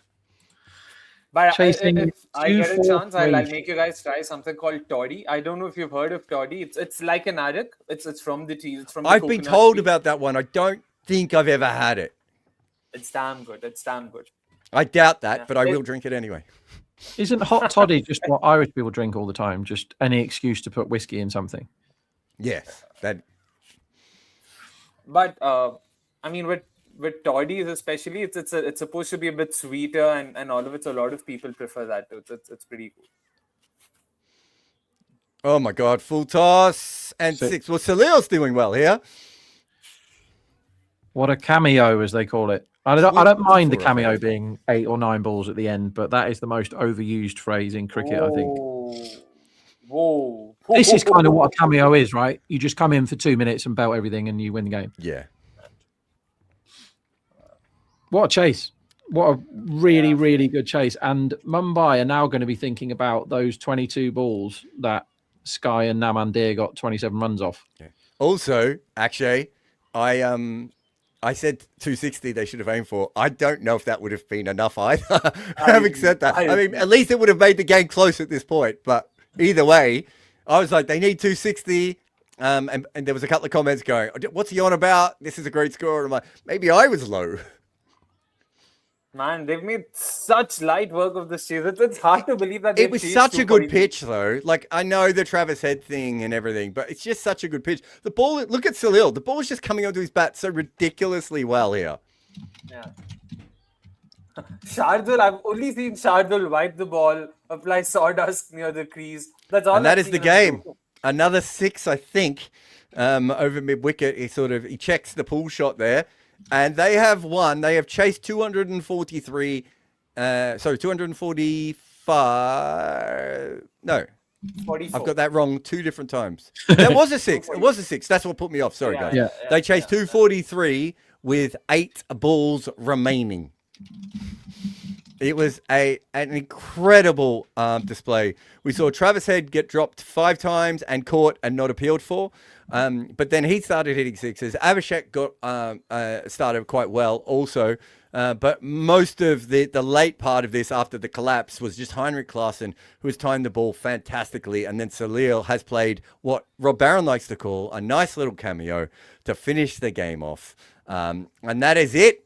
And Sunrisers look back. There was a guy when they lost a couple of wickets in the middle. There's a guy in the comments going, I knew they were a middling team. They're not going to go anywhere.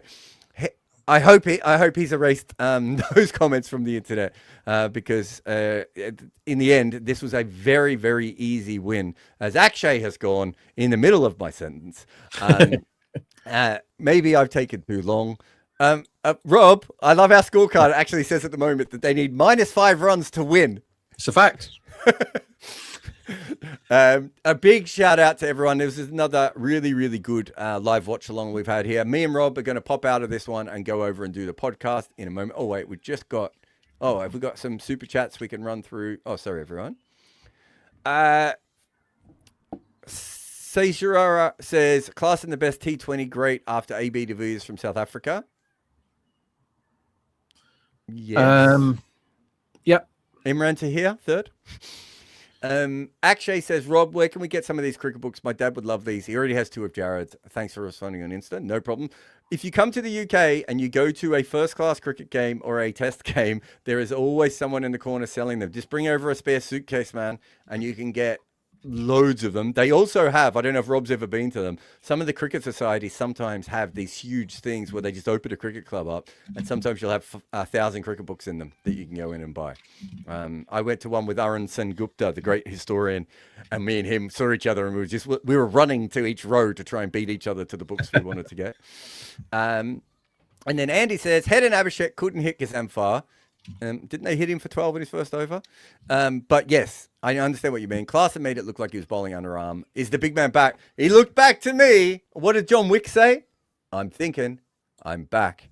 Thanks to Akshay. Thanks to Rob. We'll be on the podcast in a minute for more of this kind of things. But please, it's very important that you hear this. There are some major Combox events coming up. If you are in India or Dubai, you want to be on combox.tv and sign up to our newsletter because something is going to pop in.